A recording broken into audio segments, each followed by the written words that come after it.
Hello and welcome to the iQOO Battlegrounds Mobile India Pro Series powered by Loco. Well, it is day 2 in week 3 and day 1 was an amazing affair. My name, of course, is Angad Singh Chahal. I go by XP and with me is a guy who doesn't really need an introduction but still fixes the mixes. How you doing, buddy? Oh God, I'm already having chills for what is going to happen today.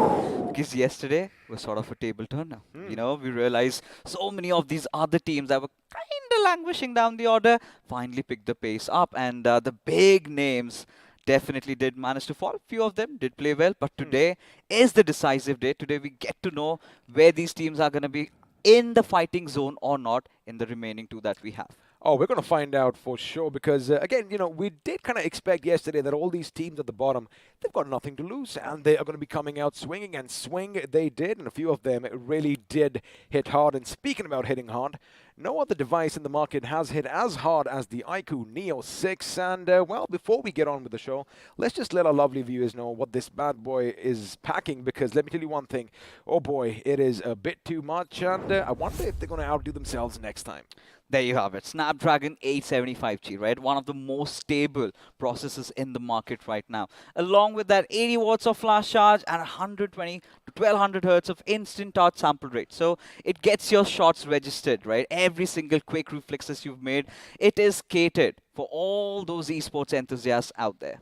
Oh, absolutely. And of course, you know, that cascade cooling system basically means when all the action is getting heated up in your game, your hands are going to be nice and chill, and no overheating issues over here because, well, you're going to be smooth sailing thereafter. And of course, the 80 watt flash charge, man. That is just a game changer.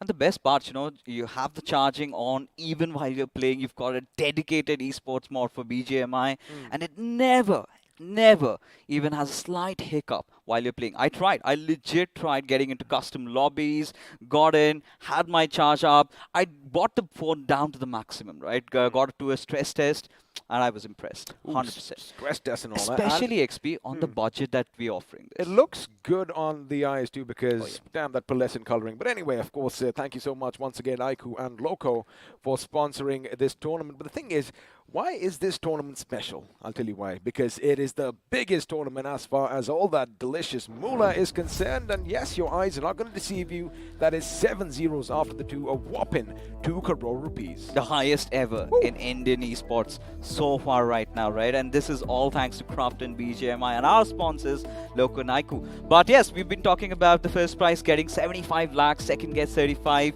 third gets 20 lakhs, and so on. Reduce it. That is just not where it stops, right? We still do have additional prizes for, you know, for the MVP, most finishes, lone survivor, rampage, and additional price to 9.6 lakhs. Well, that is a mystery, but what I like is have a look at that little dude on top, right? He's got a little present for you, and maybe that's where the additional prizes are because it does look good. Again, you know, nobody knows what they are going to get, but speaking of, you know, who gets what, of course, the next slide that's going to be coming up determines how we go about it. But again, let's just come back to those additional prizes. What could they be, Fixes? But again, for the audience, it could be because we are giving so much away. But you know, we were talking about who gets what. How do we decide that? Well, that is where the point distribution comes in.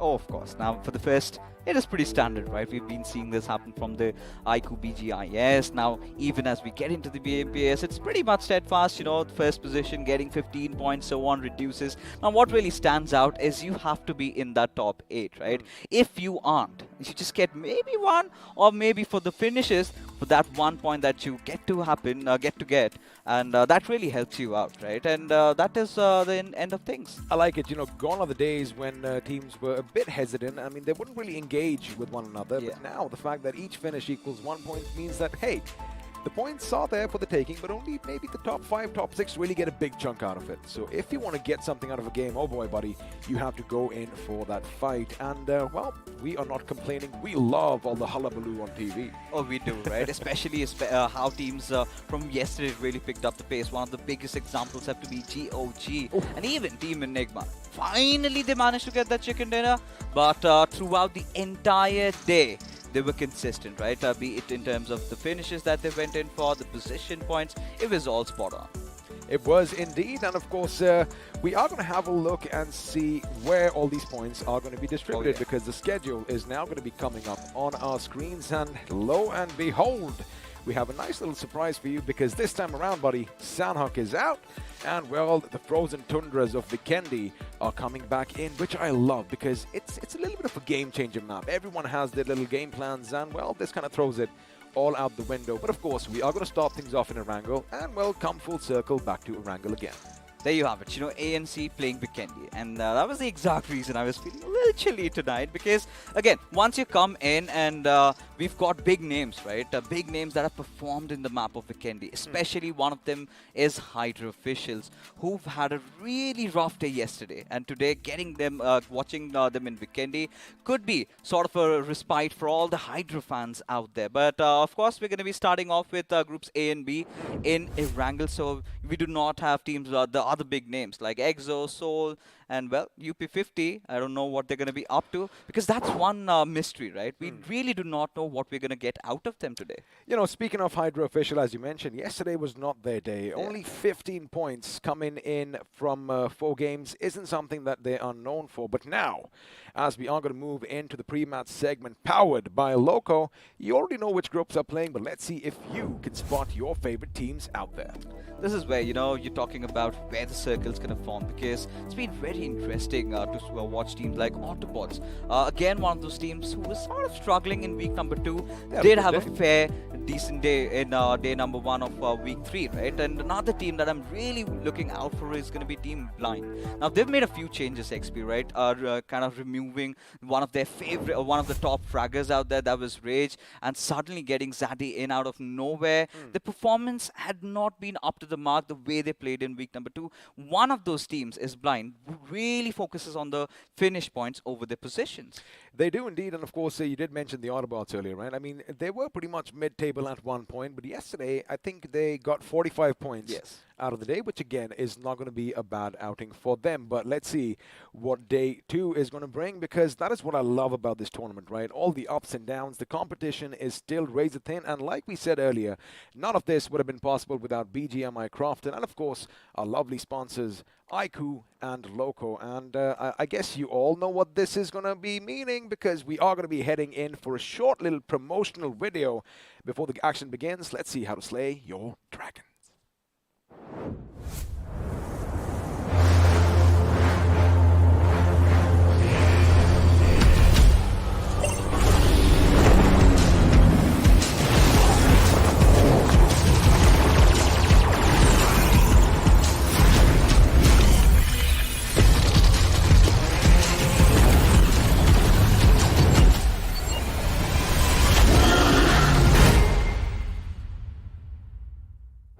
You know, Fixes, this little video says it all, right? I mean, you talk about the charging, it's going to be 0 to 100 real quick. You talk about all that cooling through the visuals. You can see all that ice just blocking out that fire. So, you know, it says it all. And, of course, I like that one thing at the end. 90 FPS for BGMI. Soon. That's going to notch it up way too much. But again, we've been talking about it. It is available on your favorite sites. Just go out and check it all out. And before it gets out of stock, make sure you get this bad boy in your pockets. Well, get it in your pockets, and then, of course, you want to have it in your hands, and then you want to head over to Loco, because who knows, maybe your esports journey might just begin. However, if you aren't thinking about, you know, just starting your career in esports, well, you better be sticking around, because we are going to be giving away some amazing BGMI merch in the form of some cool-looking t-shirts and bottles to beat the heat. But how does one go about that, Fixes? Well, you've got to support your favorite teams, right? Especially the ones that did support Enigma yesterday, did come out winners. But for today, of course, head out to BGMI official esports channel, support your team, and if your team stays on top by the end of the day, just for that one day, you might have chances to win some amazing goodies. Now, we did increase the numbers, and like we have already said, we still have a few more surprises even for this particular evening. Oh, it's going to be amazing. In fact, we are in the dark as well, just as all the shadows over here under the bridge. Well, let's see what that is, because we did have a little birdie tell us in our ears that, hey guys, something's coming up, and even you have no idea what it's going to be. But let's see, buddy. I'm kind of excited for it right now. Me too. I mean, I would have been more elated if it would have been something for us. Where's our t-shirt? Where's our zipper? Well, I think it's on Not the even- way. It is. I It hope is. so. It is definitely on the way. I mean, if they aren't going to do that, well, I guess we are going to be just a little bit sad. I mean, you can already hear the tears just flowing down Fix's face. But what you see right now Yeah. are remnants from a past war. I love this. I love all this trench warfare, kind of reminiscent of World War One, and of course those massive howitzers. So I was joking yesterday.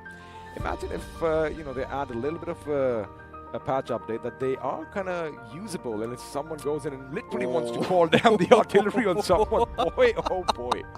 Imagine those vehicles just going around, boom, boom, boom. This is something that even I was speculating, right? Maybe, you have one of those airdrops coming in, and then you get to see some anti-vehicle missile going out, lock on target, and then you just shoot at it.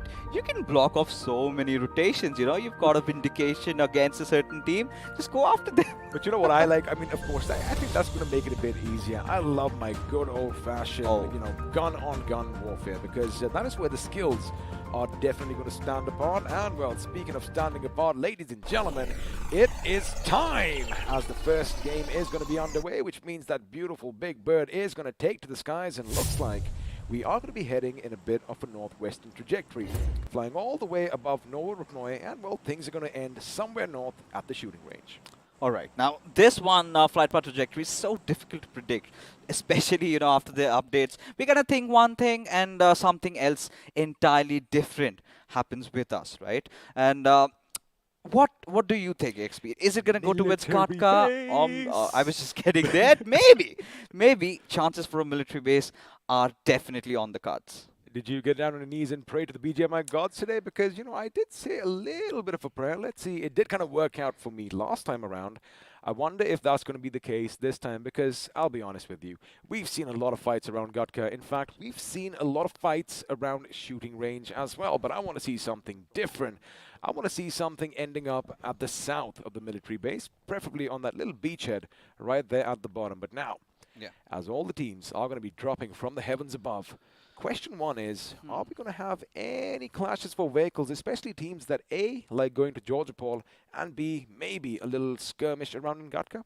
Maybe. I think maybe for Esports Wala WSF, right? Considering the fact that they head over towards the Gatka areas. And this is, again, one of those circles that we've even witnessed yesterday. I think the final game sort of was something pretty similar. But now this has tendencies maybe to shift a little bit down south. It could do, but I like the fact that, as you mentioned, of course, this is the same circle. I still hope that it goes up to the north, and Zarki might be coming in. But let me just tell you one thing. It does look good right now. But, damn, the definition on the map right now is just brilliant. I love it, as all the teams are going to be pretty much getting their feet on the ground right now. OR Esports, as usual, are going to be dangerously close to one of the members from Global Esports. But again, no shots should be fired this early on. However, I like how Team MG, they've kind of switched things around, right? And normally, they would always head to Stolber and Kameshki. This time around, in fact, in week 3, day 1, they've started going to Zarki. Yeah, I think it's sort of been their thing, right? They've got 2 drop locations. If the flight path trajectory kind of goes from the western side towards the eastern side and just the opposite tangent, then maybe they kind of head over there. But considering the flight path goes like this, yesterday also we did witness them, right? Team MG was on that northwestern side on the corners, and I was sort of expecting that maybe we get to see one of the good games come out, but they pretty much got picked off early, considering how slow the games were, right? We had, I think, the first blood after like 13 or 14 minutes into the game. Speaking of first bloods, buddy, again, something might be happening over here, because the Autobotz, now we know they might just head over to Primorsk right now, right? Since a very well-known team isn't playing, but they've always kind of locked horns with INS on the way. And speaking of INS, there you have it. This is what we were talking about. Crazy Soul is going to realize that, hey, we already have people heading towards Primorsk, but, quickly coming back to the point. 4 points in one day, an average of 1 per game. That's not the INS we know. Especially when you're struggling for the top 16, right? They're right now at the 16th spot, I believe. And if today kind of goes a little astray for them, then I don't think they might pick off because it's above the momentum building. Now, the only problem with INS has been, and sort of you can say their plus point, their USP is that they've been loose cannons throughout, right? They've never really played under pressure. But finally, the big point over here is if they kind of go down below 20, can they recover tomorrow? Can they acclimatize themselves to the pressure that gets built up? Well, if we do talk about this particular team, Team INS, for a second, for now, they have 226 points on the leaderboard, just one above Walkouts, and again, it isn't going to be on the high side, but the thing is, you know, what I've kind of noticed is when they take the fights, that is when they usually are kind of wiped out. But yesterday was something different entirely because they were getting wiped out in the blink of an eye. I mean, normally you see them go down one by one and, you know, topple over like dominoes. I wonder if that's going to be the case today. But ACBC Esports on your screens right now, 109 finishes. Maybe they could do with a few more. You know, even talking about INS, a few further points that I really want to add on over here. Now, their only intention has been getting into fights. I really feel they do not have a set objective, right? Especially in a circle like this. Get your loot done. Do not care about ACBC. Do not care about Autobotz. Get yourself inside the circle. If you're playing around the peripheries, this is where you should be sort of going out for the western highways. Maybe that is where you can catch off the players of Autobotz, maybe towards the late. Because this is something that Autobotz have been constantly doing, right? They've always been late in their rotations, always taking that western highway, even in a circle like this. Well, of course, I wouldn't disagree with you over there, but let me just talk about GOG Esports. Oh, yeah. Now, Enigma Gaming did secure the maximum number of points yesterday, 60 to be precise, but boy, oh boy, did this team come out swinging. 53 points for them, and you can have a look at their overall finishes right now.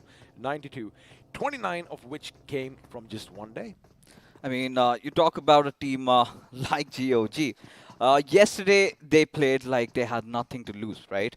Especially the first game, that was that moment where the momentum sort of kicked in. And from there onwards, they knew that it's do or die for us. And the best part, you know, this is something that we've been even discussing throughout week number 2, is they never had issues with the rotations. And courtesy to Zipex, one of the amazing analysts out there, previously working for Skylights, and I believe now he might be on a loan, but he's done that thing, right? He's fixed the issues about getting inside the circle. The biggest concern, however, for them was the fights in the micro engagements that they had, and finally, you know, just getting upon the fear, just the one that was creeping in. They had to go beyond that, and once they did, look at it, it all speaks.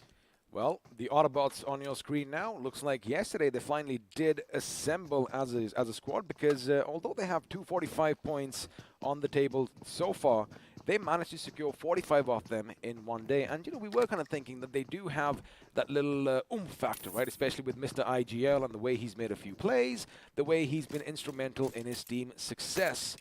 But again, it is still going to be a bit of an issue, but there you have it. This is the team that did it all yesterday. 60 points in a day, and, well, they did have that little elusive chicken dinner as well, which just was waiting them for so long.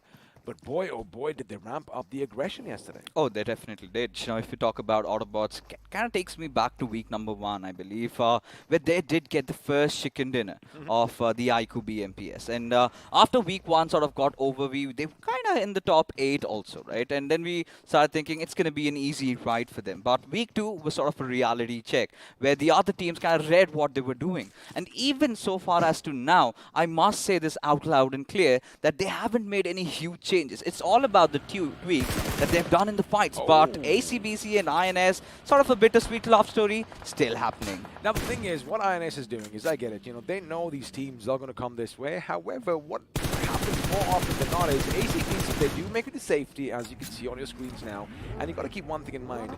Big Brother Esports are going to be coming nearby as well, which means once again, Team INS could find themselves in a potential, you know, between a rock and a hard place situation. But as you have a look at the map, a few rotations are going to come in late. Nigma Galaxy coming in north of Yasnaya.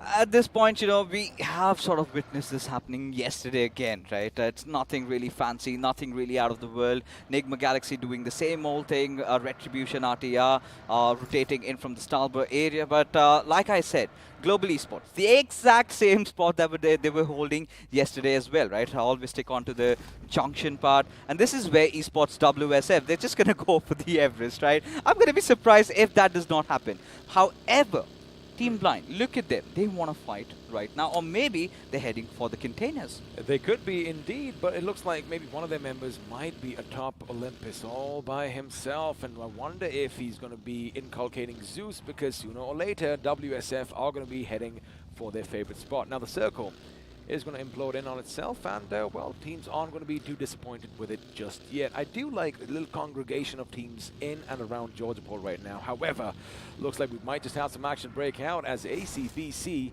are going to be laying down shots. There you have it. Big Brother Esports are going to be the ones who are going to be coming under their fire. But for now, we're going to be switching back to Blind, and as you said, this is something that they haven't really done too often. This is something a little unprecedented for them, and you correctly said maybe they are looking for those fights, and looks like they might just go up against Esports while on WSF. Still with outrage. Now that is the only lingering concern that I have, but are Esports WSF aware of this particular situation, right? I think they have a slight idea. Deadpool might have given his position away.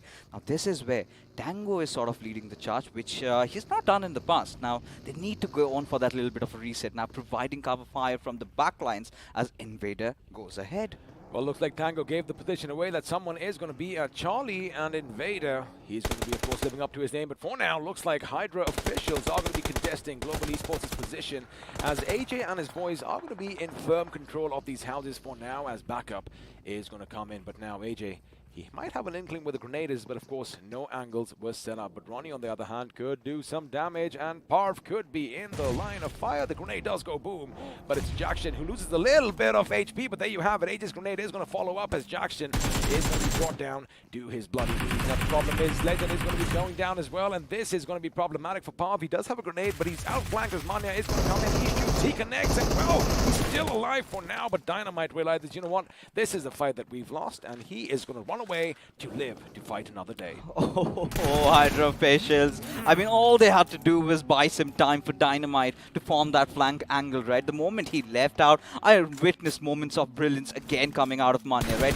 Especially that Molotov on the doors. Now, this is the thing, right? Once you throw a molly on a door, it kind of breaks down. And the next thing that follows is a grenade from AJ, which secures the second knock. And the moment Dynamite wanted to kind of get a backline angle, it was all over for Hydra officials. And this is not the first time that this situation has arise for them, and it's time and again happening, and Hydra officials yet again off to a really, really rough start. See, what they did was they pretty much gave it away to the opposition, right? Because they all came in at that same angle, and there wasn't too much distance between them. And had a couple of them been on the ridge atop already, trying to lay down some suppressive fire, maybe through the windows, or kind of keep the flankers from Global Esports at bay, it could have been another story. But for now, oh boy, they are going to be feeling the brunt of that attack, and Dynamite's pretty much his agenda is going to be survival, because again, those precious position points are going to be handy. But now let's just have a look at the instant replay. And again, we did kind of say they all come in from one angle, but do you notice anything out of the ordinary here? I mean, the only thing that really stands out. Oh my goodness!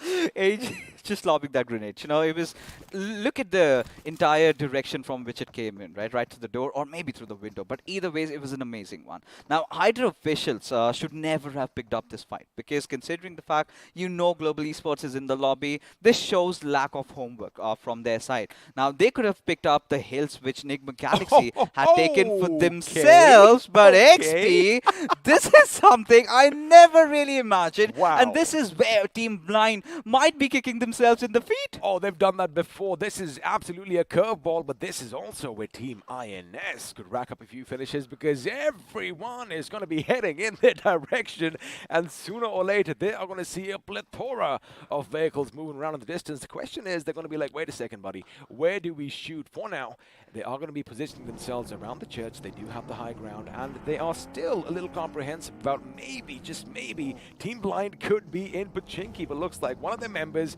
is going to make it first, and now the cavalry is going to be coming in. Question is, are they going to be shot at, because Shadow, although his position has been given away for now, this is what Blind calls home.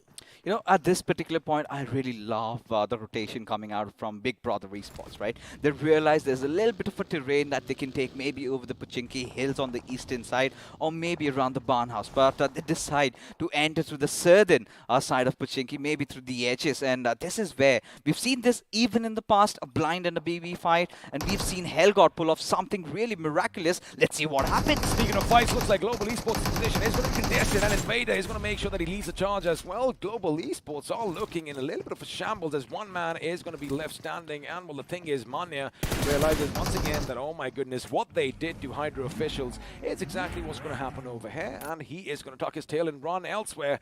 Oh boy, Dreams, once again, the first person to always get knocked out and or finished for Enigma Galaxies is going to be reliving his nightmare.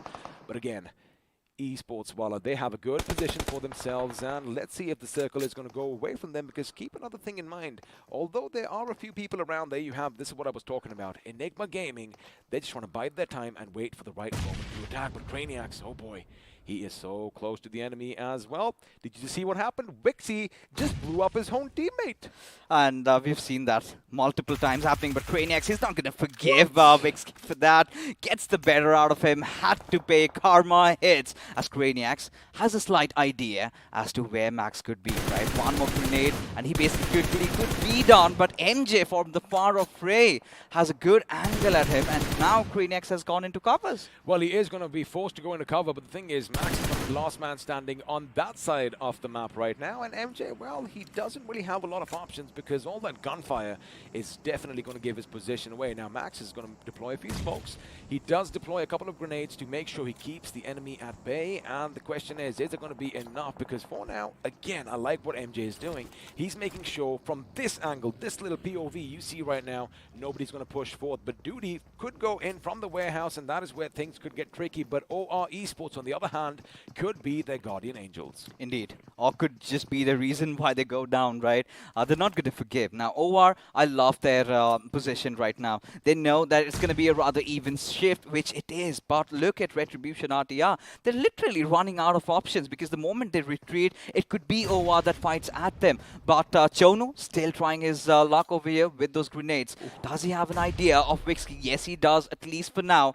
Now the nade being flung over. Does it reach its mark? No, it's going to be the answer, as they still keep on charging. It looks like shots are going to be coming in Enigma Galaxy's way. It could be GOG, or it could be OR Esports. My word is going to be on GOG, and Craniacs with a massive boom is going to bring his big bad IGL down on the ground, and I do see he picked up on something. There was a vehicle explosion outside. Yeah. There was a vehicle parked outside, and the grenade comes in, and the vehicle goes boom, and down goes his teammate. But it was GOG.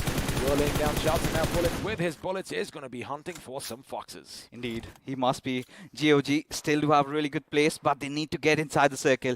Now, considering the fact that they've made a few noises around here, it's going to be a little difficult, but I really hope they do have their vehicles. Now, where do they enter from is the big question. They really have to bank upon the fact that maybe someone from OR or Autobotz fights it out, and they have to be the scavengers. And if they win that fight, this game could be theirs. Oh, it could be theirs indeed, but again, I am going to be expecting a little fight breaking out over here, but it looks like MJ is finally going to be brought down, which means now Enigma Galaxy, well, their hopes and dreams are going to be carried forth by two members, as, again, as expected, the fight in Pochinki is taking place, as Crazy Soul with the AUG thankfully coming right at his feet from the drop above is going to be taking on Blind. But the question is, this is their city, and can they prove it? As, well, looks like Coops is going to make sure MJ is going to be put 6 feet under. Now, the thing is, we have a little bit of a split over here. We have a little urbanization happening as far as Pochinki is concerned, but chances are, buddy, the circle might shift to the open fields where teams like Walkout and, in fact, RTR could have a little bit of an advantage.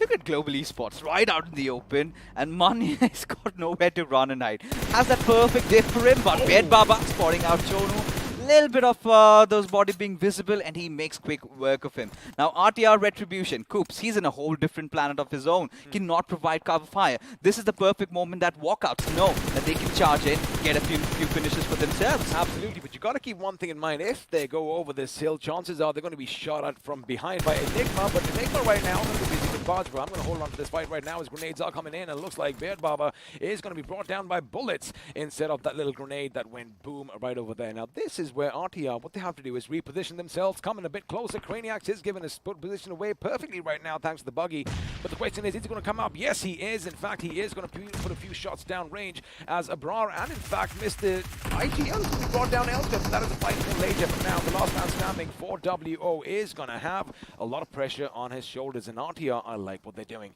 They're not overextending because Mr. Spray is some distance away from his teammate, and well, he isn't going to be coming in soon enough. Elsewhere, GOG are going to be coming under fire from Orba, and the boys, that grenade is going to be beautiful, but it is going to be another knock over here as, wait a second, he's already out. Oh, indeed. And GOG, they were clearly out of options, right? Like we discussed, had Autobotz had their attention redirected at OR, things could have been rather easier, but look at this shift. This is where majority of the fights kind of come hitting in. Now Blind, they've got to move. You've got Autobotz also trying to move, and INSXP, they have a really good position out there. Now staying over the church, they have that little bit of a high ground advantage. Now this is where they have to thwart off their enemies and keep them at bay. Now let's see if they are going to be loose cannons or whether they're going to keep their heads on their shoulders while everybody around them is going to be losing theirs. As Aru, he does know there are a few vehicles in the distance. Mind you, we did see that little fight break out between Enigma and Esports 1 on WSF, but looks like WSF for now have made it out of harm's way. Elsewhere, RTR and the fight between Walkouts is still going to be going on as, well, they made sure that Carito is going to be put in the ground. Now, I think they have an inkling where the enemy is, but for now, we are having a look at OR reposition themselves, and, well, they aren't in the best of positions because they do have to make it to the circle as Scream now coming in behind Blind Esports. Is going to be laying down some grenades. There you have it. Shadow, in fact, has to hide in the shadows. He can't be lurking anymore. Well, he is going to go in, but again, all those angles that were opened up, through the doors come the bullets, and, well, he is going to be down on the ground. Now, those preemptive shots, it was a perfect thread in a needle situation for the players of BB out there, as now they've got to make a move. Now, this is where INS, they're watching everything, all the information's relayed. Now, the moment Big Brother tries to pull off something out of ordinary, they are going to be sandwiched, which they already are. Team MG and INS, just look at them. And the grenade is going to go boom. Unfortunately, this time it's not going to be 1 in a billion shot, and he did miss because, well, they do have a little bit of cover down there. The second one might just be a bit good as Hellgod is the one intended to be blown to smithereens. Elsewhere, it looks like GOG are going to be falling down to the play zone, and Billion, well, he's probably wondering why aren't my grenades connecting, and Enigma, on the other hand, 2 of the members down. Rex is going to be down as well. Eggy is the last man standing for his team, and barely because he is on a sliver of HP as Ayush is going to try and make sure he completes what he finishes as Enigma. Avi is going to be blown to smithereens, and well, he might just get up or let his teammates shoot the rest. Initiative Academy are going to make sure that Enigma is sent back, but right now looks like the invaders are going to be done as WSF finally do walk into a little bit of a trap, and Retribution RTR, boy oh boy, 8 finishes for themselves are looking good. Now, 2 contending teams that we were really watching out for have been eliminated. GOG Esports, while WSF out of picture, and now it seems like OR are having a run for their money by the players of Autobotz who've already charged in. 2 of the players already knocked out. A nade goes flying in, and Aditya also might have to find himself backing over here. This is the aggression you need, and there you have it. Knocks are going to come in, which means Aru is going to be the last man standing right now, although I think he is going to be down on the ground right now. He is low on HP. It looks like he just was ran over by a vehicle, and now Aru realizes, wait a second, this is the lost cause, and he is going to get the hell out of there. But the problem is, he's going to be heading in IA's position. Now, a quick loot sesh over here, but they've got to make it quick, because once these smokes deplete, chances are they could be shot at from elsewhere, as Orange Rock, there you have it, are finally going to be brought down by RTR. Now, this is where we thought that INS are going to have the upper hand, but Shane is going to be, well, on the roof all by his lonesome, and Big Brother Esports, they are looking good. They are hungry, while the remaining members, Crazy Soul and Joker, are going to be a bit to the side. His grenades are going to go boom, but it's going to be Zen OP's UMP that does all the talking. And now INS, that little split hurting him so much. ZNOP, another beautiful grenade. Joker could hammer himself out of the lobby, but no, it's going to be Ghosty from the sideline who gets a knock at his direction. But now Scream clearly has the smoke screen to work around with. Needs to lob a few more smokes as Autobotz. They are on fire. They are hungry right now. They've won all the finishes to their names, and that is exactly what they're doing. That is exactly what they are doing, and now Dionysus has finally hit the ground over here, and before he has to patch himself up, looks like he is not going to be immortal in this game this time around. He might just go for the reload as his teammate Ghosty is going to be coming closer in for a revive. Now, in all this commotion, the thing is, ACBC, they have one of the best spots in the circle. As you can have a look in the distance, they do have a few compounds for their taking. But Autobotz, man, they are looking good right now. I like the fact that they are on a little bit of an aggressive spree, and you know what? It's working out for them. It's different, right? Every single time we've seen them playing around the centers. This time, from the edges, taking fights, not really refusing to back off from it, has really worked out. Should have done this even before. But for now, Autobotz, they know they've got the players of MG pinned down over there. Few Molotovs, grenades, everything following suit. But will do a good work out of the players of Big Brothers. But there's going to be Team MG that wipes them out, but their good days are still not over right now. They somehow have to keep themselves alive. With Autobotz on their tails, it is going to be so very difficult. It is going to be difficult indeed, but for now, ACBC, they know that a couple of members from Autobotz are getting a bit too close for comfort, and well, grenades are going to be lobbed in their direction. This is where these boys can really rack up a lot of finishes, as RTR and Initiative are still fighting out in the blue. And Mr. Spray, are you going to get that patch up? Yes, he does, and now he's going to get up and get back in the circle. This is where iQOO could be taken out if he isn't too careful. It looks like someone else is going to see him from afar, and once again RTR coming in and making sure they're the ones who wiped out every single man from Walkouts. They are going to be happy with their 11 finishes so far. Keep in mind, Coops also doesn't have anything.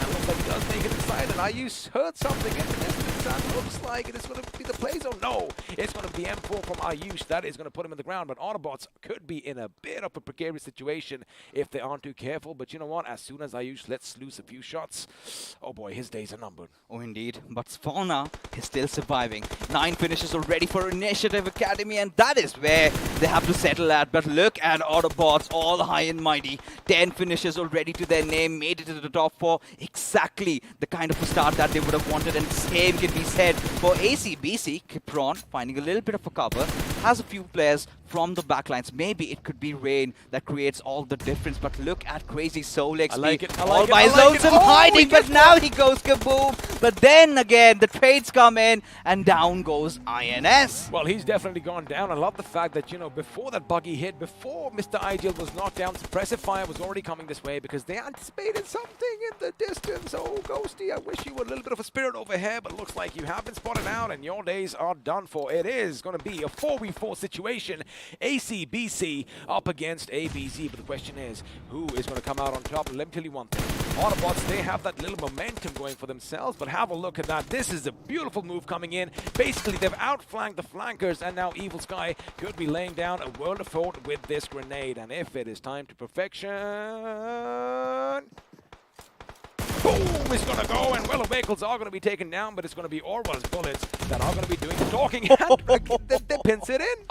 Orwa had to create all the difference, but now he just has to give his life away. There's no chance on earth that he's going to survive, and there you go. ACBC Esports, out of nowhere, really clinched the first chicken dinner of the evening, ladies and gentlemen, as we head into the post-match segment powered by Loco. And look at the faces. Also, their first chicken dinner in the tournament so far. Wow. Finally they've managed to get it. And it is the best part about week 3, right? Few of the teams that have never gotten their chicken, they're getting it. But you can see the smiles coming out of their faces right now. Well, a few smiles here and there, but there you have it. Because they don't want their little things to go down, the cameras are being turned off because they need that steely determination. As the point standings are going to be coming up, it looks like ACBC and ABC are going to be sharing the points. However, it was the Autobots who got more finishes, but it was ACBC who walked away away with that delicious chicken dinner. Look at the standings, XP. I mean, the big names, they're in the second side, and we do have, well, the other ones that we were really looking out for. Other ones. Everyone packing a punch over here. Initiative Academy, 9 finishes. Retribution RTR with 11. Even Team MG, if not in terms of the fights that they took, but still the position points were enough to secure them decent amount of points over here. Even for INS, as a matter of fact, right? I could not really believe my eyes, you know, considering the situation they were in, that little church fiasco that they had, and somehow Crazy Soul still keeping his team alive.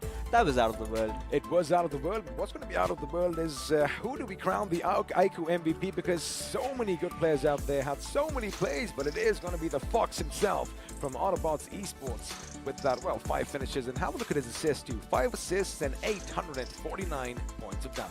Oh yeah, and Autobotz, again, they tried something different. It was a very ballsy move that they made, and it did seem to work out. And towards that end fight, of course, we're going to break it down in a little while as we take a look at the top 5 fleeters. And look at Craniac's hairdo. I mean, did he just wake up from sleep and wear on, or is it modern days, Gen Z style? What is it? I like that Craniac is a bit of a maniac over here because, again, he lets all his talking do in the game, and he's like, you know what, I don't really care about that. Or maybe that's just the fashion, like you mentioned, these days, you know, by all that anime that we all watch. But now, I like it. Let's have a look at a few more facts and figures as the match summary is popping up on our screens. And I wonder how many grenades this time went off. Well, 8 of them made sure that people were blown to smithereens. And overall, it was, again, you know, a wrangle as we expected. Action breaks out at the end. You aren't going to have a lot of assists, but 40 assists, still a pretty high number. A wrangle as we expected till the 4th circle hit, right? Oh, yeah. The moment it took that eastern hard shift, baby. that is where everyone was left stranded. They were sort of wondering what we need to do. But as we take a look at the FT graph over here, Autobots had to be the highest damage dealers, right? Retribution RTR, nonetheless, we could not see a lot out of them, but still, you know, considering how they managed to get 11 finishes, they were pretty clearly instrumental to the journey that they're on right now. Not a bad game for Initiative Academy as well. 9 finishes for themselves, and of course, you know, ACBC, although they did get the chicken dinner, 8 finishes are going to make sure they end up with 23 points. Overall, it was a good game, but we did kind of feel that, you know, teams like Blind, now Blind again, they would be kicking themselves in the head right now as we have a look at the overall standings, ladies and gentlemen, and well, as expected, on page 1, not a single thing has moved. Oh yeah, because of course, like we discussed before, right? All the teams that were performing good till yesterday weren't really good today, and that's the reason by which, you know, Team Enigma Gaming, they had trouble with their rotations, had to engage against Esports while WSF could not make quick work. Hydra officials, off to a huge blunder, could not do much, did get eliminated early on. But this is where we're finally having ACBC back in the 14th position, 241. That is how volatile it gets. I mean, like we said, you know, the competition is not just razor thin. Well, at the top, of course, OR do have a good lead, but this is what it's all about. I mean, the 12th to the 24th position, or rather the 23rd, is going to be up for grabs, and it's still open, and it's going to be nail-biting till we get to the end. And speaking of the end, let's have a look and see which all teams are still in a little bit of danger, as a couple of them are going to be slipping down the ranks, and well, if someone has to slip down, someone else has to go on top. And GOG Esports, we were wondering, right, can this team make it? And this was clearly not one of those games, and it all had to do with how the circle really panned out. They were in such an uncomfortable spot, but Retribution RTR, like I said, you know, those 11 finishes are really helping them to climb up the ladder a little bit. Now, one more good game, or maybe 2 more good games, and they also might be in the competition for the top 16. They could be, because if you remember, look, Team Kinetic 230, GOG 204. Now, 26 points is something that they've already done in a game. Well, 25 to be precise, right? 15 finishes and 10 coming in from position points. So it is doable if they still have that same drive as they did yesterday. But again, I mean, ACBC coming up on top means that, you know, I think the drive is being shared a bit, but that is what we expected, you know, the teams from maybe the 12th to the 24th or 23rd position, because again, you know, let's see what UP50 brings to the table in the next game. It's still wide open, and the harder you swing, well, the harder you'll hit. I mean, 12th till 23rd maybe, right? Because, I mean, even at this point, of course, we haven't really seen UP50 come in and play, but I'm pretty sure, considering how they just picked up 10 points from the evening, and that one fight against Seoul in Miramar clearly shows that they've sort of given up mentally, right? Because you're going to poke the Bears and you're kind of sort of imagining that you're going to come out on top. The next moment, 7C also comes in, but that was a different match altogether. But so far, what Autobotz did, how good ACBC were, methodical in their plays, I loved every bit of it. And well, without BGMI Crofton, we wouldn't have been able to see all these amazing plays for organizing the tournament and our lovely sponsors, iQOO and Loco, which means, once again, let's see how to beat the heat with this video.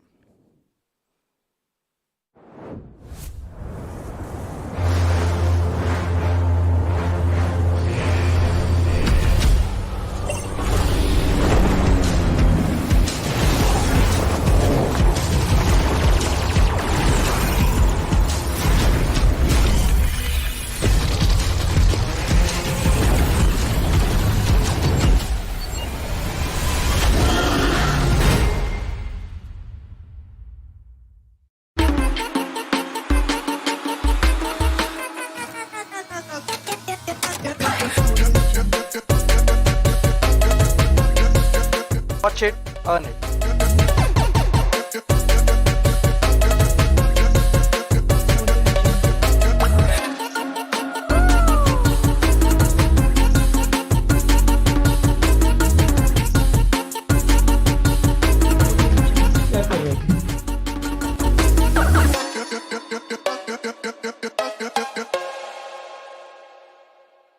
You know, I love it every single time that we do watch the little Loco promo video as well. You see all your favorite, players out there just doing their thing, having a good time, and that is what it's all about. You know, of course, this is still hard work. Don't get me wrong over there, because you got to keep at it every single day. But at the end of the day, you got to enjoy the little things in life too. I mean, the world of streaming, content creation certainly takes a toll on you, especially every single day you come up, you do things that you've never done before, break out of your shell, and it takes a lot out of you. And if you feel you are one of them, you definitely can start your streaming journey on Loco. But we've been talking about this beautiful phone right in front of my in my hands over here, the iQOO Neo 6. It is out in the markets, right? Head over to Amazon, back it for yourself, and before it runs out of stock. Now that is something that has to be taken in mind, but I think we have the highlights ready and coming for us, because so much to talk about in this particular game, especially how the circle panned out. We really thought it could be a ruined circle, and that's where we were hit with a double whammy. Well, of course, somebody who was hit with a double whammy was right over here, as Jackson and Legend both went down in a matter of seconds. And, of course, Dynamite wasn't really packing that punch because, well, he kind of fled away. And, again, he was taken out pretty early with Dreams. Boy, oh boy. I kind of feel bad for him because he's the first one to go down from his team every single time. And if your dream is going to be, taken away from you, well, the entire team is going to be living that nightmare. He's never been consistent, right? Either he becomes the iQOO MVP or he's the first person to get taken down. Nothing in between. But this is where GOG clearly this time out of options, and I'm not going to be blaming them for this particular area. It had to do with the circle, and all they were watching out for, maybe for Autobotz or OR to fight it out, which did not eventually happen. But Initiative Academy, I did not know from where did they rack up so many finishes for themselves, right in the midst of it all. Now keep in mind, over here, they do have the higher grounds. The remnants of whichever team did manage to survive, well, they were being gunned down by the team. Unfortunately, they were taken down later on. Now, INS, man, I mean, they had everything in their favor. They had the high ground of the church, which they could have racked up a few finishes in the form of Blind Esports. And, of course, another couple of teams coming in. We had Big Brothers coming in from that side. They just couldn't do it. Even Team MG, imagine if they wiped out about 3 of those squads. Now, over here, he knew that someone is coming at him, right? But again, the preemptive fire coming in from the Autobotz was just absolutely amazing. And this is where they dug their own graves, right? Everyone sort of going for that lorry and gave ACBC that perfect room and time. because right after they rammed in, one of their players were already taken down, two of the players already went in hard, the nades keep on coming, and that is where the other players went out for a flank. One from this direction, one from this direction. It was sort of a checkmate situation, and they could not do anything to come out from it. I like the flank though. Like Oh yeah. what Evil Sky did was now had the first grenade gone off a little bit, closer to them and inside that little dipper truck, it could have been game over. But again, that is what it is, and that is all she wrote in this game. But again, ACBC, wonderful effort from them, trying to cement their position Oh yeah. in the top 16 with not just the first chicken dinner in the day, but their first chicken in the tournament so far. Yeah, and it was so necessary, right? When we did witness, ACBC, you talk about them, they go down south, right? They were one of those teams that was somewhere around the edges, just around Pochinki. And the moment we had the hardship, they were the first ones to come in and take over the warehouses and the squad houses. And that is where they held on for so long. While teams like INS were holding down the church, they were holding that entire area. Now, Big Brother Esports is again one of those teams that we have to talk about, because that fight against Blind, I mean, that was something really beautiful to watch. So what Blind didn't expect at that position was the fact that someone could be coming up from behind them, because Yes. we did kind of point out that, Big Brothers, again, remember they were with INS all the way on the different side. In fact, just pretty much a little north of Gutka in that region. They suddenly realized, hey, maybe the south of Pochinki is going to be untaken, which it was, and they made the right decision to come in and take those houses. This is where Blind were kind of caught off guard, because they were already focused on INS to the north, and, well, they were caught, like I love saying, between a rock and a hard place. And not just that, even BB, I really love this split, because they even had the contingency plan set. If the circle went a little bit even to the eastern side, they had two of the players even stationed at the Pochinki Hills before coming to take a fight against Team Blind. But what they did after that, I'm pretty sure we would just miss that out on broadcast. But what I'm really wondering is INS had a really good spot, right? If you remember, they had the higher crown. But what INS did wrong was they went for a split over there. Two of the players sort of got caught between Team MG, and this is where Big Brothers from the lower ground went in for a few grenades and just went guns blazing after that. Now, the split would have made sense had they been able to take over that warehouse, but Oh, yeah. they stopped at the dipper truck. But now it is going to be time for the pre-match segment powered by Loco, which means, well, I'm going to say bye-bye to you guys, and someone else is going to be here, which means the studio is going to get a bit brighter. Indeed, we do have Sandria Incarnate, Arca, with us as now teams from Group A will be sitting this one out. Now we have finally Group C. We've got a lot of hype, a lot of hula building around it, especially after that little UP50 and Soul fight out there. But Arca, you'd been watching the first game from the sidelines. I'm pretty sure you must have few points that you really would want to enlighten us with. A lot of points to be specific. Let's start off with the overall points table itself, where Okay. we have only one team left out with a winner chicken dinner in the bottom list, right? Everybody I else know have that got it at least is. one for themselves. And on the top again, we have teams who have all got chicken dinner for themselves. But the middle bracket right now, there are just several teams who have still not gained for themselves. So that is being the first part. The second part, rotation coming in from the side of Marcus Gaming as well as GOG, right? As soon as the circle formed in from the northern island, they had to come down to the southern island, where we saw the side of GOG was taking a deep turn into it, where they did have a little bit of a clash with Marcus Gaming. I think there they should have dominated that fight, and got some 4 points for themselves, and then try to come inside the circle, where obviously it was a death trap, it was a suicide mission for them. They had nowhere to go. They had to face ACBC, they had to face Autobotz, they had to face everybody. But one mistake what they do, again, try to play a little bit of a split, they had to suffer for a really long time. They were out of options, but you clearly aren't, right? You have one to pick up. I am talking about the iQOO Neo 6, and our sponsors iQOO have a very good message for you guys just about now.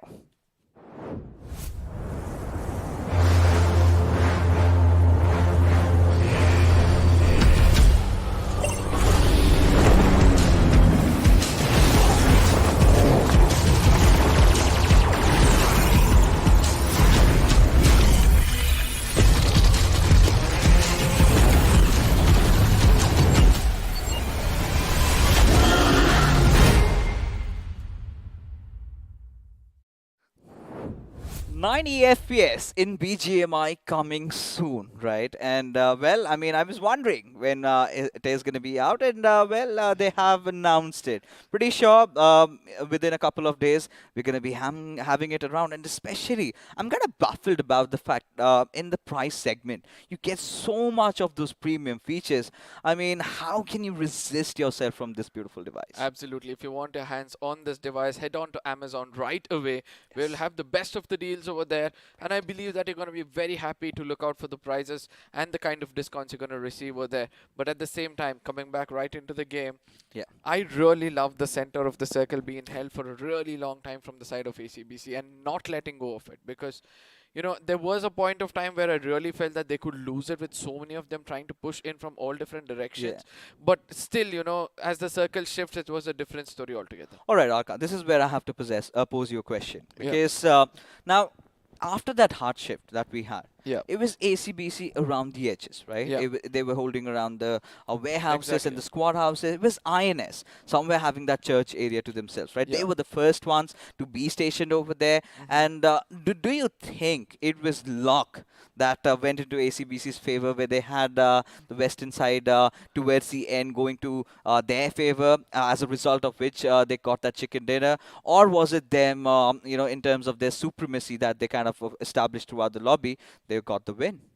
I think it's a combination of both, because ultimately when you're taking a fight with a multiple number of teams, you would expect all the crosshairs to be pointing in towards you. So that is where, even a small bit of movement from one place to another, you might get taken down. So a little bit of a lady luck kissing the forehead was also there. At the same time, looking out for those places. And also, for the first time, I'm able to see they were having those keen eyes, looking out in every look and corner, not allowing anybody to get a bit more closer. And every time somebody came in closer, they were strong enough to retaliate and pick up those finish points, which later helped them out, with that big win which they were taking. I think, that's what we love about Battle Royales, right? That is why we love our BGMI, because we also do not know what's Yeah. going to happen. And, well, of course, ACBC making all the right moves and did manage to get the chicken dinner. But there's one fight that I want to talk about is Walkouts, right? Yeah. What on earth were they doing in that situation? What was Mr. Spray doing from the back lines? No, see, two things were there before we jump into that. ACBC did one beautiful thing, according to me, was they relied on their throwables. And especially when they knew there was a little bit of a hard cover, they checked out the potato hills behind them. They're like, nobody is going to be attacking us from behind. We're going to concentrate up front. But there was one person holding that compound behind, making sure nobody's going to come in, rotate and slam in from behind. So these two things working out fine for them is one of the key pointers as to why they took this away. But at the same time, the question which you asked me, right, what was Walkouts thinking? I really don't know what's happening. I mean, I think the trust for taking that assaulter, allowing him to go into that initials and then eventually not able to capitalize after that is something, they have to work on, I believe. Gave the high ground away and had to be punished heavily for it. But you guys do not have to be punished for anything, because we are offering you some beautiful, juicy giveaways out for you guys. And it was 10 till the last week. It went up to 25, could even go higher. We do not know. All you've got to do is support your favorite teams. Hashtag whichever team you're supporting. And if by the end of the evening they're on top, all you've got to do is head over to BGMI official esports channel. There is going to be a link on the description. Click over it and fill it up. And if you're lucky, then you might have chance. But for now, time to settle in, right? It is going to be the game of Miramar. A is going to be sitting it out. B and C, they're going to be fighting out against each other. And I've talked about it, Arka. We've mentioned about what goes on. And the biggest question is UP50 going up against Team Soul. Do you think we do have a sort of a rematch happening over here from what we did witness yesterday? Do you think UP50 is going to strike again? You would want to slap the king to be known in the kingdom, right? So I think that is what UP50 is trying to do. They have nothing to lose. They know that very well that, we might not get qualified. Then when you're not getting, the chances of it is already bleak. So what do we do? We're going to make sure that the names are known.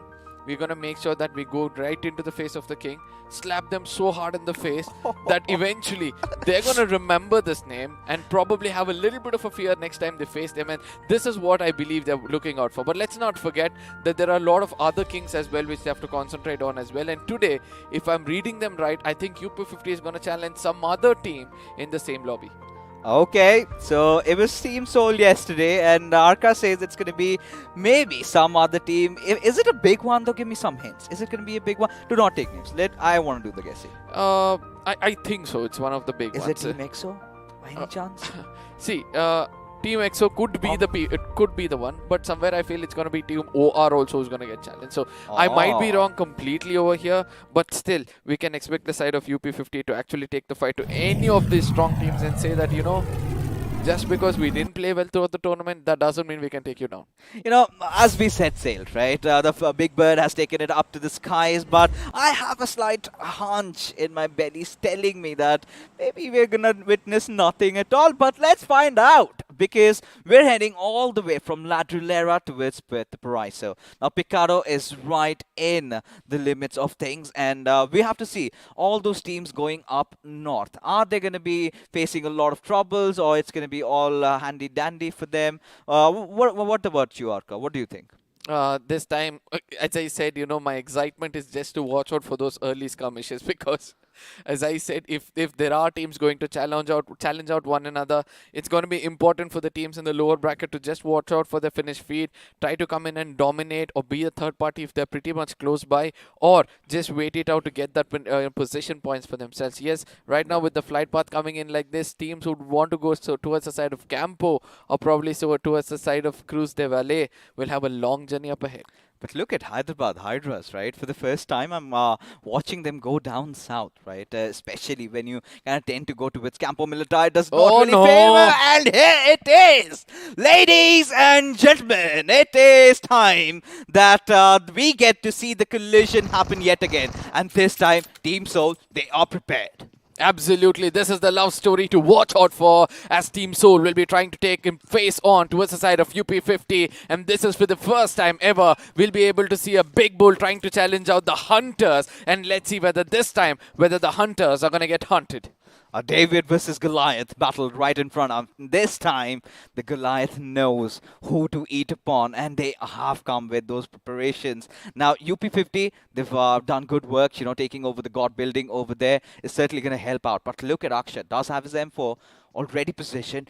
Did see a slight silhouette out of KSR's body, and it is all going to come down to UP50 kind of squandering around a moment they get to breathe, and that is where they might strike. Now, at the same time, what I love the most over here is UP50 going in for the farming rather than waiting and strategizing against the side of Team Soul, because they know that, you know, you need to have the right kind of resources to take down the big kings, and they're going to be concentrating on that and also have a keen eyes as to which team or which player of Team Soul is going to be walking in towards them. But let's not forget Team Soul on the other side. The other players are actually doing the looting. The other players are actually going in. Ooh. The IGL himself is just going to wait it out as Nigma Galaxy have no clue that Sarang is pretty much close to them. Look at him being all silent, waiting it out as Aladdin is relaying all the information, telling that this is where he is as he strikes and strikes hard to take down the player. Dreams is going to be going to sleep. Oh, Dreams. Oh, you poor Dreams. It's the second time. Always the first casualty for Enigma Galaxy. And, well, I blame the circle. In fact, I blame the flight path trajectory, because the circle is a little bit inclined towards the western side. Dream start for 7C, a free finish to themselves. They're going to be happy about it, as now Team Soul, they have recuperated, right? They have all reoriented themselves to a similar position as UP50. This time, not that aggressive, right? Yesterday, if you remember, they had the players of Team Soul caught off guard, right? Hector getting isolated. They went for him. Then they went for Omega. They got the better of Akshat. Goblin was out of options. Eventually, he also fell down. But this time, that's not the case. Obviously, because of the split not coming in from the side of Team Soul, they're sticking together very close to one another, making sure that, you know, in case UP50 does even a small silly mistake, they're going to conquer on that, right? So that's the most important thing. But for me, what I'm loving the most at this point of time, these two teams are just going to be mature enough not to take the fights immediately, wait for the circle to kind of shift away, where each of them are going to be coming out of their lair, and then there's going to be exchange of lead between these two teams, and I would want to look out for such kind of a banter. But for now, we're going to be looking at the other teams as well, because we all know there are few teams who badly need a winner chicken in this game. Let's not forget Walkouts, because the previous time in the map of Wrangle, the way they've gone down, they need to rake up more points as the others are already going over them. I still do not understand, they're still struggling to find the top 4. But for now, UP50 do have that little vantage point. But look at Goblin. He's making those proactive plays, right? He's trying to toss up that grenade, maybe lob it over. And one little opening is what Team Soul need at this point. And if they get it, they're going to go hard swinging. No left, right, and center about it. I mean, Team Soul is again one of those teams. They get that one knock, they instantly go in for the push. Now, UP50 are also having the same strategy, if you remember yesterday. But for now, we're going to be looking at the side of FS versus the side of Walkouts. We have said this before, that this is a very, very important game for the side of Walkouts to rake up and, try to level off what they've lost in the previous game. At this point of time, Explicit, again being the silent slithering snake, looking out, giving information to his teammates as Hitman is going in for a flank, trying to cover up another region or find another angle where they might start the assault against the side of Walkouts. Oh, yeah. And this is something that we also need to talk about, right? FS, if you remember, they pulled out a clutch of their lives, right? Especially against Team INS, who kind of lost like nomads out there just pushing in without any idea. But for now, Abrar does have a slight idea of where K47 and Clutch could be positioned at. But does he know about Explicit and his teammate out there? But FS, of course, do have that little higher ground. But what I'd like about Walkouts, or maybe dislike at this point, is Mr. Spray. He's being their flank, but he's at a lower ground. I would say that, he's just trying to play it a little safe, trying to stick a little more closer to his teammates rather, so that, in case there is any kind of retaliation, they'll have a view of giving him the right kind of cover fire, I'm so sorry. But still, few other things which we have to point out is the split coming in from the side of FS. If one corner, 2 players gets taken down, that is when Walkouts will try to, dominate. And that is where the person in the lower ground who's having an off angle will eventually come in and play for those finishes. I know you're going to have second thoughts on this. I want your take on this. The reason behind why I said, if the players of FS decide to push direct at the face of the players of Walkouts, Mr. Spray will never be in a contention to provide cover fire. Now, the only position from where he can fire from is if FS strike from the backlines, right? Or maybe from this position. But if they hit from where the buggy is stationed at, he has no angle. And that is why his entire positioning goes awry, right? And this is where he needs to rework, rethink, and re-strategize what he needs to do next. But looks like FS do not want to be a part of this battle anymore. Now that's a mature move coming in from the side of FS, because the way they position in the overall points table, they need to have a little bit of more points for themselves, as Goblin at this point of time is cooking up a grenade or holding a grenade in his hand, and just in case he lofts it and give away his location, the scavengers are going to push in towards the side of Goblin, trying to take him down. Look at the number of UMPs in the hands of UP50 at this point of time. They're prepared for a close range battle or a mid-range banter at this point of time, and let's not forget that Team Soul again is trying to be as safe as possible. Goblin, I mean, he's really taken it to his heart, hasn't he? Oh, now, yeah. Just waiting. I've never seen Goblin this patient ever before. It is personal, ladies and gentlemen. I've got to tell you this. But I think he might have a slight idea. Now look at Team Soul getting a little up close and personal, getting a little impatient. They're making the moves, but the crossfire created by Sarkar and Aditya, they could be left stranded. The nades have been cooked. Hector might be in a little bit of a trouble, but does not take any damage yet. Now at the same time, Sarkar is also being a pretty much closer towards the side of those, stairs, and he's going to be looking at it. Smokes are going to be deployed. Is this the moment where UP50 are digging their own grave? Because eventually, if you close your eyes, if you're making sure there's a smoke screen in front of you, you're going to be eventually getting taken down with the mollies and grenades which are going to be tossed towards you. But let's not forget, the scavengers at this point of time is going to be Team Soul. Look at them trying to cover with all different angles. There's a Goblin from far away is still waiting out, giving information as the circle shifts away from them. This is where they choose to go for a fight or probably fall back. This is one of the hardest buildings to push at, right? And Team Soul do understand. If they can pull it out of, this is nothing good. It's not going to be anything short of a miracle.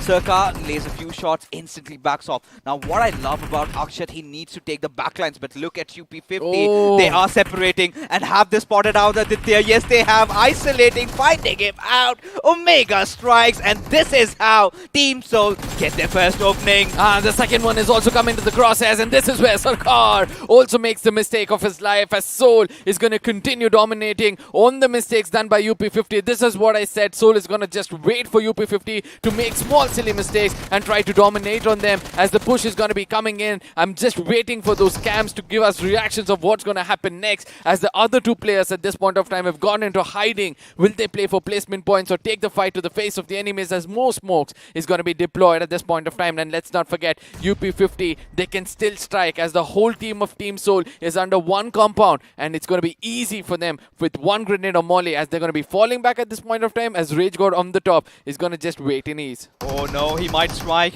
KSR, his position has been compromised. Corporate is pushing over it, but Rage God trying to fire from above. He has his positions compromised. I was looking maybe they're going to get a few pans, a right answer for what they did, but it was all about the panic frenzy that UB50 went into, right? The moment Team Soul came in, it was all chaotic for them. They did not know what to do, making all the wrong moves. Rage God, there's barely a chance in the world that he's gonna survive or make Oh my it, goodness! as Goblin will find the final nail in the coffin, and there you have it. Team Soul coming out as the victors. Now this is where I say the hunters have got hunted, and this is what you shouldn't do when you don't have proper information, when you don't have proper, kind of confidence pushing in towards the side of Team Soul. You better not take it. You've already done the best, and now when the king slaps back, he's gonna slap you so hard that you're gonna go out of the lobby. Now this is where I have to disregard UP50 out of this tournament already, right? A second time move. Of course, yesterday was a little bit of an element of surprise. As ladies and gentlemen, the instant replay comes in, and we're gonna have a good look at how Rage God just got picked off. He did see death. He stared, gazed into the eyes of death. But for now, another different fight did also happen, and it was Initiative Academy being caught in that little hiatus that did break out, and Spray God, Sarang, we've seen them all. But for Team Soul, coming back to the discussion, right? The moment they got up close and personal to UP50, I really felt they panicked, right? Made all the wrong moves. They should have been a little more patient. The first few shots, they kind of miss out, and they go all awry. Now, at the same time, the mistake coming in from the side of UP50, they were just holding that compound, not necessary for Aditya to go in for a flank. And we all know Team Soul, when they're listening, they listen so keenly that their ears become eyes. And eventually, as soon as they heard that Aditya was pretty much close to them, everybody concentrated on that corner and took him down. And that is where Sarkar lost his momentum, his composure. He comes out of the window thinking that he can take a player down, sees more than one over there, again panics, suffers to get inside the window, eventually gets taken down, and that was the end of the story for the side of UP50. Ooh, look at this circle shift go. I mean, it's been time that we get to see some Chumasera action, and this time we did not get to see that. And now also where it's gone a little bit down south of El Pozo. We've got a little bit of an action around Monte Nuevo this time, a little hilly areas, but look at that western cluster, right? Look at MG, Hyderabad Hydras, even the boys from BB, all rotating together at the same time.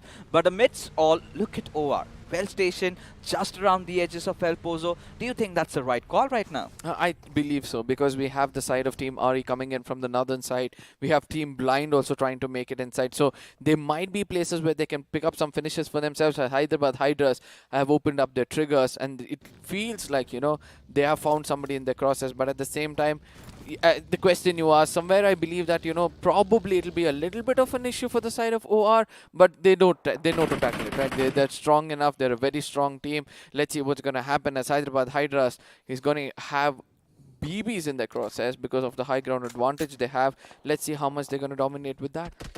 Yesterday's start for OR wasn't really proper, right? Not by their standards. We're the 14th best team in the lobby, and I'm pretty sure OR is looking to stage a comeback today, because if Team Soul keeps on playing like this, the body language that's shown could be really heavy and hard. But for now, Hyderabad Hydras, Manti, making that mistake and gets punished. But it's going to be all right, all fine. It's nothing much to worry about. Is of course going to get that V5, but he needs to pick his targets, and especially coming back after almost 2 weeks of play, you find him a little rusty out there. No, at the same time, Scream was like, that's not how you spray. This is how you spray. As soon as he saw him, he's like, hardly 5 to 10 bullets, and he was already down on his knees. To the helmet is where you need to connect, have your crosshairs perfectly in the map of Miramar. If you give up to the recoil, then and it's going to be like you're giving up to the opponents itself. But Marcus Gaming coming in from the western side of the map itself shows that nobody's going to be stopping them. Is this the game where Marcus Gaming can actually get a winner chicken dinner yet again to put up some more points for themselves? As OR at this point of time, ACBC comes in a bit more closer. Evil Eyes is picking up a grenade for himself. Now for OR, they're still around the edges. Now, considering the situation, they can get sandwiched, right? It is ACBC that they have to deal with. There is also another team that's right on their tails. Now, it is R Esports. Now, R Esports was again one of those teams that did create a lot of chaos. But I really find, Atanki has to somehow get back to his teammates, because now if he does not, he might get picked from elsewhere. Now, this is what I love about OR, right? Jelly, look at how he's providing cover fire. Axer, he's getting shot upon, but no, Capron is going to be raining down all that lead. But look at the backup coming in from Aditya. What a trade! Now, this is when I said that, Team OR is not going to have any kind of problems at this point of time, because they exactly know how to give the cover fire, how to make sure they make the enemies pay for what they have done. But at the same time, let's not forget, ACBC is pretty much close to them. They can come into this fight, pick up as many finishes as possible, as R Esports on the other side have somehow made it inside the circle. Marcus Gaming on the other side, walking into the jaws of death is going to be Dawn, an unnecessary move, as the rest of their teammates are going to be coming in close proximity towards the side of Blind, where the fight has already taken off, ladies and gentlemen. It's not going to be easy for the side of MG from here on to stay alive. I mean, Team MG somehow have managed to find that open warehouses for themselves. But right now, ACBC up top, nothing much to worry about. I think Capron is going to get himself back alive. But they have the center right now, and the best thing to add upon is that they also do have the high ground. Now, if the circle pans out there, it could be pretty much their second back-to-back chicken dinner. But for now, Aditya and Jelly pushing in on towards the players of ACBC, where Evil Sky going outside the building is the right move, because from the backlines, he does have the cover fire coming in from his teammates. Now, he also has to watch out for the other teams who, in case, have an, angle in towards him. For the example, we have Marcus Gaming over there inside a small shack, pretty much close to the side of this fight, and they might come in to dominate as well. And we can see that Evil Sky at this point of time still falling back, trying to have an off angle, but Atanki has a vague idea of where he is, as grenades are going to be cooked in. Evil Sky is in a heap of trouble at this point of time, as the grenade goes kaboom, puts down 2 players of ACBC, and at the same time the third one also goes down with a perfect molly. Again coming in, Atanki showing how to do with the grenades, and the final moments of ACBC on our screens right now, ladies and gentlemen, as Rain is going to tuck his tail and run away, playing for placement points. It's even worse. Has to watch all his teammates die right in front of his eyes, as OR completely outflanking them in this situation, had them all cornered to that one location. I could not really understand why the other players of ACBC had to come to Evil Sky's aid over there. He was pretty much done for. What they could have done is provided cover fire, but for now we've got Team Kinetic and 7C in a little bit of a situation with Team Soul coming in for a third party. No. Onyx has to do something wonderful, as Sarang is going to be coming in, one of the best assaulters for the side of 7Cs. Eventually has to pay a hefty price. Onyx with a little bit of an HP, with a silver of HP, has taken down another player, as cover fire is going to be coming in. BO comes in to clear the job, and 7Cs hit the ground way too hard, and 6 feet down under. And Team Soul, in the meanwhile, they're just watching it from afar. You get done, and then we're going to do what is needed. But I think the final finish came in from the wrath of the play zone. But look at Hitman. Now he's getting surrounded. Out of options, Wixky, MJ right beside him. Now Nigma Galaxy have also made a few changes to their roster, right? I think they've gotten in Max instead of Apollo, and for the right reasons. We do know this is a team that has qualified already. There's nothing much to worry about for them, so they can, try and give him some little game experience, some time in the big lobbies, how the big boys play. But for Team Soul, again, playing from the edges this time. Not really the Soul way. But do you think they can get a chicken, especially when Max has his eyes on the minibus, goes after one, gets a second. Can he get the third? Almost took him down. Oh, I think that he can very, very easily. The pixels are going to be visible. If not for Hector, the story would have been different, as he's going to be coming in, giving a cover fire from far away. This is the key moment for the side of team Enigma Galaxy to pick up a finish, the final finish, and get 4 finish points for themselves, as Grenades is going to be tossed in. Vixie comes in a bit more closer. Does he know the grenade is close by? Yes, he does, as FS47 is going to be coming in. The third parties is what is going to be more important for the side of Team Soul to watch out for. Is this a blessing in disguise as well? It doesn't, I don't think so, as at this point of time it's going to be 47S also getting taken down. Team Soul surviving, but ultimately Clutch comes in and clears things off, and a blessing in disguise for the side of Enigma Galaxy. Team Soul go home backing, and again that fight against UP50 really haunting them. But look at Max, having his moment right now, but not enough time to laugh. They have to get that revive back onto its MJ. Now with OR also traversing around, and EXO right in the nearby peripheries. It is all about, taking over the circle, and look where OR are, right at the center of it. One good grenade coming in from FS is explicit. Could change things for Enigma Galaxy. Now Nigma Galaxy on the other side, trying to keep it as clean as possible, as Blind on the other side goes in with a little more closer. Striker gets taken down. Ace Black is going to be pushing in. Shadow has a better angle. Shadow has the better crosshair at this point of time. Sees Manny as well. I don't know how come he did not go in for the scope, but ultimately Maxi shows that he's capable of taking down the big dog. Oh, he certainly is. And this is where Team Blind again having issues trying to survive in those fights, right? Zaddy, he's going to try and make a run for his life. Maybe aid his teammate, try and get Deadpool back to his lives, and Maxi has enough time to breathe, get Striker back, and a little bit of a switcheroo again. You have Carry playing yesterday, today Striker is back in action. Hyderabad Hydras are also not reluctant to experiment at this point, as Manti OP, he's going to be leading the charge, right? A little underconfident, but still has been delivering. Spot Zaddy out, there goes the spray, does not really connect as he needs to reposition. But look at the players of Team Blind, all down towards that one cluster. They're all pincered, as Zaddy, the last player surviving, will get taken down as Hyderabad Hydras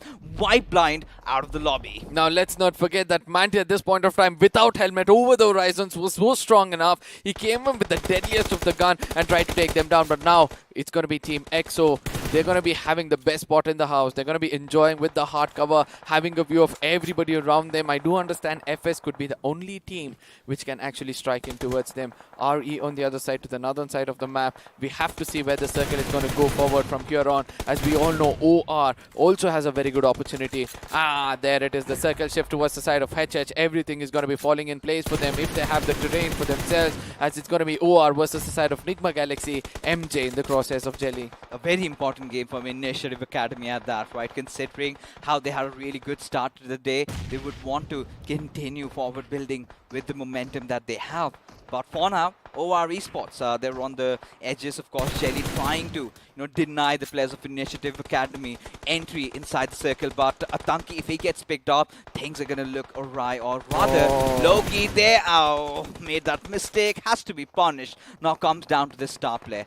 Blazy, can he pull off a magical rat out of the hat? That's the big question as Team FS strike at EXO. Now this is where we have to see whether FS will be able to dominate. We did speak about this fight, as EXO are losing one player at a time. Sensei will be the next man to go down, as Punk and Fierce have to do wonders against the 3-man squad of FS at this point of time. Holding different angle. Fierce comes out with that UP. He knows the exact location. There's going to be a jump shot coming in. Fierce goes down on his belly, wants to jump over the fence and take the fight, but at least did he understand that there could be some retaliation coming in from the other side. But FS47, what a presence of mind. He's going to be going for the healing, but a confused gameplay coming in from the side of Fierce is pretty much visible. Goes in for the grenade, then goes out for the smoke, has the gun in his hand. Let's see whether Team EXO will be coming back. No, from the other side, 47 comes in, puts an end for the side of Team EXO with some help, probably from someone else. Looking for the bigger picture. Team EXO wanted to get inside the circle, but little did they know that they're going to be struck back from their backlines, as Hyderabad Hydras still have the benefits of the higher ground, as our Esports still trying their luck, right? Want to get that knock on Striker, or maybe Ace Black, find some chinks in their armor, but I barely believe that's going to happen. So they have their attentions elsewhere. They did find MJ sort of lurking around outside the zone, and did manage to take it down. Now Hyderabad Hydras, they're enraged, they're furious, as of a matter of fact, that who on earth dares to strike us from the down ground lines, as Manti, he's got to look out Maybe find someone from No. RE. Maybe Rockstar. Oh, he's given his position away, but still Manti peeks, but fails to connect. Now let's not forget Manti has no helmet for himself, so if he goes in over the horizon, 1 or 2 bullets is more than enough to put him down. That is where he chooses to come in from an off angle, as Rockstar has already come up a little more, comes into the crosshairs, but eventually connects it perfectly to the head. It's going to be Rockstar trying to live up to his name at this point of time, has to clutch it out with other 2 players of HH coming in from the other side with some grenades for themselves. They know the location at this point of time, as Nigma Galaxy on the other side puts an end for the side of FS. You know, Max has been my favorite player so far, especially what he did to Soul and how long he's gotten Enigma Galaxy into the mix right now. But Rockstar, another important game for our esports now. They kind of have been a little comfortable right now. We're back to top 3. Now this is where Hyderabad Hydras still have the favors from the gods of BGMI. Still the circle really helping them out. And our esports clearly out of options, resorting to healing battle. Now Rockstar full of something miraculous, does not as Manti off to his mischievous ways this time. I mean, he's got balls of steel, right? Does not have the helmets, but still does not shy away from going in for fights like that. Now, eventually, he learned from his mistake, right? He went in, he got taken down, and eventually went back for the revival. He understood that this time when he's going for a peak, he'll have a little bit of a cover fire for himself. And that is what he did, as Hyderabad Hydras are dominating with 10 finishes in this game. They have a very, very good opportunity to take this home, as they have to deal with just 2 other players from the other side. One is going to be the side of RE Sports, who eventually going to go down because of the zone. He's just got 4 medkits for himself. He's going to be playing for placement points, expecting the side of Nigma Galaxy to eventually get taken down, as Max on the other side is getting a bit more closer. Now let's not forget Hyderabad Hydras. Not everybody are inside the circle. It's just Ace Black trying to get the center of the circle, as Max on the other side almost coming closer. Now they're just hungry, right? They want more finishes. They want more points out of this game, as many as they possibly can. As they're on the lookout for Hero. They know this is sealed, right? This chicken dinner is in the bag as Hero manages to get one. Maxi on really low HP. He also is going to fall down to the circle, but finally, you know, RE, they gave their lives to the zone out of options, but Ace Black. I do not know if he's angry at his players. How could you mess that one up? But Nigma Galaxy, out of all odds, they've made it to top 2. One last player, right? Max, he was doing everything right. He tried to go to the other side of the map where there's not much of commotion, but there was a moment for him to come in and strike when 2 players of HH already got taken down here. But I think he's counting the number of players alive in the lobby, right? So he's going to be like, okay, this could be a team, or this could be different players of other teams, as I'm the last man standing. Let me try to get some placement points for myself. But at least does he know that he's got the best of placement points so far. The finish points on the other side coming in from the side of HH. This is where problem occurs. Can they come in and go on the top, or is it going to be a 1v1 situation between Nigma Galaxy and Max? And how much medkits as Ace Black got at this point of time, as the circle is going to be shifting completely towards the side of Ace Black. If Max grows some balls for himself and comes inside the circle, challenges out Ace Black, he could be given that winner chicken dinner. I'm pretty sure if he grows a pair of balls, that's gonna not help his endeavors, what he wants to do, because, you know, to climb, he needs those legs. You know, maybe some bionic legs could take one away from XP, or one that spots that you can take some huge leaps, get on the top of the hill over there, because other than that, I don't think anything else is happening, right? He's just jumping around a Superman punch in the air, not wanting to give his position away, still trying to fight it out. 31 meters away from getting inside the circle, inside the safety of the zone. And Ace Black has no idea where he is. Now, this is the best part, right? Now, we have a slithering snake for the first time in the map of Miramar. He's trying to push in. I hope he knows his way up the hill, because that's going to be very hard. He'll be looking out for these finish points, which is going to be coming in. Ultimately, when he gets to know it's a 1v1 situation, that is where he'll try to strike as HH Black. Ace Black is coming a bit more closer. Max kind of has an idea where the last player is. This 1v1 battle, what's going to happen next as they've come a bit more closer. Both of them know the exact locations. Max is going in for a spray, but ultimately, Hyderabad Hydras, since they knew the terrain really well and the crosshairs was kept over the horizon just for the helmet, they're going to be taking that easy winner chicken dinner for all the hard work they have done. And also, let's not forget the big mountains which they had.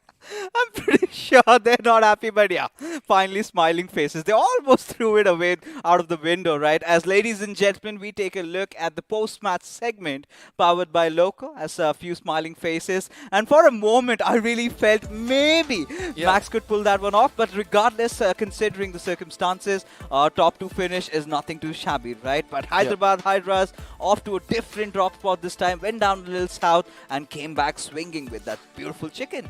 Now, let's not forget that, when you change your drop location, you have to make sure that you go in a little offensive, because this is something new you're trying out. It's not like you know your rotation inside the circle. I know that, comparatively, I'm just comparing to your previous drop location, you'll know you were inside the circle. But this time, Hyderabad Hydras were like, we're going to change everything from drop locations to being offensive to making sure that we take down anybody walking into a crosshairs, everything to perfection with 26 points for themselves. Nigma Galaxy on the other side, they were just hoping and wishing after they get to know that in case that person had got taken down, they would have got this winner chicken dinner for themselves. Nigma Galaxy was my favorite team in the lobby so far, but the iQOO MVP, Hyderabad Hydras, Bandy. And of course, what a comeback he's up to, right? Especially the kind of entries that he's getting for his team. And you always want an entry fragger who's fearless, right? Who does not care about taking risks. And he comes through as we take a look at the top 5 players. And, well, Canary, Max, I think, are making it for the first time over here. Yeah, he's going to be happy with the performance, and this is the kind of confidence boost with Nigma Galaxy wanted for themselves. It's not like they're playing for their position into the top 16. It's just that, the next week when they're going to come in the grand finals, they're going to make sure they're not going to have any kind of fear within their heart. And EXO fears over here yet again coming in. I'm not at all shocked with the 574 damage. It's just that he was a little less confident today by the kind of gameplay he was showing, according to me. But Manti, man, without the helmet, trying to peep in over the horizon, I don't know how he was doing that. But again, the match summary, ladies and gentlemen, we were sort of expecting the healing numbers to be a little higher, but that was not the case today. But anything that really catches your eye, 8 grenade finishes, I like it. 281 meters of long distance finish, it's average. You know the numbers, right? When they were rhyming numbers, that's what I like. 8008 again coming in with the healings. But at the same time, FD graph is going to come up. There's only one team which had to work hard and not be benefited with it. That's going to be the side of our Esports as well as the side of FS Esports. Rather, everybody else had a very, very good game. Team Seoul, only one team they could take down. That's the UP50. And after that, it seems like, they took the game a little lightly, and due to which, they're going to have just 4 finishes for themselves. But Kinetic on the other side, 600 of damage and 5 finishes. They're going to be happy that, they did not have to do too much of hard work. For UP50, clearly doesn't make sense. Now, had Seoul been somewhere fighting for that top 16, of course, ladies and gentlemen, we can talk more about that as the overall standings do come up. Had they been fighting for that and then UP50 going messing around, could have made any sense, right? And this is where giving up the fight so early, right? Kind of knowing what fates awaits you, but Hyderabad Hydras over here getting that 6th position back to themselves. They've also crossed that 300 marker right now. 4 chicken dinners to their name, been one of the best teams in Miramar, and this time even nothing less. Now OR on the other side still not hitting the 500 pointer, right? Oh yeah, we have been seeing that from a really long time, expecting them to hit the 500 pointer, where Team Seoul had 50 points to catch up to come up to 400. But, eventually they're doing everything right at this point of time. Coming back to the 2nd position, they are looking stronger. But Team EXO on the other side, I do believe, they're not going to take any of these other games lighter, as Nigma Galaxy gets the 4th chicken dinner for themselves. Almost gets the 4th chicken dinner for themselves. But yes, this is where our eyes are going to be set. Team INS with 235 points and 2 chicken dinners till now. You see this, right? 7 Cs, Blind Esports, as well as the side of GOG are the only 3 teams in the table to not have chicken dinners for themselves. Oh yeah, and Blind Esports, I think, I do not know what they're doing, right? I think this is not the right time to experiment, especially in a lobby like this, especially when you know that someone could topple you over, especially how the other teams from that 17 to 24 marker are coming up top. But 235 had been the threshold, and look at Kinetic at 235. But Walkouts, they've been thwarted out from that top 16 that they were enjoying, and they really need to wake up to their senses. And Initiative Academy, they were trying. They did everything they possibly could, but could not survive the wrath of Team OR. Now, at the same time, we have to see one other number which is predominantly visible. That's going to be 37, right? WSF, RTR Retribution, GOG, all of these teams have one more game to play. And in case any of these teams gets a winner, chicken dinner for themselves, that is when Walkouts, Initiative Academy, and Marcus Gaming are going to get suppressed. And the pressure is going to start building up over the shoulder. I just hope that they realize it earlier, because at the end of the day, we do not want the 16th position to be a tie between 5 teams and one team which has better placement points to be selected. That's going to be a lot of disappointment for those teams who are not getting selected. Oh, of course, it's going to hurt. And I'm pretty sure it's going to be those bare single-digit difference between the 16th and 17th. Or maybe it could come down to just a tie, right? Where your position point is higher and you go in through. Maybe that could also be the case. Because right now, if things stand, that is the case with INS and Kinetic also in this particular situation. But a beautiful game of Miramar. We got to see a lot of actions, a beautiful curveball shift. I loved every bit of it. Absolutely, but at the same time, this is one mobile you need to love, because the kind of, I would say that the video will speak for itself, right? Let's not speak more about it. Allow the audience to enjoy this video coming on our screens.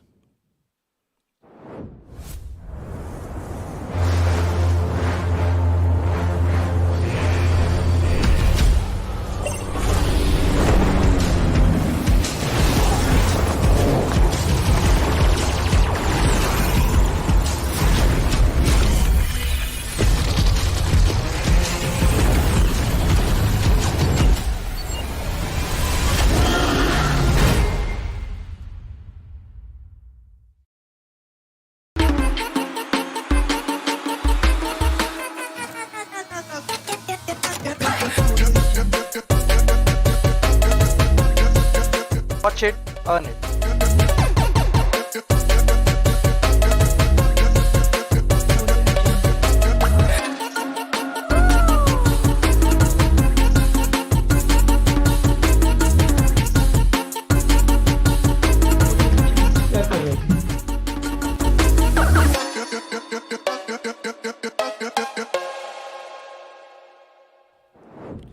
Watch, stream, play, repeat, and could also add earn, right? At Loco, of course, India's biggest gaming and live streaming platform. You do have your favorite BGMI content creators out there, even your competitive players. Yeah. And if you do not know, you can also start your streaming journey on Loco. All you've got to do is download the app, and while you're at it, if you're good at that, you can also earn while you play, while you do things that you absolutely love.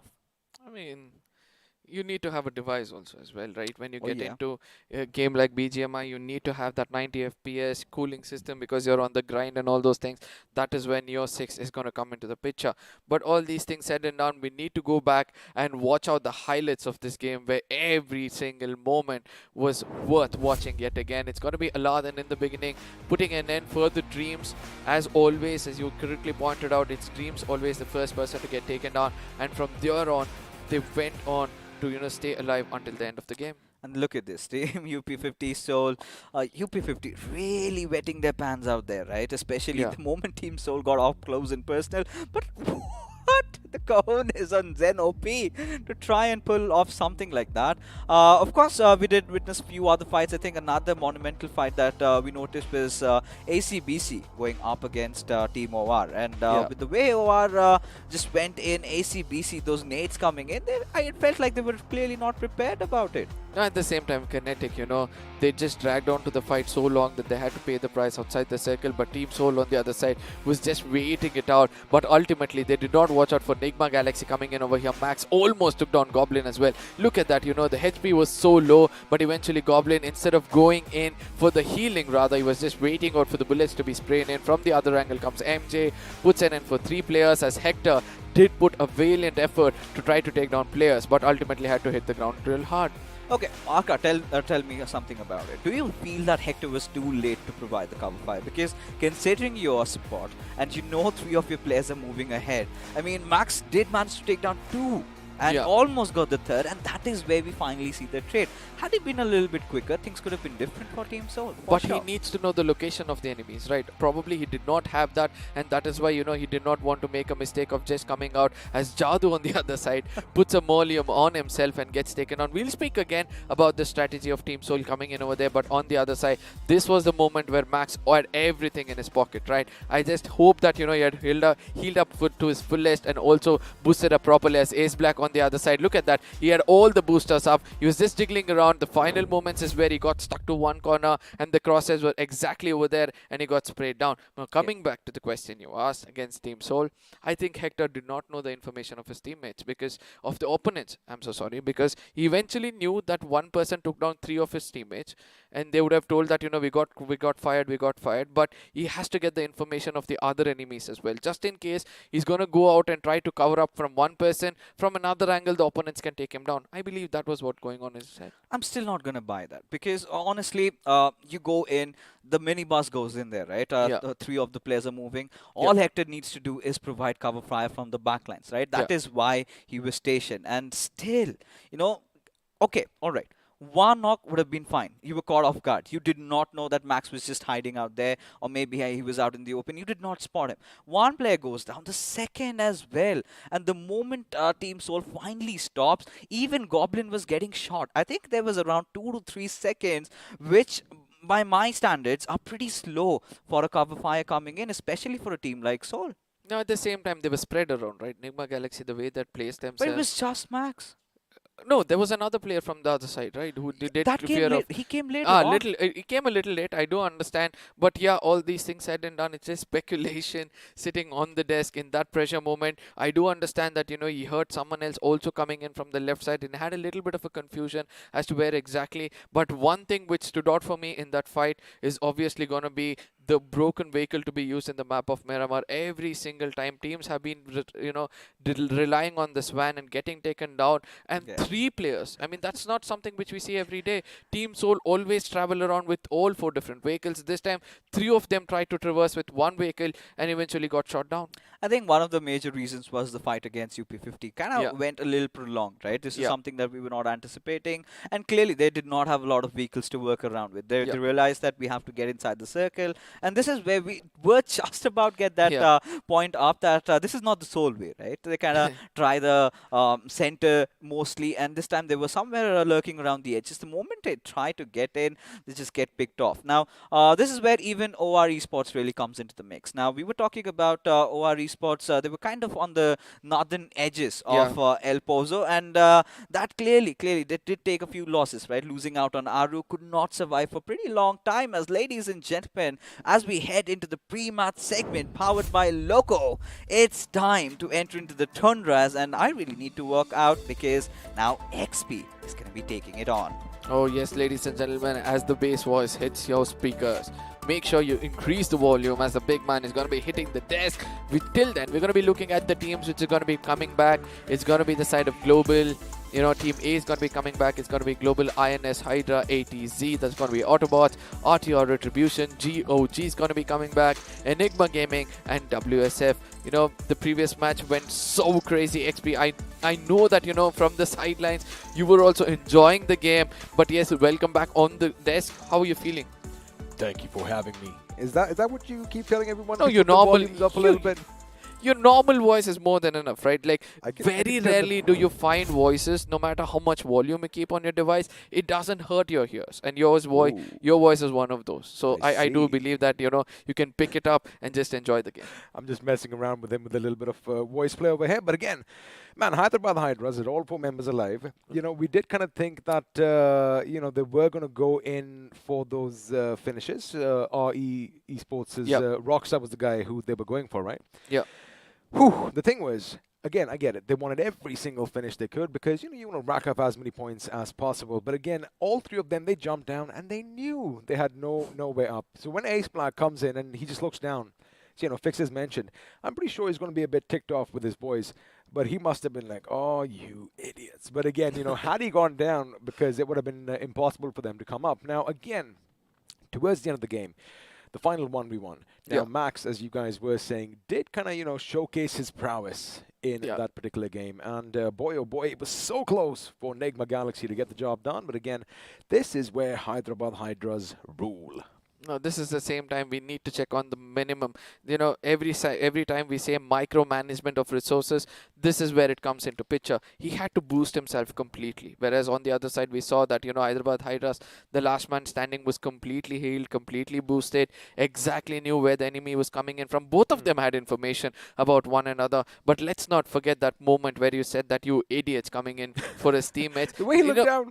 Yeah. He's like, that is what I expected from him at that point. Exactly, but at the same time, you know, this is where the overconfidence of HH comes in. You know, you need to know your topography. If not, that this can go wrong. With the real estate where they went down, then they're trying to get over one another's shoulder and then trying to climb up. All of these things is not possible on the bigger picture. You need to be confident about where you're standing. One finish is not going to help you out. You need to look out for the bigger picture, right? There's one finish lying below and a big chicken dinner lying in front of you. Which among these would you choose? You know, the thing is, at that point, maybe if they had that little extra boost on them, you know, it does give you a little bit of a speed advantage. It could have worked out, but again, coulda, woulda, shoulda, maybe buts and ifs. But, you know, all of this, again, is the pedestal. It's that little spotlight that's been shown on them, and that's largely thanks to BGMI Crofton.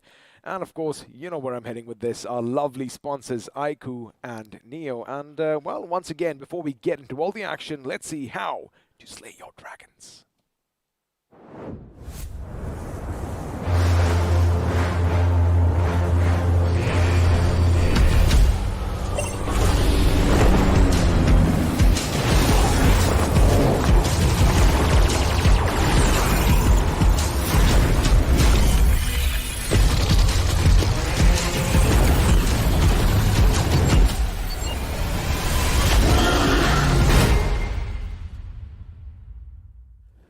Well, you know, after all, we are going to be talking about the iQOO Neo 6. It's that cascade cooling system which, you know, just grabs my attention, to be honest with you. And keep in mind, it is out on sale on exclusive websites. And if you want to grab one for yourselves, well, you know where to head to. Now, quickly coming back to the last game. You know, you and Fixus, you were talking about the whole Soul little kerfuffle that took place. Yep. And again, you know, that's not the right vehicle you want to be in. But, you know, when you don't have an option, I mean, you got to go with what you have. You know, you were talking about whether Hector came in a bit late. He was in a good position to lay down some cover fire, but the problem was FS Esports from atop were careful watchdogs, right? And they basically thwarted any single move he could make because, yes, maybe had he come up a little bit, he would have had everybody in his line of sights. But again, you know, I mean, that's how the cookie crumbled, and that's how Team Soul went out. No, at the same time, there's going to be two thoughts running his mind as soon as he gets taken down. IG is going to be like, you know, it's going to be a hard fight. Do not come in, try to play for placement points. We are done and dusted. So, somewhere I feel that call-out might also be coming in to the side of Hector. But at the same time, let's not forget, if they had gone in for a split of a 2-2 players coming in together, I think it would have been a better option. Obviously, with two men down, the other two could have, you know, covered off more of topography and trying to, you know, play around with one another. Speaking about playing around with one another, looks like we are going to have a little bit of a switcheroo coming in from UP50 Esports. Now, we've all but written them off. Let's see if Ranveer can do something over here because KSR7 is going to be sitting the next game out. And, you know, talking about sitting things out, we, in fact, over here at iQOO BMPS are going to be giving things out to you lovely viewers as well in the form of some amazing BGMI merch. We have some lovely t-shirts and bottles to beat the heat.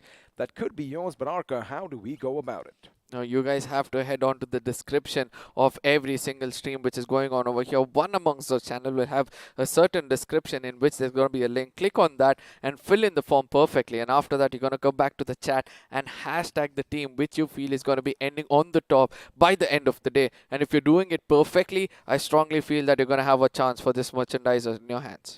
Well, now we're going to say bye-bye from the studio. I mean, it is just so serene. It looks so peaceful and majestic at the same time. That is, of course, what a mountain is, right? But I think it's time for us to head on to Leh or something. Let's make a trip, man. I mean, it's been a while. I haven't been there. I guess, you know, with the winters around the corner after a few months, I think that is the best time. But again, you know, the thing is, it's going to be Vikendi. It's going to be a bit of switcheroo for all the teams that have been playing because, you know, one day we'll have Sanhok, then the other we have Vikendi, which means, again, all the teams can keep each other guessing. So let's see what is actually going to happen, because for now we haven't really seen any fights up north near the Cosmodrome where we were just now. And you know, again, the little changes in terrain is something that I'm looking forward to, because once those circles make those drastic changes, well, just like the cemetery on your screen, a lot of people are going to be in the ground. Now, let's not forget one other place, right? We have to look out for those corners of the maps where the circle might come in.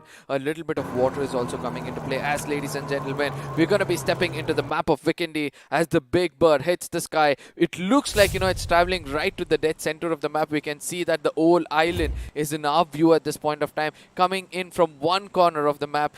I really hope that, you know, I get to know, yes, it's coming over Cosmodrome at this point of time, heading in towards the side of Dino Park, and somewhere I can clearly say that the map is almost split into two different halves. Well, I mean, I kind of feel it's a bit askew to the left, but again, you know, it is pretty close. But the thing is, we are going to be heading down in the southwest direction, and my hopes are where the plane is right about now is where the final circle is going to take place, because once again, you know, I just want to walk with the dinosaurs at least once in the iQOO BMPS Powered by Loco, but it looks like, well, because of BGMI, again, my piety is being put to the test today, because it is going to be a pretty central circle.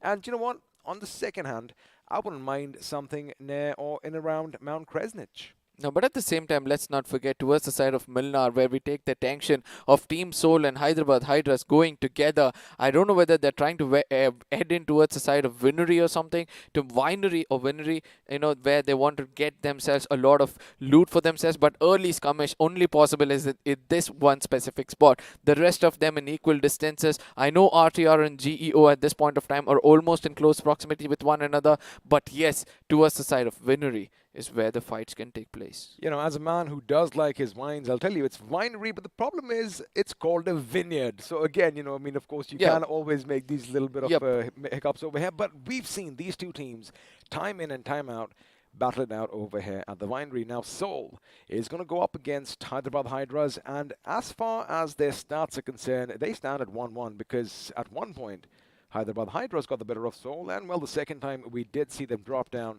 on this Tundrik map, it was Seoul who pretty much put them to the test. And if I remember correctly, Ace Black was the last man standing, and well, he did survive for quite some time. But for now, Hyderabad Hydras, they are going to be looting around, because of course they know, as they were dropping down from the heavens above, that Seoul are going to be right there with them. Now, at the same time, which team is going to get the right kind of resources is the next big question, because ultimately we can see that Team Soul is already come in for a split. That's going to be Omega, pretty much confident with the kind of firepower he has. He's already going in, trying to get information about the positions of Team HH. And I do understand, you know, if Team HH gets to know that there's one lurking snake somewhere around, it's going to be so easy for them to take him down and make Soul so vulnerable from the get-go itself. And that is the kind of confidence boost you need at the beginning itself. Now, this is something that Seoul are going to do a little different. Now, Omega is going to be the little wild card, if I can say that, because if you are going to be fighting out at the winery, right, you aren't going to be expecting anybody to come out. See, I did it again. I did that same thing again at the winery. You aren't going to expect someone coming in from behind. However, the problem here is he does have a few weapons on his back, but he has nothing else. Now, if he is heard, if someone out there has really sharp ears, well, it could be problematic for him, because they might just divert all their attention on his position, and, you know, Team Soul might be starting this fight with a little bit of a deficit. But for now, as all the teams are going to be running around blissfully looting up, they are keeping their distance this time around. And the question is, are they really going to fight? Because you've got to keep one thing in mind. The circle is still a little bit far away from them. I'm going to say it's almost about 1 kilometer, but now they are trying to make their move, and, well, they are going to be on the prowl. Let's see if they are going to strike. Everybody fisting the air, trying to get closer. They do understand that they shouldn't at any cost give their footsteps away. But we're going to be looking at the side of damage leaderboard coming in over here. Aditya with 14,714 damage in this overall, you know, in the tournament, shows that Team OR is on the offensive side. But again, Hyderabad Hydras, they have no clue that this is happening. And somewhere I feel that, you know, if Team Soul doesn't strike by now, it's Hyderabad Hydras might be taking that rotation into the side of Abbey. Now, what I believe is happening here is Team Seoul expects Hyderabad Hydras to not really engage in a fight with them just yet and come out towards the eastbound aspect of the winery. And that is what I feel is going to be on their minds. But the thing is, Hyderabad Hydras know, if you have a look at the map, boys and girls, it is going to be another trajectory for them to make it to the circle. So they are, in fact, moving further and further away from Team Seoul, expecting that they're going to be at the other end, and maybe they might hit someplace in the circle around maybe the Abbey. And, you know, I guess that is why Team Seoul, although they have kind of wasted some time over here, are going to have the lower hand in this situation, because there you go, Hyderabad Hydras, they're like, you know what, we've got our loot, and let's just get out of here, because, again, they have much bigger fights in store for them in the not-so-distant future. Now, at the same time, I strongly feel that, you know, Ace Black has a vague idea. Some senses of his, or the sixth sense of his, says that there might be someone coming in from behind us. So I'll do one thing. I'll just try to come a little bit closer. You're slower. You guys do one thing. You guys head up. You go forward towards the side of Wall Novo, where they have a lot of hard compound for themselves. They can get some proper loot as well. As Manti at this point of time, you know, is trying to get in closer. Soul on the other side have no idea that Hyderabad Hydras have already left the compound, and they went all the way towards the northern side of the map, towards the, you know, southern side of the circle, basically. But at the same time, right to the dead center of the map is where we would want to see at this point of time, where we can see that XO, INS, RE, as well as the side of WSF, all are conjugating to the dead center of the map, where there could be a very, very good fight we're going to witness. Well, let's have a look and see if anything's going to happen, because once again, this is the map of Vikendi, which means, again, the teams are going to take their time. They aren't going to try and make any mistakes, and for now, it looks like Enigma Gaming are going to be scouring every single house in this beautiful little city, making sure they have all the loot that they need. Of course, Goroka is a nice place to do so if you want. It looks like someone's going to let someone know that, you know, hey, buddy, there's a 4 times over here in case you need to pick it up, and Eggy is the one who comes and does so. But overall, if you do have a look at the map that we have on... Eggy's being a little naughty over here, because a few shots would have blown his teammate to smithereens. But now, UP50, I get it. You know, the first game wasn't good, and I get it. We've already said that, you know, we're kind of counting them out, but looks like action might break out early. There you have it, a few shots up. Beautiful. G36C are going to be let loose. But Team EXO, well, they don't really care. However, Joker with his UMP is going to lay down a few shots, and Sensei and Fierce do realize that now they're going to U-turn towards, well, not greener pastures, but at least a fortified compound.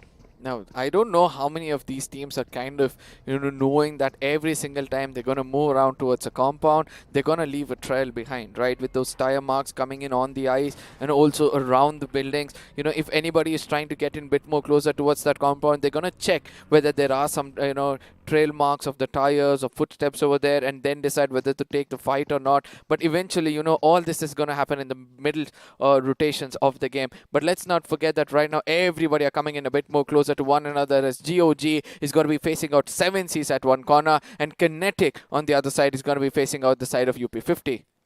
Well, UP50 definitely on the lookout. Of course, they are going to be atop the Mount Kresnich, as we like calling it, which means they are going to have a nice lay of the land around them. But the thing is, this mountain is layered, because it's almost like it's terraced perfectly, right? You have all these open spaces, then you have some compounds littered around every now and again. And Team Kinetic, who again had a good day 1 as far as week 3 is concerned, are going to be a bit wary, because just to remind all our viewers, they did manage to rack up 47 points on the first day. Question is, are they going to do the same today? But for now, if you have a look at the thing on your right, you do have all the points coming in, and it does look like, you know, Soul, of course, did edge past EXO.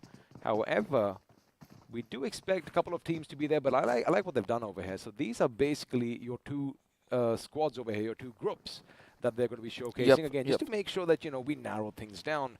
So as far as the groups that are playing right now are concerned, well, looks like Team Seoul, EXO, and Hyderabad Hydras, and even, of course, Hydra officials might have a bit of an advantage before now. Sarkar, again, atop his mound, does spot some movement in the distance, but chooses not to let loose a few shots. Now, this is where the rotations, we have to watch out in the map where the rotations are going to be coming in, who's getting more closer to one another. As we all know, with the courtesy to the map with us, everybody are concentrating to get to the dead center of the circle apart from one team. That's going to be Team Soul, who's still trying to rake up more resources for themselves. GOG on the other side, they are trying to come out in the open and try to look out over the bridge and see who's going to be there on the other side. But least do they know that Team 7Cs can be striking them from behind, and also the side of GE from the other side, as Leader OP on the other side, always being the flanker for the team, goes around trying to check all the other compounds, tries to lead the team into a safe spot, and that has happened yet again. It has happened yet again, but again, you know, the fact is that you have all these compounds in Vikendi, which means action isn't really going to start out till the next couple of circles, but I might just bite my tongue. Because it looks like shots are being rattled off in the distance, and UP50 might have someone that they want to basically turn their attention to. So again, the thing is, you know, they are still being wary because it looks like action is going to break out. I'm not sure who went down, but it is going to be Enigma's Evo who's going to be brought down to his knees, which means finally all that white stone is going to start turning red.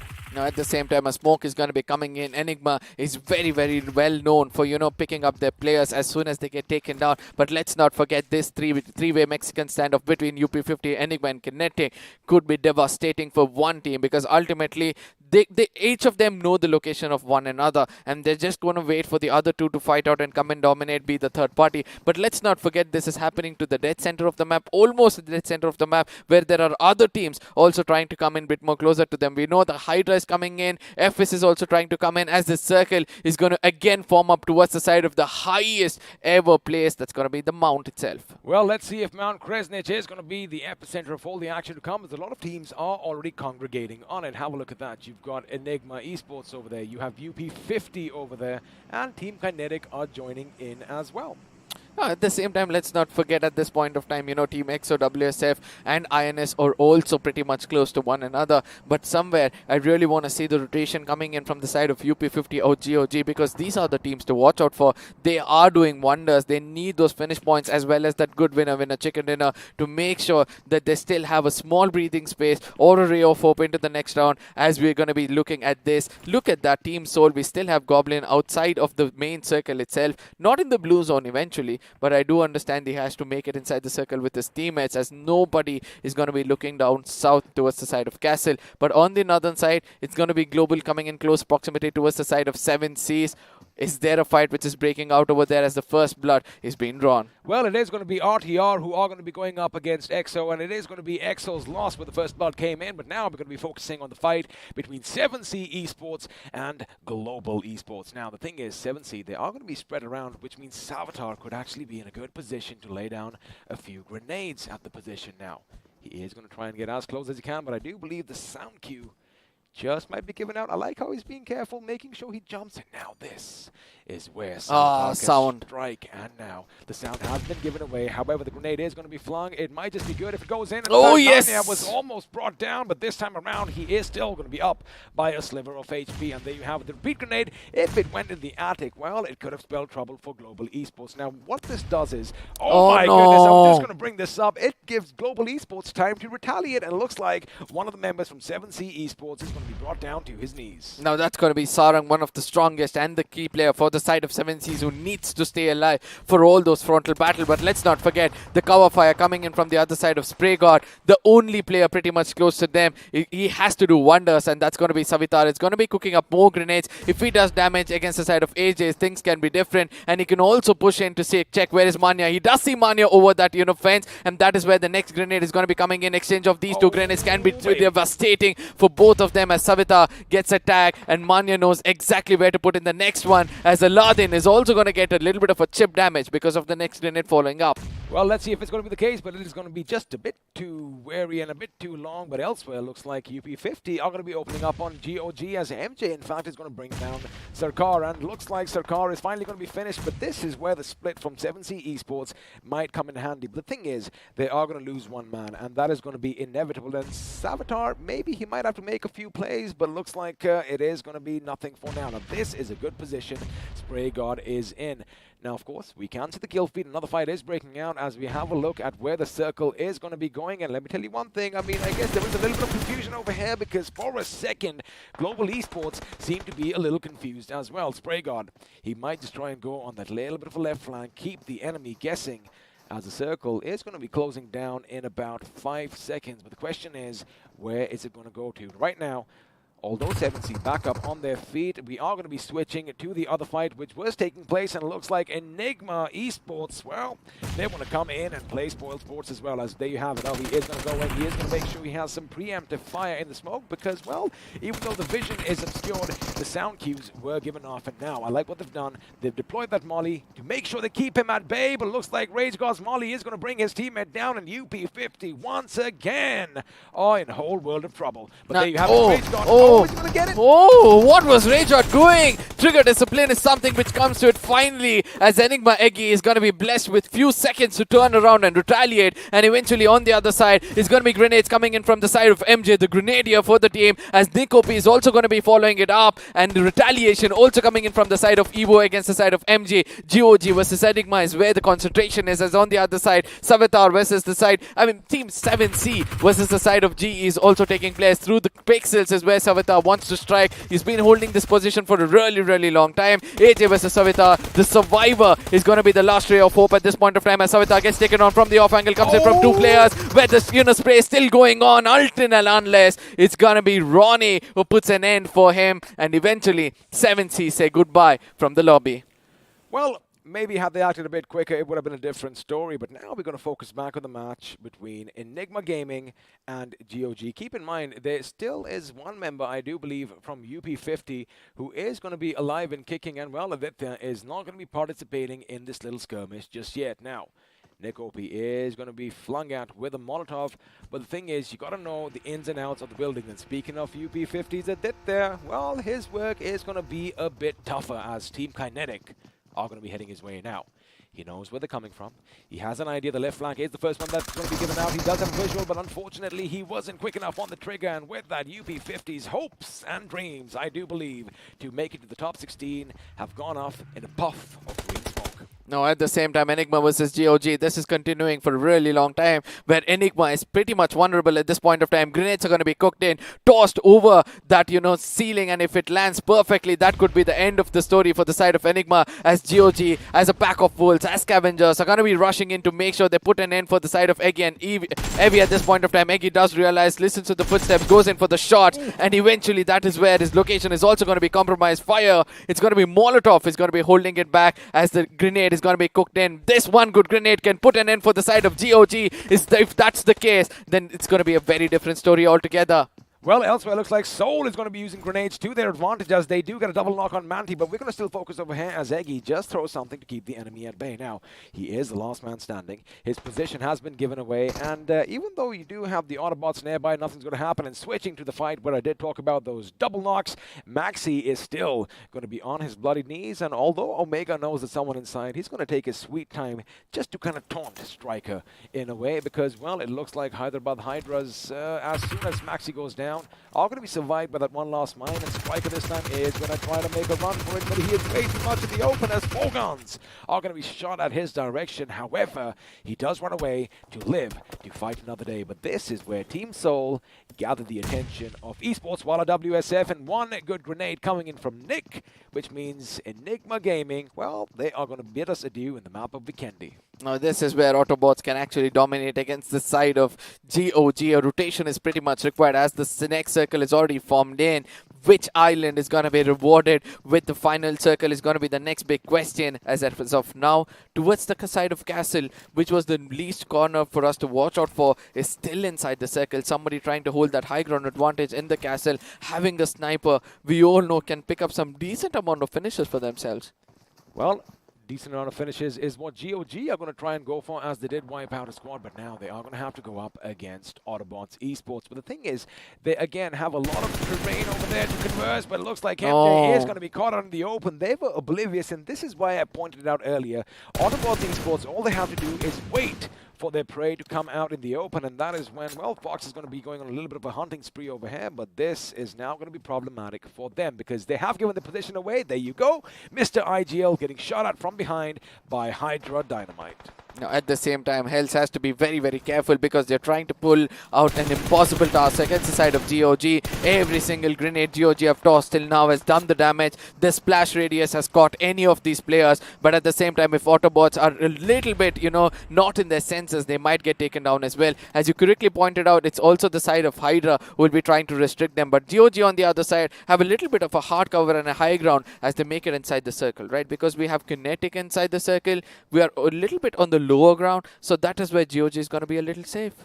Well, they are safe for now, but the thing is, they are going to have to make it in, which they already have, right? So for now, they need to bide their time because the Autobots are definitely going to back off. I do believe that's the right call coming in from their leader, and even though it does look like they are still a four-man squad, they've got to take the fight to Hydra officials. Elsewhere on the map, everything does seem a bit calm, but this is where Hydra official can have a little bit of an advantage. But the question is, again, when the next circle is going to form, if it forms away from them, if it goes a bit to the east or to the north, that is when they could be in trouble. And speaking of the circle, well, it is on our screens. And if you have a look, all the teams coming in from the south are still very comfortable. But I like what Global Esports are doing. They're going to be coming away from the top. No one is going to be east of that river for now, but there might just be a race for that little bridge towards the cement factory, and this is where RTR look like they're in a good position. INS once again in prime position to break up some finishes, but speaking of finishes, GOG are going to be closing in on the Autobots. Now, at the same time, we have to be watching out for those grenades coming in from the side of MJ as well, because every single time, as I've already told before, the projectile is always connected as hell on the other side. I've got a very, very good off angle against the side of leader. If he strikes it, that's going to be instilling fear in the hearts of GOG, and they'll have to be, they'll be kind of, at the tip of their toes, and that is what they least expect. But Hell on the other side is connected, does a chip damage, and leader is going to be tucking his tails and running out for cover as Hell knows, and his exact location is going to be cooking up another grenade, as Bullet on the other side is pretty much knowing the location of Hell, is still not going in for retaliation, as NG comes out in the open, has to pay a hefty price. It's going to be the circle, it's going to be forming up, the zone is also be coming in. Let's see what's happened next. Well, what's happening next is Hell is going to go in for the finish because he already has 2 to his name, and now with the help of his teammates, he is going to be moving in a bit too quick. Question is, do they know that someone is going to be behind them? Looks like they finally heard it, and Fox is going to be letting loose with his UMP. He gets taken down, but it is going to be a double knock coming in from GOG Bullet as well. Nick is going to help him out as well, and now the Autobots are going to be in a world of trouble again. That little ace in their sleeves, that little wild card is exactly what is working for them, and Nick knows he's out of the blue. He knows he has to go for those heal battles, not the heal battle, but he has to patch himself up. GOG had everything in their favor. Unfortunately for them, now they've been reduced to a one-man squad, and chances are they could be wiped out. And speaking of wiped out, INS, they've been in a lot of trouble recently, and now Billion is going to be taken down once again as Hydra are going to be moving in for those finishes. Now they're making sure to cover every single angle, and well, looks like Joker OG is not going to be laughing this time around as he is going to be brought down, although he did get a knockoff on Legend. Legend is going to be finished. 2 finishes for Hydra thus far, and looks like they are looking for more.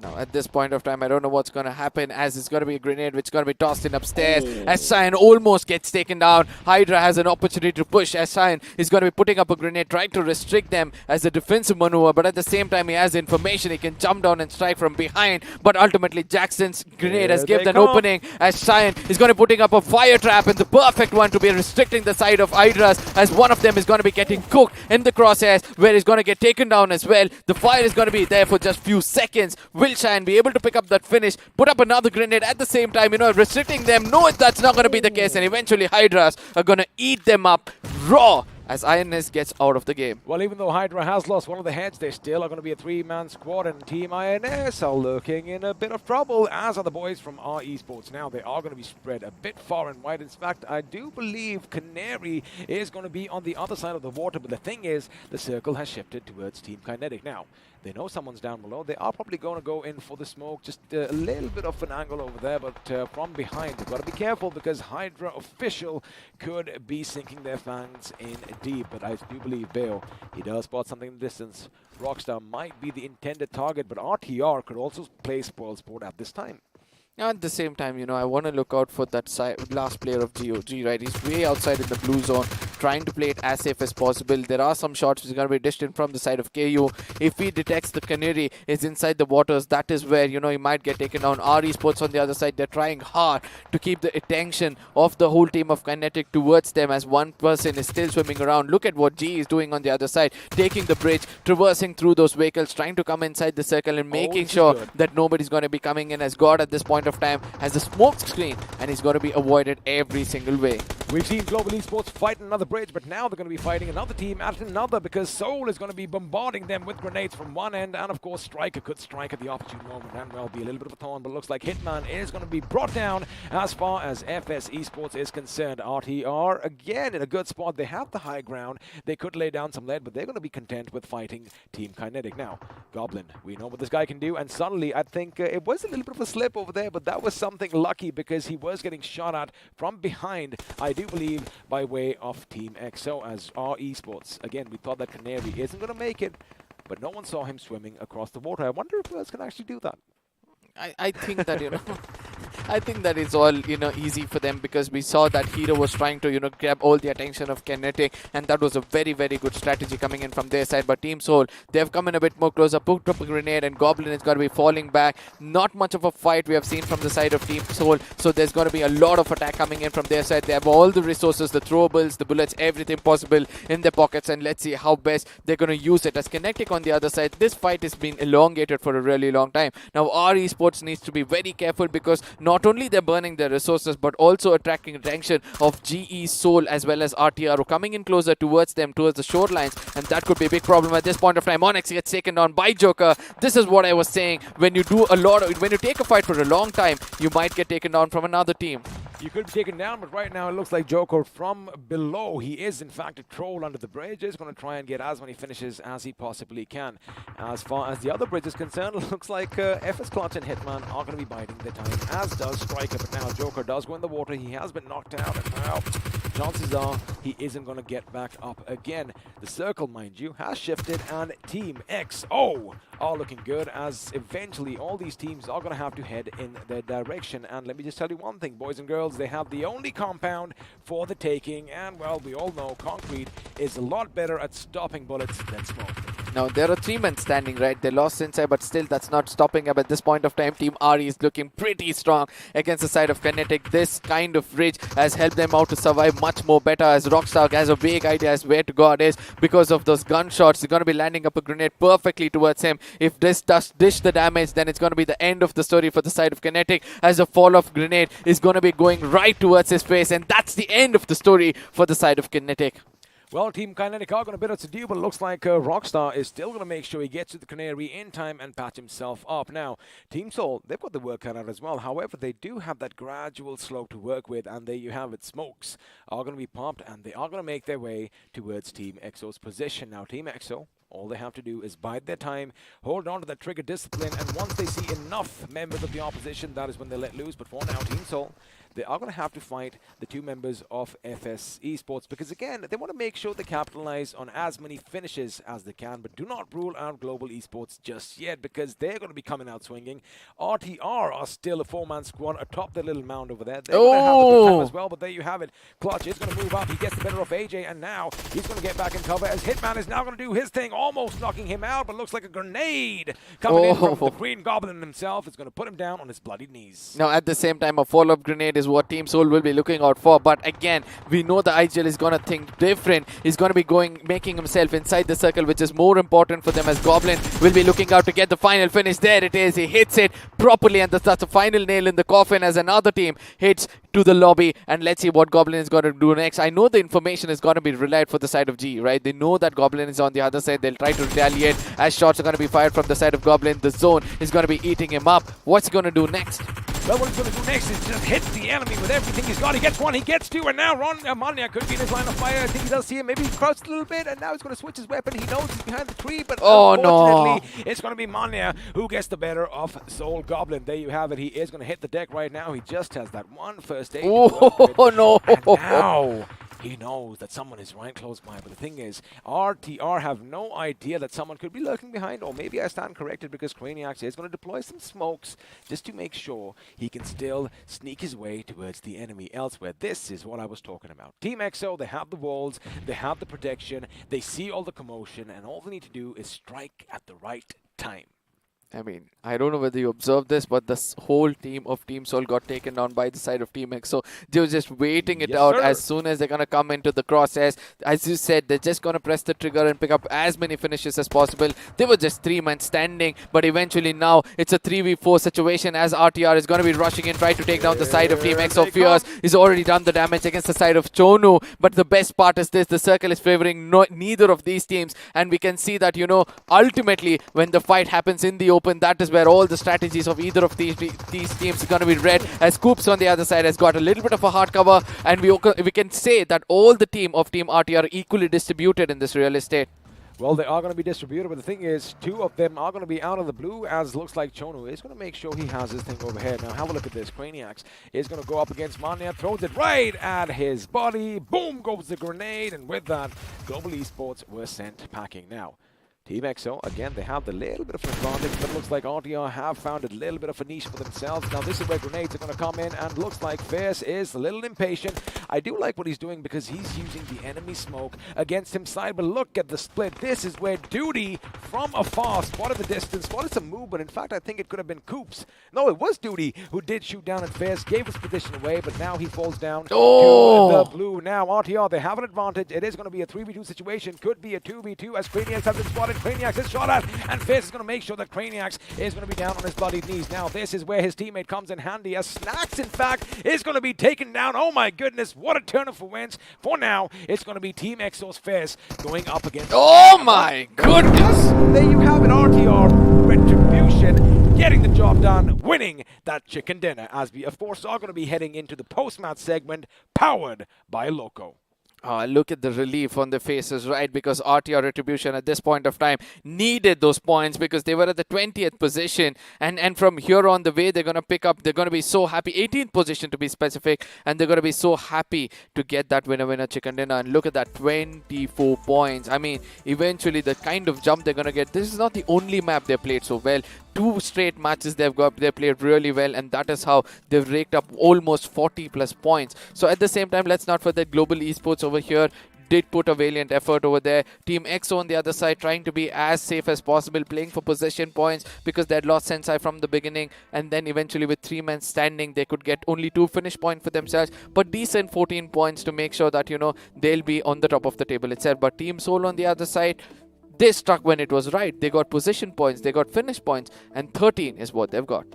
Well, 13 points is what they've got, but they did have a nice little effort. Of course, they did get caught up under that bridge for a little bit too long, and the circle, of course, did kind of shift away from them. But all in all, it was a good outing for all these teams. And if you have a look, you know, a couple of teams did get a nice taste of blood. Now, GOG, they had a good start to the game. Unfortunately, they were taken out a bit too early, which means it's going to be difficult to find out who is going to be crowned the iQOO MVP, because that is what is going to be coming up on our screens next. Global. Well, lo and behold, it's going to be Goblin himself from Team Soul, because, well, 7 finishes out of a total of 7, which means he was the one-man army in his team, does stand out. Obviously, he took down the side of FS from below the bridge with 1 grenade as with the firepower. Then again against the side of Global Esports from behind the bridge, he was trying to take them down every single time. And with the damage of 644, you cannot be more clinical than that. But with him is going to be 4 other players from 4 different teams. And this is what I love the most about this game. It's Ronnie playing in for the side of GE for 4 finishes, but a lot of hard work. He had 841 damage.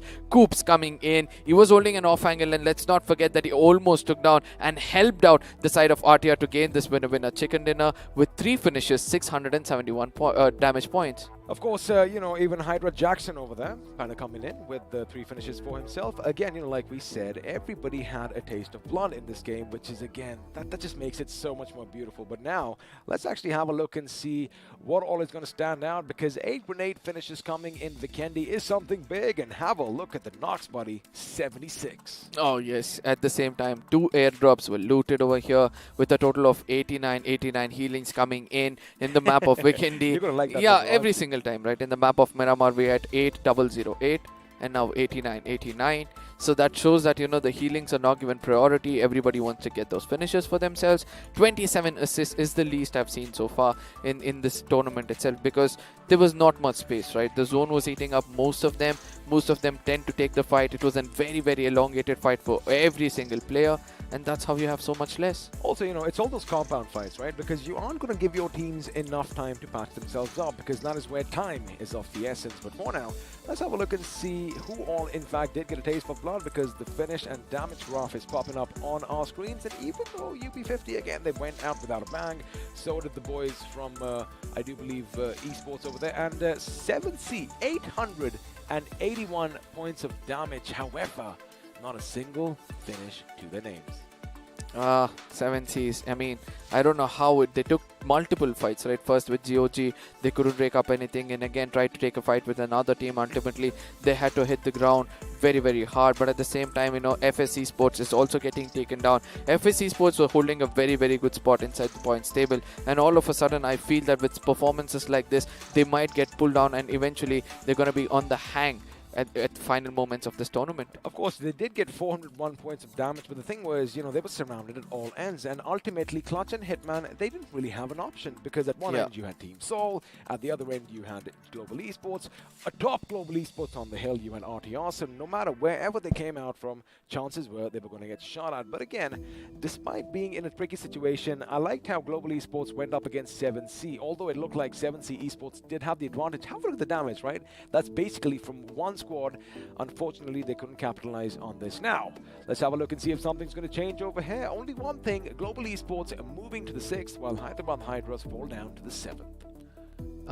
This is not going to matter, right? Because until you're there in the top 10, you're just all safe and sound. It's just you kind of experiment, trying to play different ways, trying to push your support a little further and see whether you can take up the assault point at one given point of time in the tournament when required. But at the same time, every single team has played 38 matches, and that is something which you have to look out for from the 16th position. I somewhere believe we can consider the 14th and the 15th position to also be under contest, because at this point of time, we know that from the 16, 17, 18, the numbers are very, very bleak, as everybody have hit the 200 marker, including the side of GOG now picking up 6 points, will be somewhere close to 210 points as the second page is going to come on our screens. And that's what makes this tournament all the more exciting, because again, like I said, it's going to be a nail-biting finish. And speaking about that, Team INS, largely thanks to the fact that they had 6 finishes this game around, they are going to come up to the 15th, as Blind Esports are going to fall down just by 1 point to the 16th position.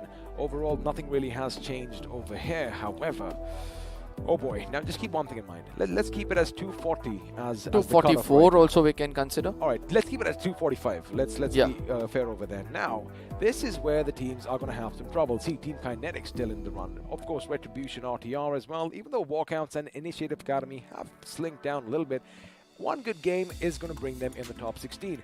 Now, for the teams that have 218 till 211, well, not one game, but 2 will do the trick.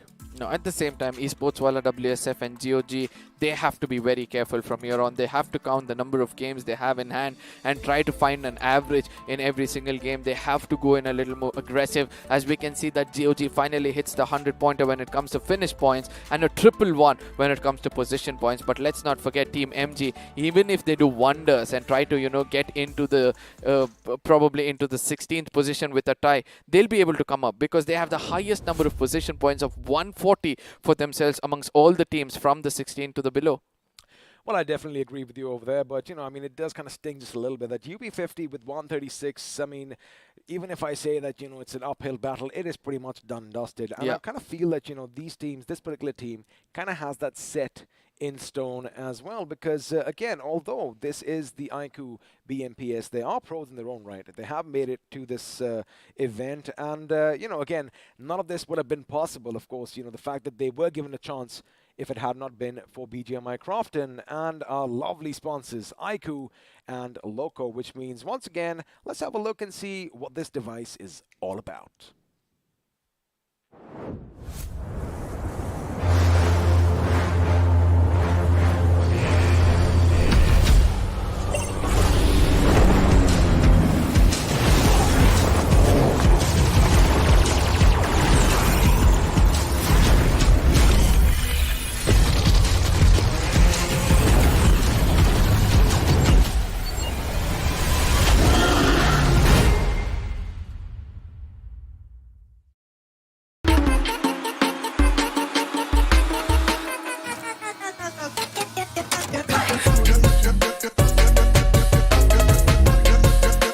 Watch it, earn it.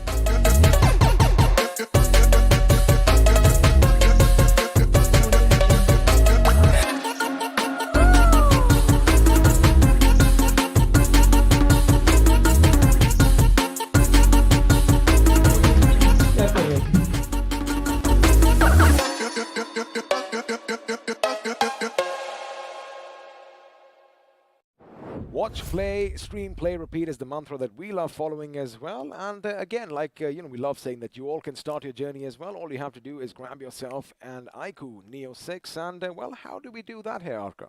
All you have to do is head on to Amazon right away and search for Neo 6. The rates are out, the devices hit the market. You guys can get the best of the offers over there. I think I've given enough information right now. I mean, it's beautiful, right? They've got 2 color variants coming in from their side. And this one especially makes it look more classy as well as, a little stylish as well. Of course, and classy and stylish is what the game was as well, because, the way Retribution, they did their thing was something that, A, we wanted them to do so that they can get themselves out of that slump, and B, it did look spectacular on your mobile devices. But now, let's have a look and see what all action did ensue in this game, because right at the beginning, it was Enigma who were at the receiving end of things. Obviously, because from the beginning we saw that, it was important for them, but this move coming in from Rage God was one of the moments where I say that, Rage God was not even having that trigger discipline or looking out for it. I don't know what issues he was undergoing. I just hope that, he rectifies it as quickly as possible. Savitar on the other side, this valiant effort where almost took down a player. It's just that the divided attention at the last moment where he had Joker also to deal with under the bridge, took him down. But yeah, Enigma, they did a little bit of a damage against the side of GOG, but the retaliation coming in from their side to end the story was something different. It was something different. Have a look at how many people are knocked out overhead. 3 people went down with 1 grenade, and well, that is going to be a bit problematic. Now, Autobotz over here, again, against GOG, they had everything in their favor, but they let it a bit too late. Grenades were timed to perfection, but again, the blue started chipping away at their health, and of course, a few teams set up a few blockades up ahead. But Team INS, buddy, not looking good just yet.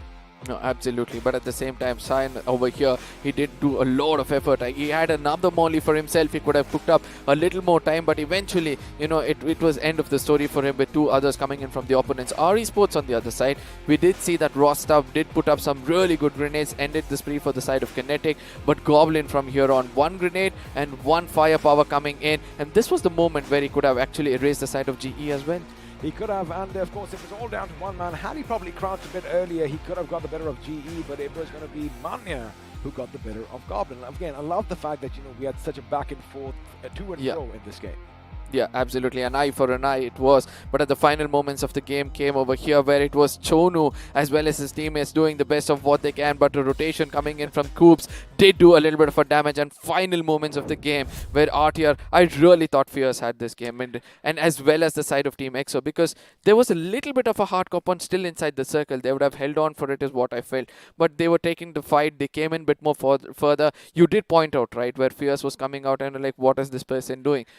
Now, that is where, had it been a bit more fierce, as his name is, he would have probably gone on the flank, which was the idea, but his teammate was giving fire from behind. Now, the moment his teammate went kaboom, that is where his kind of, mental aspect of the game kind of went down, because he was like, uh-oh, the adrenaline starts coursing in, and of course, whenever all the pressure is on your shoulders, that is where we make mistakes. But again, it was a valiant effort coming in from them. They do get the position points. However, I feel they could have racked up a lot more finishes. Absolutely. But at the same time, the teams on the top, they're not at all bothered about this, right? They're just going to be like, it's okay. We already made it through. Let's, take a chill.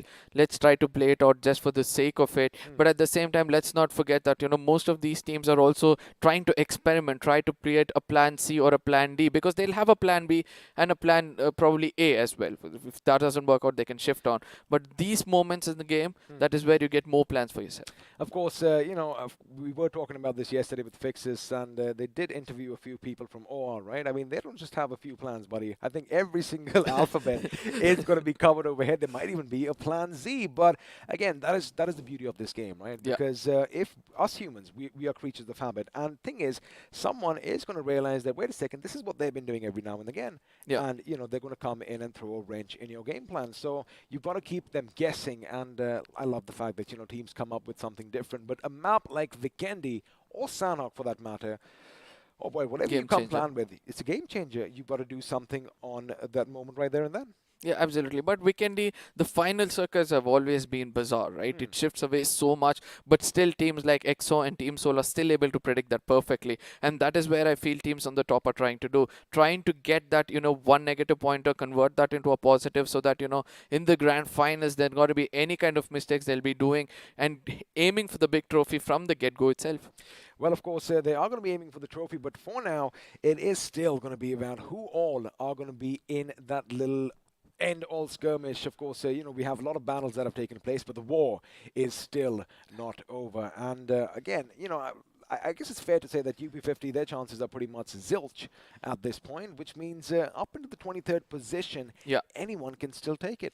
No, at the same time, I think GOG needs to get a winner chicken dinner with more points by the end of today. I mean, because they have 40 points, almost 25 to 40 points approximately to cover up and make sure they're inside the top 16 and then try to fight the position into the next part of the tournament. But in case they become a little late from here on, it's not going to be easy for them. It isn't going to be easy for them, but again, they are amping up the aggression, right? They have turned the dials on to 100, and of course, it is on show for us on our screens. But again, that is the beauty of this game, right? You have your ups, you have your downs, you have your good days, you have your bad days, and well, speaking of that, we have already gone through 3 games right now, which means I think it's the perfect time to take a little bit of a breather because, boy, we have been yapping away a lot in this map of Weekendy. So for now, from Arka and I, we're going to be back after a quick little break. Do not go anywhere because the action is going to commence once again in about 5 minutes. जब court पर बनी team of 5, छठे यार का दिल टूटा ऐसे जैसे टूटे कांच, क्योंकि अब से कोई नहीं होगा कभी भी left out. Battlegrounds Mobile India brings you the new 8v8 TDM mode. Let the action begin in Santorini.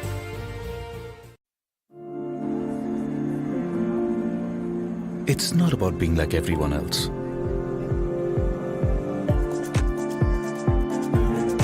It's about having your own destination.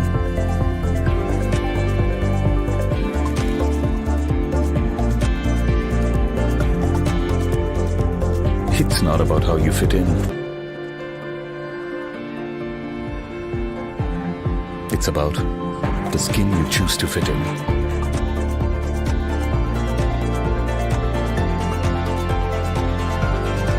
It's not about you belonging somewhere. It's about you belonging with your squad. Because everyone can be a player in Battlegrounds Mobile India. All new Battlegrounds Mobile India with new modes and maps. Let the battle begin. Download now. This car won't drive itself, right? Where to go, when to stop, read the map. अब ये सब तो in-game reader ही कर सकता है. And danger rarely announces itself. इसलिए आगे बढ़ने के लिए एक स्काउट भी जरूरी है.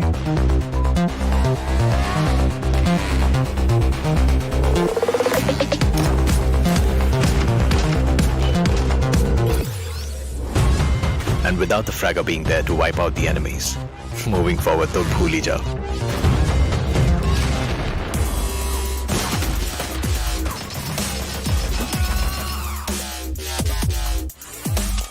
और फाइनली गाड़ी आगे बढ़ाने के लिए सिर्फ पहिए नहीं, जैक भी जरूरी है. कोई भी मैप हो और कोई भी रास्ता, जैक ऑफ ऑल ट्रेड्स के बिना टीम नहीं बनती. Without you as the support ये गेम नहीं चलती. Your friends are waiting for you on the battlegrounds. फिर से अपने यारों के साथ चिकन डिनर करोगे, साथ मिलके रैंक पुश करोगे. Battlegrounds mobile India, download now. What's your biggest weakness? My biggest weakness? If I had to pick one, I'd say that My biggest weakness is That I'm a real giver, you know. I give more than I should. Are you going to keep all the loot for yourself, huh? We don't need glory hunters on the team. I'm firing on all cylinders 100% of the time. Gives others a huge complex. Arey bhai, can't find any guns here. I'll be toast if I have to carry on with this frying pan. I'm too calm and composed for my own good. Nothing can rattle me. I'm in constant zen mode. Beast mode, guys. Come on, let's go. अरे scout रह रहे हैं यार. Hello, respond. I just can't push people against their will, you know. Even if it's for their own good. Seeing people uncomfortable just doesn't sit right with me. अबे तुम red zone के बाहर नहीं निकल सकते, कंफर्ट जोन के बाहर कैसे निकलोगे? चिकन डिनर के समय भूल जाओ, तुम्हारी किस्मत में भूखा मरना लिखा है. Pick the game, drop the act. All new Battlegrounds Mobile India with new modes and maps. Download now. Train और ट्रैक्स के छिचक के बीच अगर लोकल में बैठी टीम मुंबई अपनी गेम पटरी पे ला रही है, तो बनारस की पतली गलियों में राजेश गेम में पतली गली पकड़ रहा है. थैंक्स टू सिमरन, उसके क्लैन के रैंक का कोई बाल भी बांका नहीं कर सकता. बड़ा बाजार में कैसा भी हो वाईफाई, पिंटू अपनी स्क्वाड को दे रहा है हाई फाई. और अरविंद उर्फ शार्प शूटर को है पता, the one who shows the way is the real ताला. चार मीनार के पास एवरीबॉडी नोज ये सिंगल हीरो और दो हाथ का गेम नहीं है. इरेंगल और मिरामार से भी बड़ा एक मैप है जहां हर कोई अपना रैंक पुश कर रहा है. Battlegrounds mobile India, India rank push कर रहा है यहाँ. आप हो कहाँ? Download now.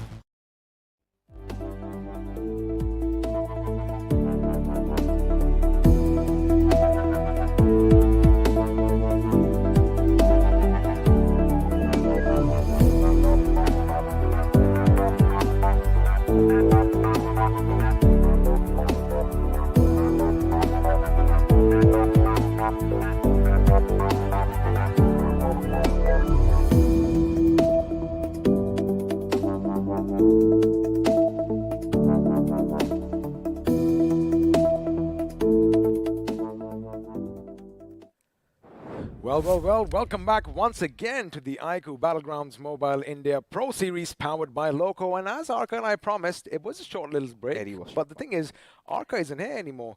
Fixes is going to be joining us for the next game. Fixes? Yes. Vikendi, buddy. Again, the game changer. What was happening?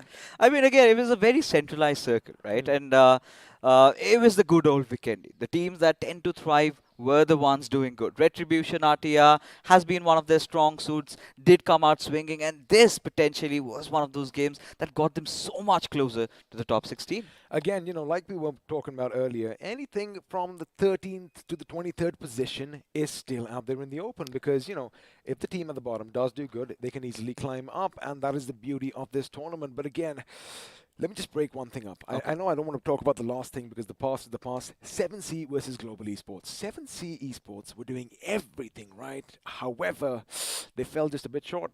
Oh, indeed. It was so chaotic towards the end, right? It was the ridges around and they had to go in for the fight and few little hiccups. But again, Global Esports, they have such a good cover, right?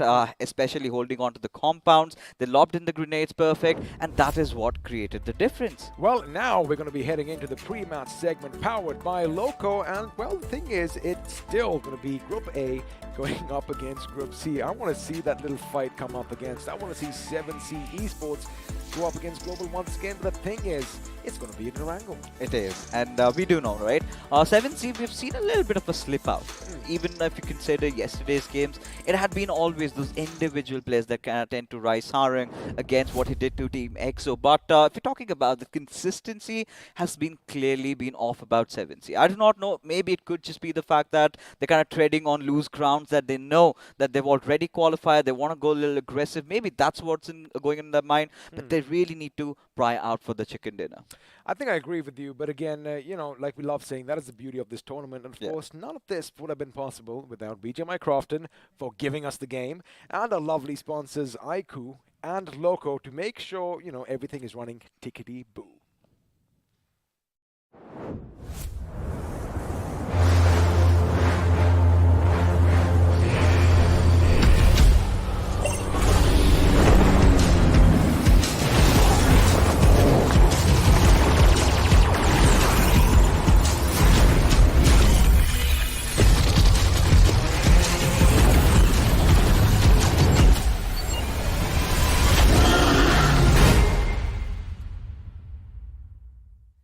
The iQOO Neo 6, 90 FPS in BGMI. I mean, it's finally here. Gone are the days when 60 was considered the best, but now it's all about 90. And guess what? It is exclusively available at a lot of sites. And if you want to get your grubby hands like mine on one of these, what are you waiting for? And top of that, considering the price segment we're talking about, one of the mid-range smartphones and still offers specs that so matches the premium ones in the line. But coming back to discussion, XP, we're talking about A and C battling it out against each other. It was way too wide open by the start of today's evening. But GOG were having a really rough time, especially with the rotations. They're winning a few fights, but it is still not going their way. They need to get a few chickens for themselves. They do need to get a few chickens, and in fact, I do believe we have a few substitutes coming up. Of course, Joker's going out, Knuckles coming in. It's all for you to see. But GOG and Autobotz. Now, we did have a look at that fight. They delayed it a bit too much out in the blue, as a result of which, time was running out for them. But the thing is, time is never going to run out for all our lovely viewers because we have a lot of things to give away. And of course, I'm talking about all this amazing BGMI merch. Indeed, and the numbers have also increased, right? 25 were given out yesterday, could be even higher, but all you've got to do is support your favorite teams, right? Hashtag whichever team that you think is going to be ending at the top by the end of the evening, right? Just on that one day. Head over to the BGMI official esports channel right at there, and then all you've got to do is fill up that form in the link. And well, if you're lucky and your team is on the top, you're going to win something. Well, of course, I want to get myself a tea. Of course, I think they are going to be coming. They're on the way, buddy. They're on the way. Calm down. Calm down. It's all right. Do you need some tissues? I don't have any around me right now. I can see a little tear coming down. But again, it's because we love it so much. But what we love even more is going to be the game in Erangel because, A, it's the crowd favorites. Yes, let's all wait and see what's going to happen because in about 4, 3, 2, 1, we're going to say bye-bye from the studio. All right, 1. There you go. And now we're going to be dropping down at the military base. I think somewhere down the line, I've been really enjoying the circle ships coming in Erangel lately, right? Especially the first game of Erangel. And even yesterday, the final one, right? All those curveballs hitting the boys' heart. But this is where I'm starting to ponder as to where is the circle going to be. I mean, it's been ages right now. I think it's been that last week. We finally had a certain one. And yeah, it's been a long time, right? I think it was week 1 where we did get to see those eastern circles, but after that it's been kind of silent. It's been more about those western hybrid circles, or maybe the circles kind of shifting a little bit up north. I mean, we have seen a lot of action take place around the shooting range now. I get it. Everyone's speaking of the shooting range. Boy, do I have that. How good are you? Tongue, man. Oh my goodness. I just kind of freak myself out right now. How good am I? Are we talking in game or in real life? Oh, buddy, I got a nice aim. In fact, there are a couple of shooting ranges that I have been to, and it has been fun. And maybe I'll take you one day. There's one in, well, I forget that. We'll talk about that later. I really do not want to break my shoulders because of that kick you get, don't worry, right? We'll give you a .22 caliber weapon. It's going to be fine. It's just going to be like tuck, tuck, tuck, tuck, tuck. It's going to be like a BB gun. But I hope so. I want something different in this game. Okay. Last game, like you said, that we were happy. It did finally come a bit towards Pachinki, then went a bit towards the north. So again, something different. Maybe I want to have a fight just west of Novo. I think we haven't really seen a Nova circuit even once this time around. This entirety of the iQOO BMPS, and we're just going to be dreamers, just hoping. A little bit of a hopium kicking in, but would love to have something around this museum as well, right? A little open circle, whoever gets the hold of it, maybe our teams like Enigma can really count it out. But for now, ladies and gentlemen, we have to take it up to the skies as the flight path trajectory all the way from that southeastern side going directly towards Primorsk, and a lot of the teams are going to be squandering around in the lobby XP because they have to go north. Well, a lot of teams are going to be heading to Georgia Paul, of course, school in Rozhok, and even Yasnaya, which means we might see some action break out so early. UP50? There you go. We might I'm not trying to say anything. Look, I mean, if they have a 50-point game, maybe I might tell them that, all right, you might have a chance to come in to this tournament. But for now, as the plane is going to be midway through its flight path, we are going to see a lot of teams disengage from the plane, jump down, and my question is, again, I kind of expect a few vehicle clashes to come up in the next couple of minutes. I think maybe around Gatka, right? I'm pretty much sure, considering a lot of teams head over there. You've got Hyderabad Hydras also trying to go for the Western Georgies, and then you've got UP50 who also pry for the same. Autobotz will have no trouble whatsoever getting down to the good old Primorsk, but INS. One big question, I think, barring that first Erangel game with it survived for a long time, they've been pretty off today. Well, they have been pretty on, but the circle is still going to be kind of similar to what we've seen before. It always is going to be a little centralish, a little bit towards the north, but this time we have Stolberg. Now, coming back to Team INS. Oh boy, now I've said this before, I'll say it again. They're the team that needs to be the aggressor because for some reason defending has not been their forte this time around, and well, looks like they might be good for now. Again, they might do the same thing, right? Loot up around that area that they love dropping, just west of the farm, and of course those six-pack houses like I calling, and you're laughing, I think. Are you on the same page as I am? Oh, indeed I am. I was just going to follow up because what they do right after is just head over to the gas station. The same thing? Yeah, the same thing. You know, look out for maybe ACBC, but this time Retribution RTR, and then they will have Autobotz facing around. They're going to fire a few bullets. It's the same old story repeating over and over. I guess they need to just, you know, suit up, boot up, and head for maybe Pachinki, try and take out EW, but we did expect teams dropping close to one another. But looks like Enigma's Avi is going to get away with that buggy for himself, and for now they are going to be heading a bit down south near the museum and the shelter, and they are going to be in a good position at this moment. However, since we do have the map for us, Global Esports, they did drop nearby as well, but they're going to be going towards the school and of course the apartments right next as FS. Now they love calling Rozok home, right? Yeah. However, it kind of felt like for a split second maybe Global could have just threatened them to go from the north and, you know, waste valuable time as far as loot is concerned, because I want to see them push up on their position. You know, considering the fact that, you know, OR is not playing in this particular game, Global Esports has access to the school apartments. Had the OR been over here, then it is mostly Rozok or maybe Water City if FS is not in the lobby, right? That has been the go-to case. We haven't really seen a lot of fights breaking out though between them. A lot of kind of a truce brought up between them. What's interesting is when all these teams make it to the final 16, then it's going to be a problem. Who goes to the school? Who goes to Rozok? And that, of course, is something I'm interested in. But again, that is what you talked about, right? OR Esports, they have a lot more plays in their playbook. I think this is where they need to reconsider, right? Then we might see Global Esports maybe heading towards Water City, giving away school apps to OR Esports, and FS can enjoy their Rozok.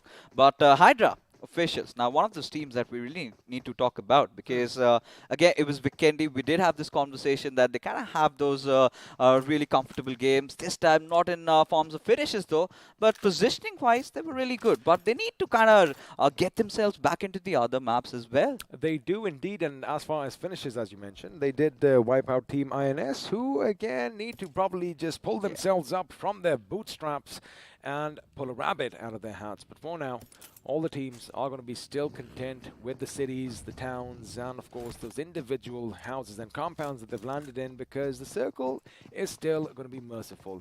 Now, you know, we've always expected something to happen with Team EXO and 7C down at Milta, and we did see yesterday, I love how Sarang and the boys, you know, they keep a watchful eye out for the opposition, and more often than not, actually, they've come out on top.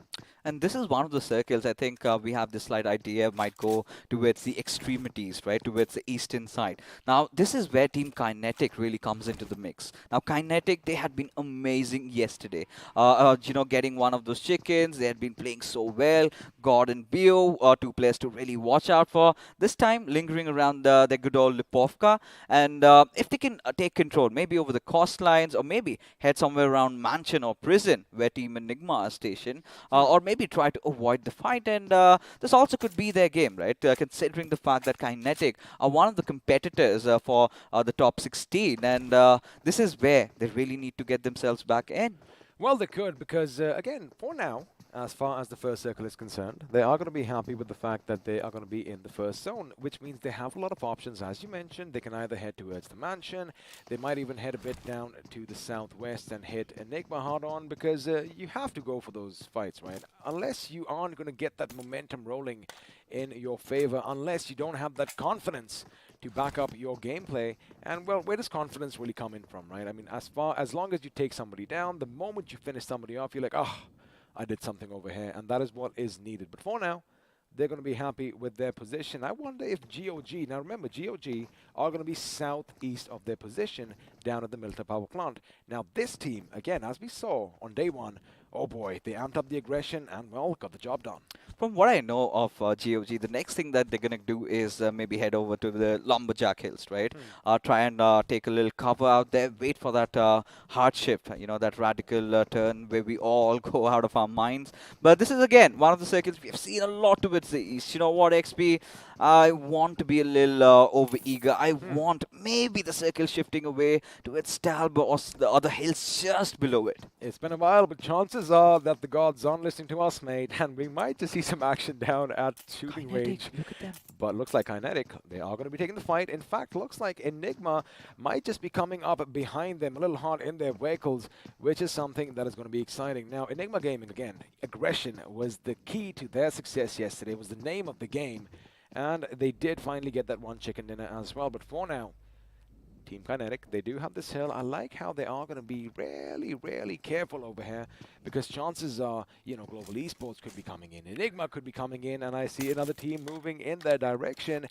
I do believe it's going to be Esports Walla WSF, if I'm not wrong, heading straight in the direction. There you have it. All the cues are going to be given out.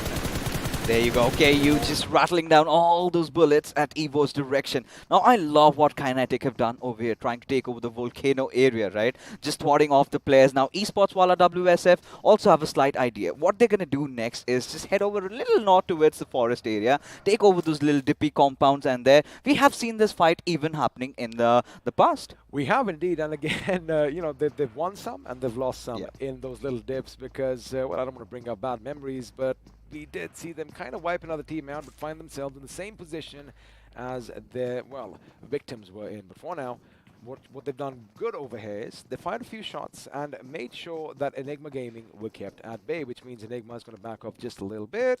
And for now, life is still going to carry on. But now, God, going to make sure that he gets back to his teammate.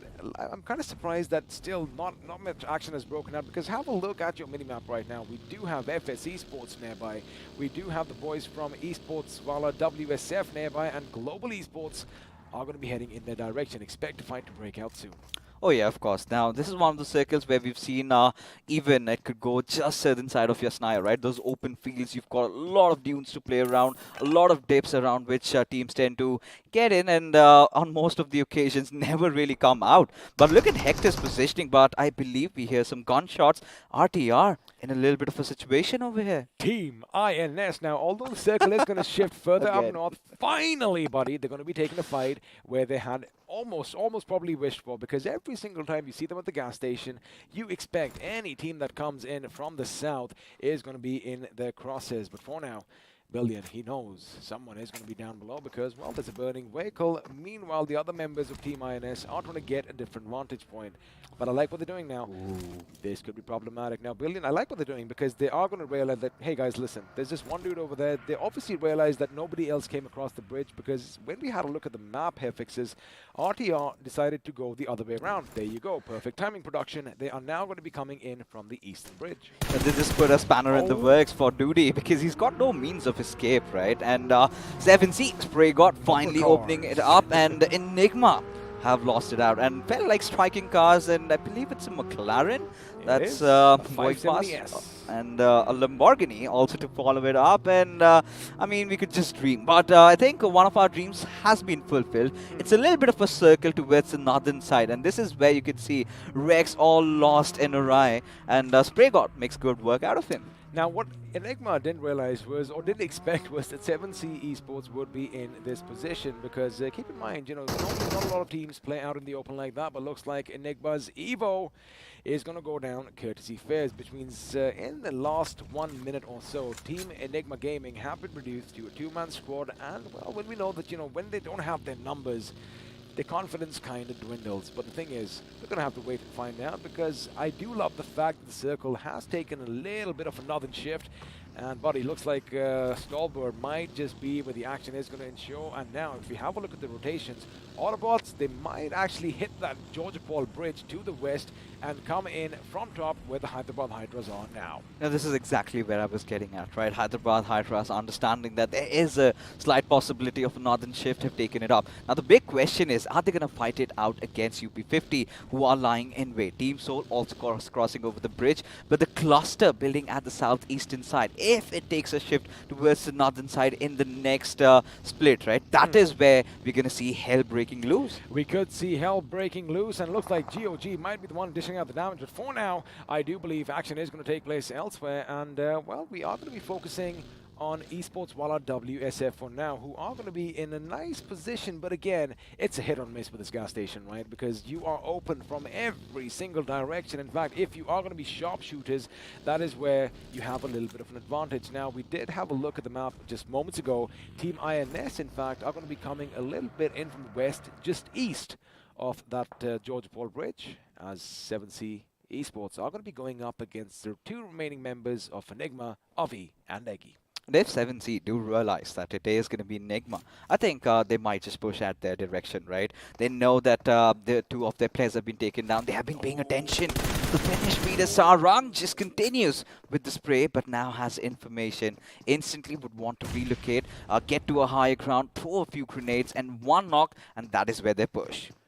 Well, let's see if they do get the knock, because now the circle is going to be shifting, and if it goes to the north, it is going to be amazing for a few teams. But have a look at our Esports' transition as well. Now, they are going to be hitting a few teams head on, and looks like shots are going to be fired as Team EXO are going to try and make their way away from them, but this is where GOG could rack up a few finishes as well. All the teams coming in from the west, chances are we might just see a few drive-bys, and, well, vehicular manslaughter aplenty.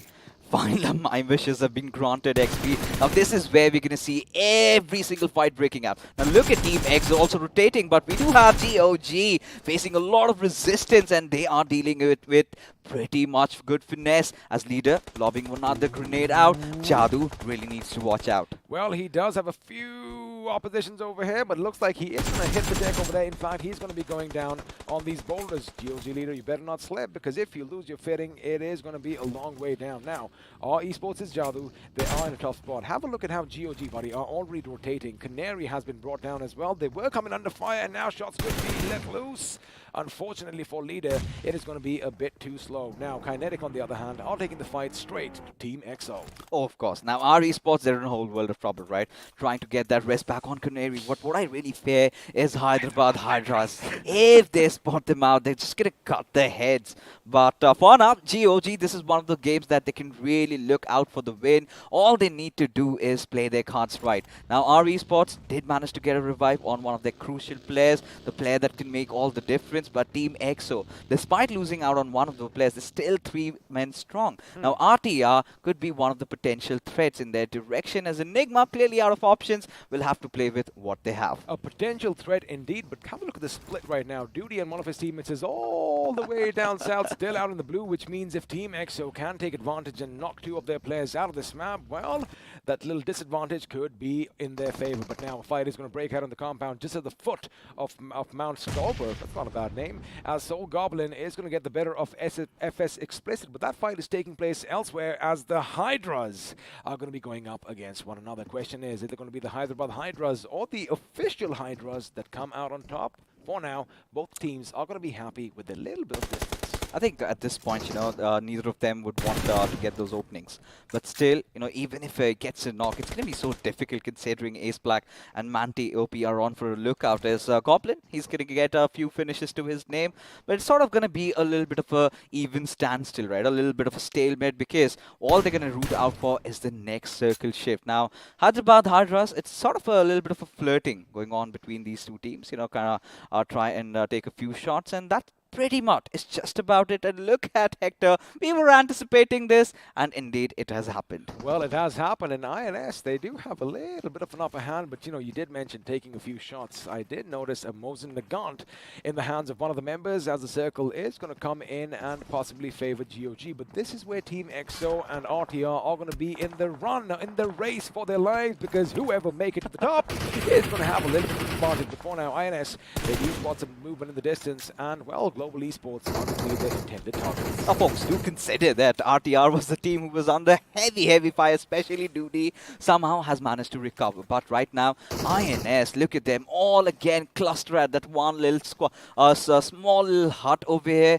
He's going to be taken down for good. But that little flank coming in from the backlines could create all the difference. Billy trying to bait himself out a bit, maybe going towards Joker, trying to pull him out of harm's way, or is it INS just tucking their tails and going for a run? I think they realize that, we are on a little bit of a slope, and I do believe Goblin's position could have been given away as Joker is going to make it away in that McLaren. Of course, it is going to be a fast car, but this is where he relayed that information, right? Dude, the flanks coming in, you guys better reposition yourselves, which, works out for both teams at this moment, because they are still going to be whole, and, well, they are going to try and find a nice little niche for themselves. Now, as far as Team Soul is concerned, all I'm worried about is they are going to try and go for that northern rotation, right, Fixes?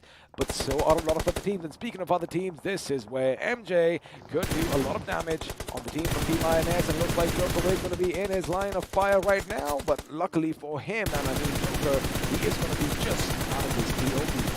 And 7C also could do some good work out of him, but somehow manages to escape, keeps himself alive at least for now. As now Team Soul spraying down on the players of Team Hyderabad. Hydras, there you go. Goblin to his notorious ways once again. Maxi out of the server, but Soul somehow recuperating from such tough situations are still getting a lot of finishes to their names. They are, because the thing is, looks like Hyderabad Hydras are going to be fighting it out with UP50, as Fierce is going to make sure that AB's hell is going to be taken out with a big bad boom. Now, Hyderabad Hydras, they have lost a member. They know that UP50 is going to be at one end. They know that Soul is going to be coming in at the other end. Now, Striker, oh boy, he is going to deploy some smoke. Shots are going to be coming in from every single direction, but it's going to be those 4 weapons in front, all converging in at one point, which means, well, Manti is going to be taken down as well. Oh, this is big. Everyone sort of shooting in unison as those grenades keep on flying, keep on coming in. Omega, spots out Ace Black, taking a jump, and there you go, putting an end to Team Hyderabad Hydras, and just when they were thinking, they are getting shot from elsewhere. This is where UP50's Rage God is going to try and do a little bit of something. Of course, it is never too late, but it looks like it could be good positioning over here. That grenade just showering down flak from above as he's going to readjust himself. If this bounce is correct, it could be devastating for the Team Soul. However, for now, they are going to be still a 4-man squad. The problem for them is our Esports coming up from behind, could be laying down shots. There you have it. It's going to be another knock, and Aksha does go down, courtesy Jadu, as expected. Now, Team Soul are going to be caught in a little bit of a pickle. They are going to have to back down just a little bit, as Rockstar is going to be spotted. In fact, Rockstar is going to be taken down by Goblin. Goblin is doing so much in this particular fight. Now, he spotted out Jadu, trying to spray in his direction. Wrong tree is what he has, but no retaliation fire. Jadu on a little bit of a defensive spree over here. Needs to watch out. Finally has his position compromised as a grenade goes flying in. Does hide himself in that little smoke. But I think a shot is coming from elsewhere. I think it is Esports WSF trying to do something out of Team Soul from the backlines. Maybe Karan. Maybe Karan, but I do believe, again, it could also be UP50, because keep in mind, they know exactly where Team Soul are, and finally, they are going to be making a little bit of a move. I love how Jadu, Omega didn't spot him, but of course we did, because his attention is still going to be in the smoke. Now, as you mentioned, Esports while are back in the distance. Karan with that Mosin Nagant. He does whip out the Molly instead, as Goblin's position is going to be pretty accurate over there. Jadu is going to be flung with grenades, and chances are the magic is going to slip out of his fingers. I like the fact that even now, Fixes, he is still alive and kicking. Somehow, Team Soul needs to get themselves inside the circle, considering the fact that UP50 already are holding on to the peripheries. Team Soul have been phenomenal so far, but they need to do something. They need to find some sort of an opening. Savitar, I believe, has spotted out INS. Oh, he does spot him out. However, those shots, wait a second, Spray God spots him out too. Now he's going to go left to the car. He flips up that AK. He gets one, he gets two, and now the cavalry is coming in. You don't need it, buddy, because looks like Spray God did pump them full of lead. And now, before he patches himself up, I like the fact that they are going to make sure they deploy enough smoke elsewhere. Looks like Team Soul is on a little bit of a domination spree. Oh, indeed they are. Maybe another fight is what we get to see from their side. Still have that higher ground. Karan and Invader do have the cover, but not the right altitude, though. Team Soul at this particular moment somehow need to get inside the circle, as Sarang is going to be on a little bit of a spraying spree as he keeps pummeling down the players of Team Kinetic. One good grenade and are they wiped out? Well, it was Global Esports from the other end that were pummeling them with bullets as well, and it looks like 7C Esports just got that one finished from this skirmish, but now Aegis position is going to be given away, and keep in mind, he's the last man standing. Well, I spoke too soon because he has been taken down instead, and it wasn't 7C, it was RTR that were going to put the final nail in his coffin. Now, looks like Team Soul, again, we just mentioned they are still in a good position. They, in fact, do have the high ground, as Omega is going to keep a watchful eye on whatever happens down below. Curran does have that Scar Ale in his hands, but the thing is, both these teams are going to have to make a run for the blue zone, and Hector from above almost got the better of him, goes into the blue zone, and is going to shoot once again, but it's going to be Curran with his accuracy with that Scar Ale, who is going to make sure, well, Team Soul are going to be on the back foot for now. Hector really cannot afford to whip these bullets at this important point right now, at this area. Team Soul, I'm still baffled by the fact that they're still surviving. Somehow made it inside the circle, but Omega has a really capitalizing point. They're spotting out the players of GOG as well. Will finally get the finish on Curran. Would want to go for the other, as Hector still waiting for that revive though. But GOG could have spotted them out. But look at them. They're rather focusing on the revives instead of going for the finishes. They are indeed. It is a bit baffling over here because you've got to keep one thing in mind. They do want to have the numbers because they are going to be hit hard by 7C as well, as Sarang could be in a nice position to pretty much end their misery for now. And speaking of Sarang, as expected, the grenade is going to be flung. It goes boom. However, it was just a little bit too short, and now he's going to get closer. He might just whip out his Grotzer, and that is weapon he needs. But you know what? He doesn't need to spend any bullets because that one grenade took bullet and leader out, and now he can focus with his M4 as Hector goes down. Omega almost gets taken down, but now Akshat and Goblin are going to be focusing their attention on him. Is he even human at this point? Sarang, could he go for any better spray?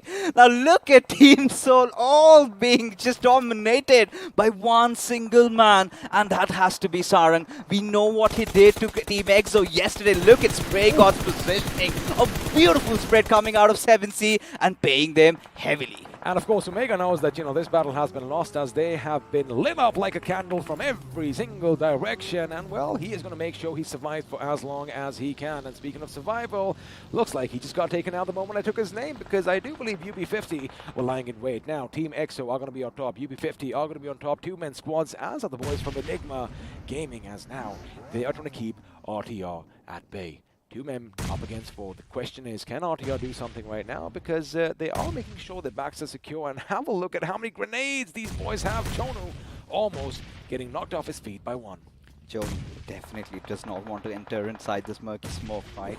Is still finding for that opening, but Coops could be the one creating all the difference. Eggy and Coops lobbing the grenade at the same time, but none of them taking any sort of damage. As Shonu still not wanting to give up, but suddenly catches fire and he has to drop and roll. Well, he is going to have to drop and roll, but the thing is, from elsewhere, looks like UB50 are going to be taking the fight to 7C. Just as I say that, they get eliminated by 7C Esports, who, mind you, have racked up 17 finishes for themselves, and looks like they are going to be masters of the land as well. Now, this is what I was worried about. If Enigma Gaming give them a little bit of an opening, that is where RTR can go in and, well, seal the deal. But I'm still kind of excited about how wary Coops is, because he's not taking any chances. Now, Chono did throw a grenade elsewhere. Aladdin is going to be brought down by a grenade by Fess, but Enigma Gaming, I get it, they're holding their ground. The thing is, I do believe 7C Esports might expect a full team to be inside.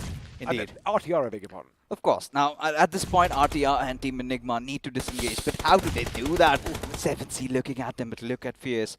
You know, the two players surviving, Fierce and Punk, could create a lot of difference. Did make it to the top two in the previous game. Can they do the same at this one? That's the big question. But look at FSK47 still lying in wait. But I believe Punk has spotted one of the players out of Chono and can get the knock. Well, he can't get the knock from this side. On the other hand, I do believe 7C Esports, they also have a little bit of an angle in Chono. Oh, I know you were trying to third party yourself over there, or rather get a little PvP, but looks like you are going to be taken down. And Fierce finally is now going to retaliate towards Sarang's direction. Now, the aim of the game is to blow that vehicle up, but Sarang gets up because, well, to be honest with you, Fierce was out in the open spraying for a bit too long. Now, Punk's position, mind you, has been given away as well, which means it might be a bit tricky, but there you have it. They're going to go in for the revive. A grenade has already been flung. If it's going to be good, it's going to be just a bit too long, but this is where that artillery strike has been called in, and looks like 17 finishes might just become 19. Indeed it can. There's a high possibility. Fierce already taking huge damage. Barely on a sliver of HP. Gets the job done. And 7C, 19 finishes and are looking nigh unstoppable. They want to get the chicken dinner. They want to do it in style. And I think it is the perfect game for them. RTR, on the other hand, they had everything for the taking. However, they hesitated a bit, and now Eggy is going to make sure he pays them a little bit too much. But looks like the play zone is going to snuff his life out before FS Esports can. FS Esports again with the third position finish, which means it was down to a 3-on-1 situation. Poor old Coops' position has been given away. A grenade is going to be brilliant, and looks like it can be all, but no, it's going to be a bit too long with Spray God. He's going to go in. All he needs is his weapon at this point, because he is going to shoot. He is going to spray some lead. Good luck to his name at 7C Esports, ladies and gentlemen, your winners from the game of Erangel. The first chicken dinner comes in style for 7C Esports. I mean, look at how they've been playing. As ladies and gentlemen, we transition into the post-match segment powered by Loco. All smiling faces, and Sarang, Spray God, Aladdin, every single player are forced to be reckoned with. 21 finishes XP. I am just about to lose my minds right now.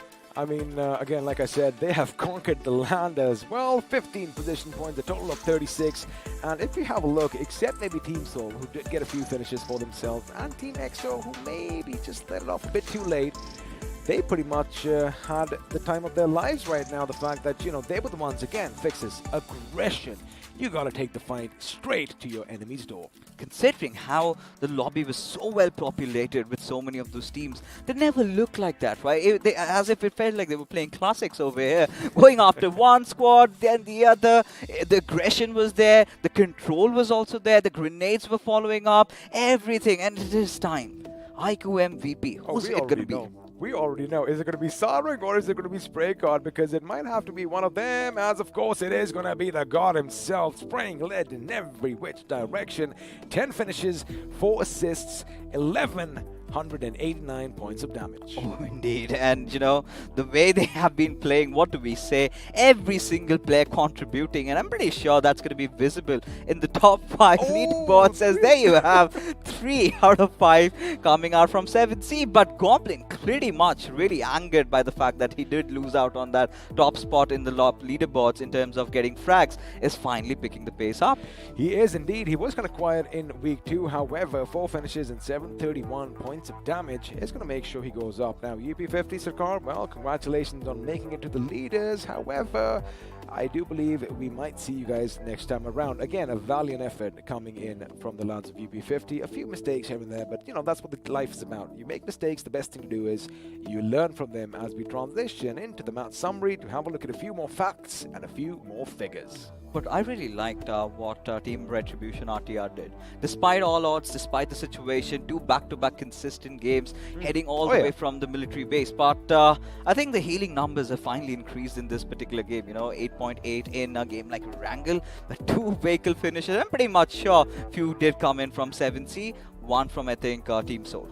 I'm definitely sure about that. But again, you know, I did kind of notice one thing when we had a look at the game stats, the point standings, because INS, well, we're going to hold on to that. We're going to come to them when the highlights come up. Because again, defending seems to be a rive for them as we are going to be moving into the FD graph. That, of course, is your finish to the damage. And well, when you have 21 finishes, chances are you need more space in the graph. 3,356 points of damage for 7C Esports, which is the second highest in the tournament so far. It's preposterous. I mean, these numbers being put up by 7C. Somewhere down the line, we were wondering if they're going to bring the pace down a little bit, maybe go a little what Enigma did yesterday, try to go for maybe a few more position points, but they wanted to do it in style, right? They went all guns blazing and never seemed to stop even for a second. But Team Soul had been pretty much impressive considering the circumstances that they were in. They somehow managed to pull off through, but delaying their entry inside the circle, that is where, you know, UP50 made good work out of them. At one end, and of course 7C at the other. So, you know, again, they were pretty much in a sandwich situation. But now, let's have a look at what's happening in the overall standings. We do expect a little bit of a switcheroo coming in, as once again, now it's going to be Enigma Gaming that go on top, and Hyderabad Hydras are going to slip to the 8th. Just a 4-point difference, though. Oh yeah, of course. Now finally we get to see those ones popping up. Now, Enigma Gaming, I mean, they've been pretty decent. Nothing to worry about them. At least we're not concerned about what goes on in the top 8, right? What I'm really concerned is for the fact that OR Esports has yet to hit that 500 marker. We really thought that they're going to do it yesterday, but I think Team Seoul, Team EXO, they're finally starting to catch up. That 100+ points of lead that they had is finally getting contested. Well, it is going to be contested, but again, you have 2 more days after this, and of course 2 more days, 2 more games for them today, so they're going to take their time, man. But now let's have a look and see what's happening with 7C Esports. They're going to be jumping up to the 9th position as Retribution RTR, ladies and gentlemen, are finally going to come back in the top 16. 14th position for them, 248 points in all. I mean, the way they started off, right? I think they were somewhere around the 23rd position by the start of this evening. And this is what comeback stands for, right? This is what puts in your right heads at the right time, getting 2 back-to-back consistent games. And especially how special this game was for Retribution RTR. The first moment, Duty is in such a bad situation, has someone coming to his aid, finally rescues him out of there, goes from that eastern bridge, goes all the way up top, and from there onwards, they still held on, getting the 2nd spot, getting the chicken dinner in the previous game. It was all so well planned out for them. It was indeed, but the only change over here is because, like we say, for one to go up, another one has to fall. Because RTR made it to the top 16, well, Blind Esports are going to find themselves falling a little bit in danger. But again, you know, a couple of good games coming in from them could basically turn their fortunes around. Now, even GOG, this time again, we kind of anticipated, we kind of thought that, you know, they are going to be raking up all those finishes for themselves. Unfortunately, a few other teams had the same idea because they were in a good spot, right? Yeah. But then from one end, you had Team EXO shooting at them. From the other end, UP50 came out on top. And then, well, the 7C Esports team was just, I think they had the ships on land this time. Kind of reminded me a little bit of a movie that we all know about. And they were just dishing out damage every single second, every single direction. And this is where they were really uncomfortable, right? GOG had too much on their plate to deal with, and they could not do much, and that is how the cookie crumbled for them. That is how the cookie crumbled. Of course, we are talking about the iQOO BMPS, and it would not have been possible without Croft and BGMI and our lovely sponsors iQOO and Loco, which means, once again, let's have a look and see what to do with the Dragon.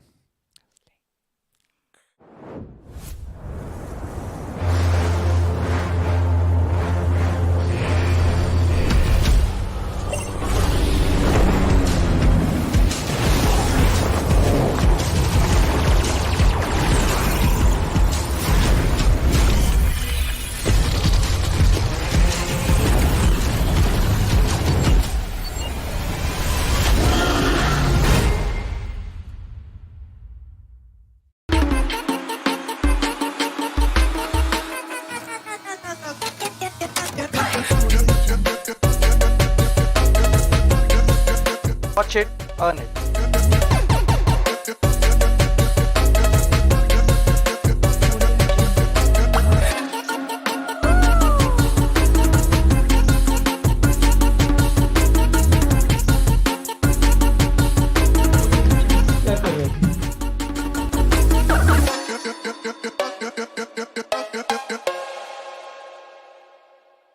Now, I know that, you know, all of you do pay attention to the game. I wonder how much of you pay attention to the studio, because can you guys spot the difference? I'm going to give you a few seconds. Let's see what you come up with in the chat fixes. I think It's been a while I've done this. yeah, I mean, 2 big boys just exchanging few things. It's all right. I think they can figure that one out. But if anything else pops out, do let us know. But I think it was a wholesome game of Erangel. Exactly what we wanted, just below the Starbow Hills. And finally, my wishes were granted. I am happy about that. Of course, he's going to be happy. And in fact, we were happy with all the action as well. But now let's relive them once more as the highlights are popping up on our screens. And, well, right at the beginning, we had Spraygard doing his thing, and this is, again, you know, we talk about momentum. When you have the first blood in the game, chances are you are going to get it all. Oh yeah, and from there onwards, 7C never seemed to stop at all, right? Considering the fight they took around Yasnaya, how they redirected and how they escaped. And I'm so sorry. Have a look at that. This was a funny moment. Oh, poor guy. Oh. Nothing else to say. But that is where trouble did not end for Team Soul, right? Right after they had to engage in fights after fights, somehow did manage to recover. And this is where INS was just taken aback, right? Just cars charging out the direction. Too much to handle for them. Have a look at that. Spray God just laying down lead at 2 different teams. He doesn't really care who he takes down because, again, it's just going to be all about the finish points for them. And boom! I mean, the moment it comes, it's like, all right, buddy, see you in the next one. And this is where finally you get a little bit of a revenge for what happened to them in Miramar by Team Soul. But 7C, they were all over the place, right? They had the best territory. They took it. Now, they did not get it by luck. But Retribution RTR, they tried to hold on to the little warehouse that they had. Team Enigma came in courtesy to they were surviving for too long. Still have those position points sticking out for them. And Team EXO, I do not know, man. There's something really off about them, especially when they're engaging in fights. They look so uncomfortable. They did, especially this time around, because we thought, first of all, they did go up against RTR. Maybe they would do something over there, but they let RTR kind of regroup, and, well, it wasn't in their favor. In fact, they didn't even take the fight at the time. Now, this little push that I was talking about, RTR probably thought that there's a lot more people inside, and that's what Enigma did well, because they kept moving around, they kept the enemy guessing, and finally, Spray God comes in and, well, puts the final nail in the coffin as far as RTR is concerned. But that jump that they had wouldn't have been possible if they didn't have 2 good games back to back. Oh, of course. Now, Retribution RTR, from here onwards, they know that they've made it inside the top 16, but that's not where it all ends, right? You still have 2 more days to go. You still have a few more matches remaining. You have to be consistent. Now, that is the word that we need to get the emphasis on, because yesterday's games were about Team Kinetic being really good. It was about Team GOG being really good. But look at them. Even Kinetic, as a matter of fact, they've been struggling lately. They have been, and just to talk about Retribution RTR, yesterday, the entire day, that's 4 games, 21 points. Today, you have a chicken dinner, you have a second position finish. That's, well, 27 coming in just from position points, but they did rack up a few finishes for themselves as well, which again goes to show, I love it. I love this. We love saying the competition is razor thin, because it is. Now, it isn't about the top, because, well, that'll come later. It's about who makes it to the top 16. Yes, and I think it's going to go down to the final game, right? In day 4, where we're going to have the final game of Erangel, but, that is for later on, because now we've got another game coming up. It is going to be Miramar. Of course, this time we have B coming in, and this is where OR Esports, a lot of other big names come in, and as a matter of fact, Initiative Academy is a team that we really need to talk about, because this is one of their strong maps, right? We've seen Miramar being really good, and today's first game of Erangel, if you remember, did still rack up a lot of finish points and did have a decent position to themselves. They did, and I was kind of happy with what we saw on our screens. And even though yesterday they didn't have a lot of points for themselves, 29, which is still decentish, but again they have to pretty much, like I said, pull themselves up from their bootstraps and just come out swinging.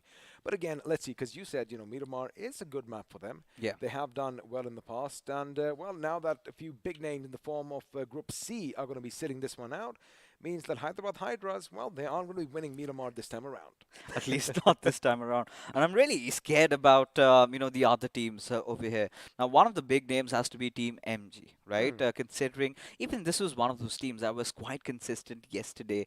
And today, they're getting their rotations right, but it is always the fights, and somewhere down the line, being a little bit under the weather, not having full commitment has always been one of their primary issues, as of which they're kind of losing out, right? They've been always relying on Dionysus and making a few substitutes here and there, haven't really been working out.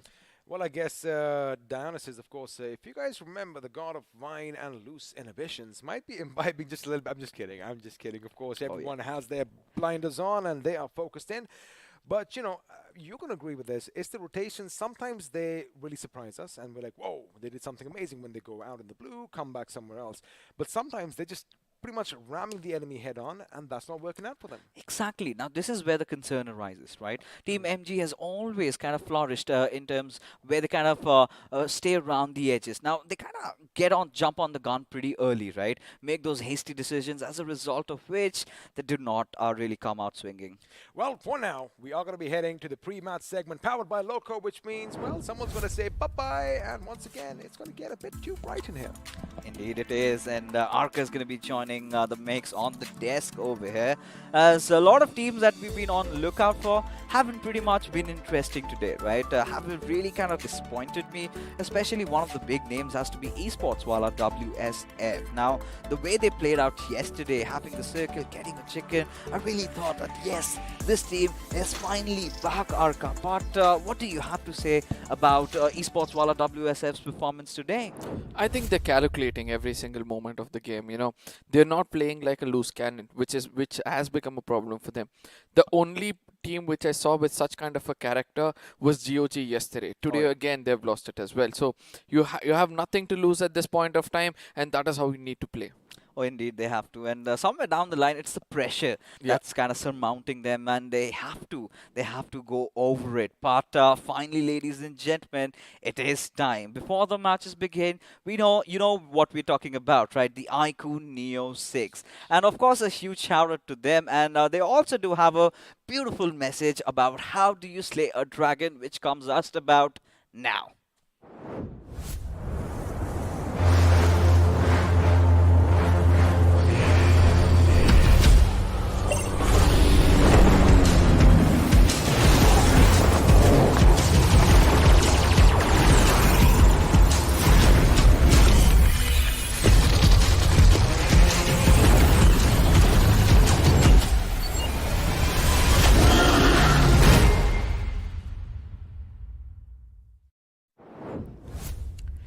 Well, there you have it, right? 90 FPS coming soon. And Arka, now we've been playing a lot on the iQOO BGMI, on the BGMI, on the iQOO devices, of course.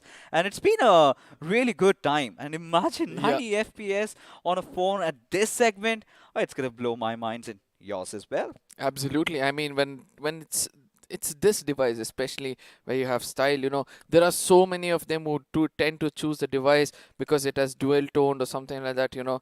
This still does stand out in the crowd. But yeah, coming back right into the game, there it is. I really wanted to speak this. I literally wanted to speak this, and eventually Blind is going to be so happy that they bought this player back. I think Blind was taking it a little safe until now. I was wondering, where is Rage, and eventually he comes back. And also, ladies and gentlemen, there are a chance for you to get those merchandises for yourself. What you're going to do is head on to the BGMI Esports channel. In the link in the description below, you'll find a link.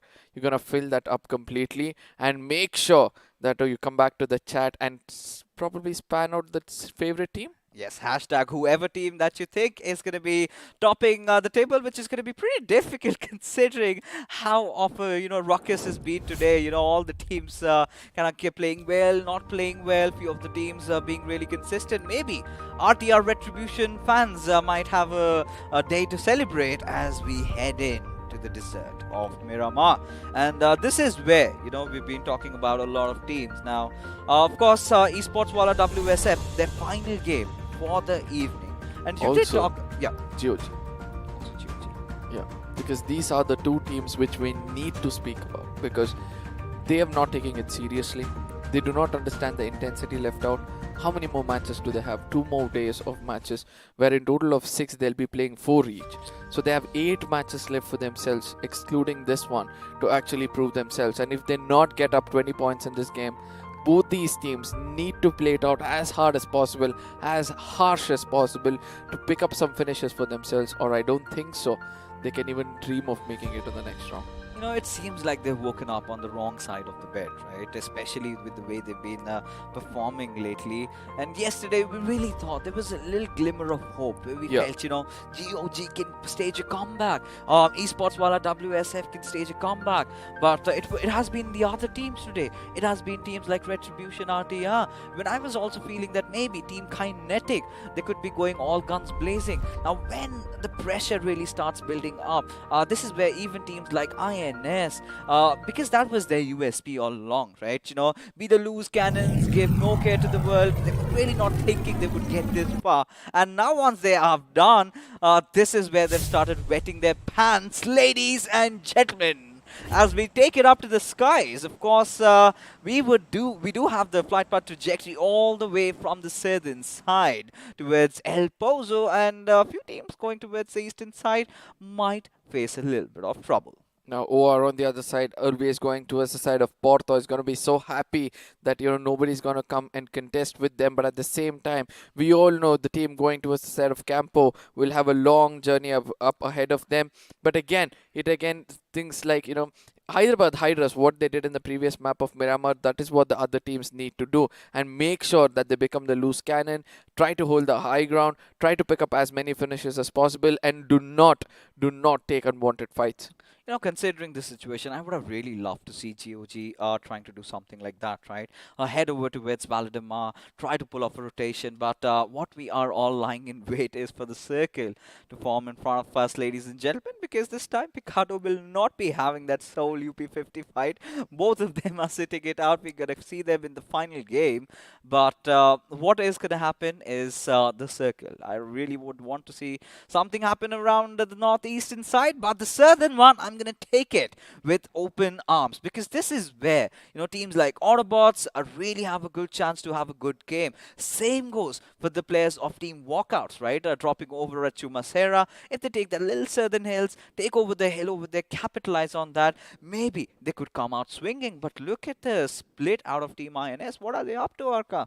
At this point of time, they're trying to play it as, because they're confident that from here, which is pretty much close to them, is going to be the side of Nigma Galaxy. It's going to be a three-man team staying pretty much close to them. In case they try to spread around and get to know that there's somebody pretty much close to them, they're going to take them down. But on the other side, our eyes is going to go towards the side of GOG and ACBC, because both of them, one of them is in the vehicle, and in case they're trying to run over the side of GOG, that is where both of teams do not. The initial intention is, of course, to get to Campo Militar or maybe Torre Amuda as fast as possible. But Haxer, he's up to some mischievous deeds, taking over the hill so early. Does he want to fight, Arka? I think he's just trying to give information to his teammates, telling that, this is where the teammates are. You guys go, get yourself some looting and come back. And I know GOG would not bother or would not even think of going in for a fight. At this point of time, they need to get those resources for themselves, as they're going to be heading in towards the side of Campo Militar, from where they're going to have a rotation coming in from the northern eastern side of the map towards the side of Impala, and then make it inside the side of Los Leones. Now, this is where we have two contrasting sides, right?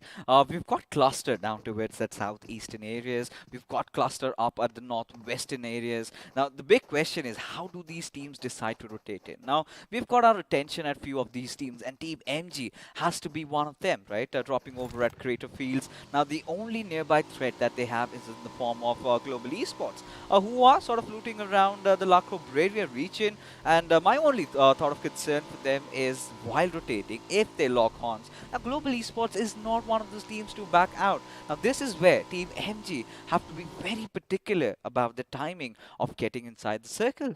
At the same time, early rotations will be the key for the side of Marcus Gaming, right? Because at this point of time, try to hold back and come late into the circle, where most of them will be playing for placement points, as they're all spread around in the northern side of the map. That's going to be hard. And once you jump off the flight, you will be looking out around to see who else jumped around with you. And they have a vague idea of at least 3 to 4 teams trying to jump in with them. And that could be the point of concern. So if they take that, highway next to El Pozo, come down way towards the side of Valdemar, I think they're going to be safe in Los Leones for a really long time. Los Higos, I'm so sorry, for a really long time, and then try to take the fight from the side of Minas. I think this is where I'm gonna, ask a few questions, right? One of them, which Team Blind, they finally realize they need to wake up from their slumber. They've been messing up, and if this goes on, then they might have to say goodbye from the iQOO BMPS Grand Finals. And could, or rather, do you think Rage is going to be the one making all the difference? Do you think Blind is going to have a good one at this one? Absolutely. If he's given that opportunity to go in and slay some people, he's going to do it in style. He's going to do it with so much happiness. But all they have to do is give him the right kind of backup. We all know Williams, as well as Deadpool, has always been behind his back. Try to give the right kind of cover whenever required. And if that's the case in this game, where they're placed in a very, very good position towards the side of Land Vendetta, I think that, it's going to be much more easier for them. But let's not forget that there's going to be a lot of retaliation coming in from the center of the map and also from the northern side of the map, from the side of Team RCR, as well as the eastern side of the map. That's going to be EWSF. So let's see whether they'll be able to, you know, hold on to it and pick up as many finish points as possible. Of course. Now, you know, considering we can take a look at the map, we do have Walkouts making that early rotation. And it is also the case with Team INS trying to take the center of the circle. Now, we've seen INS get into a lot of mischievous deeds. Hasn't really paid off. But, Joker. You know, 10 seconds of silence. Just want to see what are they up to, Joker. You know, right now he's looking like that cockroach in my house which has fallen upside down, still suffering to, you know, make it back on his belly. Oh, God. But at the same time, eventually Deadpool is going to come in. He's going to feel so sad for... He actually felt sad for him, you know, going away. And then he was like, okay, bye, I'm coming back. Just chill over there. And Joker is like, I am not going to touch that vehicle again. Rather, I would traverse on my foot. Now you're talking about cockroaches. The moment he gets up, he's just wandering everywhere, right? Left, right, this, that. He's doing everything. You know, showing the primal instincts. But, you know, again, Team INS, jokes apart, they really have to pull off a really good game in this one. Now, Mr. Spray or the entire squad of Team Walkouts also need a very good game at this. Initiative Academy also, you know, I do have the luxuries of the map feed. They've made the rotation in through Chumasera. And as we've always been seeing, we've been witnessing, Big Brother and Autobotz stay beside each other in Los Leones and never really pick a fight. No, this is not necessary for both these teams, right? Yeah. Because Big Brothers know that they're pretty much safe. I know the side of Autobotz is also trying to play for placement points from here on. So it's going to be much more easier for them to go in for these two things. But at the same time, let's not forget the side of Nigma Galaxy, right? Because this is one of those teams which are still not stopping. They're trying to maintain that momentum throughout the tournament, that, you know, they're not either too aggressive, nor either too defensive. They want to take the fights when necessary, rake up some finish points for themselves. But the team to watch out for, the team to talk about at this point of time is going to be the side of GOG.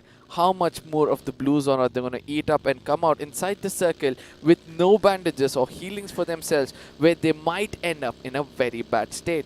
You know, GOG, like you suggested, right? I completely agree with you. They barely have any loot to sort of work around with, right? And now at this point, they're going to get inside the circle. Of course, they're going to play from the peripheries, and so are the players of ACBC. I'm sort of wondering, what is Global Esports doing, right?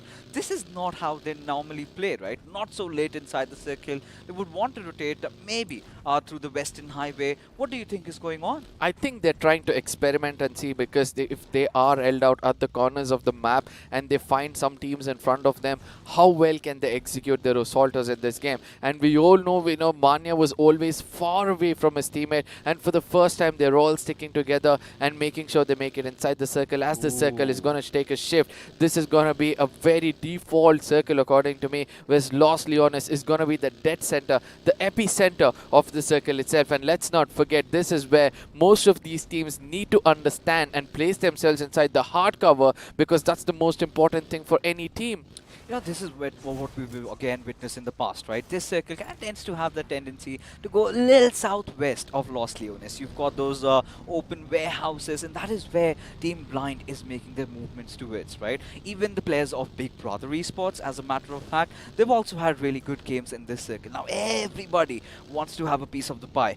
Everybody wants to have some areas around the center, and this is where Initiative Academy and Hydra officials can lock heads. Now, I really want them to lock heads and either of these teams, especially the side of Initiative Academy, to rake up some finishes. These early finishes which they take up, that's going to be weighing a lot by the end of the game itself, because ultimately those points are going to matter, as Initiative Academy is still in the picture to get it into the top 16. Because I do understand there are teams in the background who are trying to put up so many points for themselves that they have to be on the safer side. Oh, they certainly have to, right? No doubts in that. Finally, Global Esports, they make their movement, and it is going to be from the Monte Nuevo highways, as GOG, ACBC, everyone trying to make a run for the zone. And all they're going to be waiting is for the next circle shift. And I would really want a curveball away. I would really want a circle kind of going towards that Chumasera Hills. But Team Enigma, They're making a run for that spot. But look at the center. It's a splash of colors. Feels like, Holi is also in front of us. The auspicious festival. But for now, Team INS have been silent so far. And this sort of a movement, this sort of a body language, I've been liking from their side as Walkouts come in for a ram-in and a fight is going to ensue. Now Team INS need to put up some points for themselves as walking into the crosshairs. The Walkouts are going to take advantage of all these things as the player are spread around. Beard Baba is going to end sign at this point of time. I know that Abroad is going to be going in for the healing as Billion from the outside jumps out, tries to put up the bullet. That $1 billion move is going to be coming in from his side as Walkouts. Abroad is going to be falling flat on his belly and try to take those finishes for himself. But let's not forget, the other two players are right now going to tuck their tails and run away because this fight is not going to end well for them. Oh, Team INS. Oh, just did manage to wet the bed. Oh, wait. Billion, I did not know. This was definitely not a $1 billion move by him. Just stepping out of the window. Really panicked himself out in that situation. Walkouts making good work cut out of him. But for now, Initiative Academy, there was a moment we really thought that they could engage against Team Hydra. Now, they've both walked their own ways. They're both doing what they're supposed to. And at this point, ladies and gentlemen, we are waiting for the circle to take a shrink. Is it going to implode on itself? Could be a rather more centralish shrink. Or maybe could be a radical shift. And I think, Garka, you're thinking it's going to go a little southwest? Yeah, absolutely. Towards the side of Chumasera or probably to the eastern side of Chumasera. If it's going towards the side of Minas with the drastic shift, I'm going to love it every single second. But at the same time, the late bloopers or the late teams who make it inside the circle, we have GE coming in. Oh my goodness. I just love it. As long as it's central, it's southern, I'm happy about it, right? So eventually, there's going to be many teams who have performed this well. Marcus Gaming is going to be one of those teams. That rotation has come out perfect for them. Now, this is where we have to see whether they're going to capitalize on what they have. This is what we were talking about, right? We've seen instances where the circle kind of rotates a little southwest every single time it is around Los Leones. That has been the sort of meta. But Team OR Esports, I think, did they have one of their players already bursting out? Yes, indeed. Aru, the support being taken down again. And this is where the backbones have been broken, right? And this is it's going to be so difficult for OR to recover from this loss. But again, so many teams down south. MG, I really love the rotation in this one. Team Hydra officials, Initiative Esports, everyone present over there. Team Enigma, I'm kind of waiting for the entry to the circle, but Global Esports finally have to have a little bit of a time to get inside the zone. Another instant replay comes in where Dawn was the person who got taken down, almost got taken down at this point of time. But eventually, look at that, he was saved by the dunes itself. But again, when we speak about Joker every single time, right, there's one other name which lingers in my mind, and that's going to be Zen OP. Because the kind of performance is given for Big Brothers every single time when required, I do believe he's going to be one of the other players to watch out for in this game. Are you talking about Global Esports' Joker? Because INS Joker, he's off to some... Obviously, Global Esports Joker as well as, it's Zen OP from Big Brothers. These are the only comparisons we have at this point of time. Again, for teams like Big Brother, Zen OP during week 1, he was phenomenal, rather astounding. But when week 2 did come in, right, they were taking a little bit of a dip. And ever since, even on the Fragger boards, we had Hellgod also picking up pace, right? He's in the mix, he's in the top 20 list, and Zen OP seems to have fallen down a little bit. But again, figures and facts do not show for what he contributes inside the game, and clearly could be the case, right? Now, taking a look at this particular circle, now we kind of witnessing 61 players still alive. Now, this is still the 3rd circle, right? Imagine the 4th circle, finally, maybe we get that little curveball towards that western side, and we're all going to lose our minds. Now, I just hope it doesn't happen and again implodes down to the southern side, which I love to see more. But finally, it's going to be GOG trying to get the right kind of rotation for themselves. But on the other side, RTR is going to be opening up against the side of Blind as Shadow gets taken down. It's going to be RTR trying to pick up as many finishes as possible as Chonu is going to be cooking up a molly towards him to burn him and finish him off in the game. Team Blind, You told me, Orca, this could be the game changer. Rage could be the answer, but Shadow has been taken down, and that's not good signs. Now, this is where Team Blind realize the gravity of the situation, right? They know that they have to get inside the circle, which has rather shifted a little down south. Esports, Wala WSF do have the epicenter of the circle. Now, Orca, do you think this is the game that they've been waiting for? I guess so, because there are a few other teams as well. Let's not forget the side of Marcus Gaming. Let's not forget the side of GOG. All of these teams badly need this game in their name. But let's not forget that when these big cats start to fight out with one another, the big tigers are coming and snatch the biggest of the pie. And that is where things can actually go wrong. But look at this. ACBC seem to have spotted out the players of Retribution RTR. Caprin might fire a few bullets, but Craniacs gets into cover in due time. Now does good decent damage though, but Duty, he is going to be tossing yet another grenade as a grenade comes his way.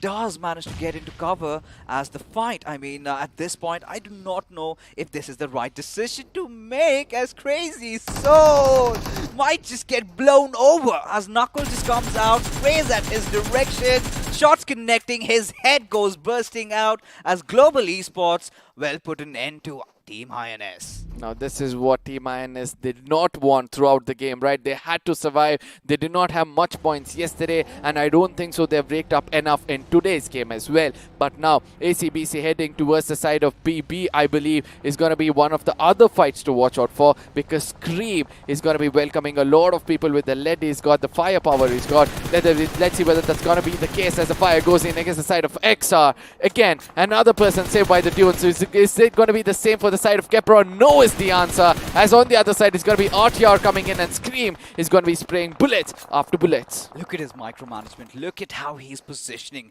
himself in this fight and does not shy away from it, as well as Rage finally again being on the entries over here is cooking up a grenade, does toss it over at Rain, but he is not overextending, does understand the players of Retribution RTR can also overstep in this situation, as the Dunes, they're going to be burning with fire, and Rain somehow is still alive. Now Rage, he has to put his crosshairs over the horizon, trying to take down other players, which is more necessary, as Scream at this point of time is cooking up grenades to take down Craniac. But let's not forget, if Scream switches to the guns itself, and that is where things can be much more better, as his grenade connects, and Hellgod is going to be unleashing that deadly grenade. Oh, he certainly can be. Hellgod has been such an instrumental player for Big Brother Esports at this particular moment. Retribution RTR, Chonu spots out Scream right in the very open, still shows some trigger discipline, finally breaks open as he gets that knock. Hellgod, little late on providing that cover fire. Retribution, Chonu, he wants the K. Oh, yes. No. Oh, He yes. stops himself just a little bit, lobs that grenade. Is it gonna connect? Oh, does not. Oh, but at the same time, it's enough for Chonu to relocate at this point of time. The smoke coming in from the opponents is going to restrict their visibility, and that is where Chonu is going to dominate against them. But Beast OP on the other side is going to pick up smokes everywhere else, as Scream needs to come back on his feet. But how long is this going to hold back, as Rage on the other side has opened fire towards the side of BB? And now Team Blind. They still do have 2 finishes though. Did lose out on Shadow, but at this point, they have to somehow deny the entry of Big Brother inside the circle as the next shift takes. As Autobotz, they are right out in the open. They're definitely not looking to rise as they have fallen.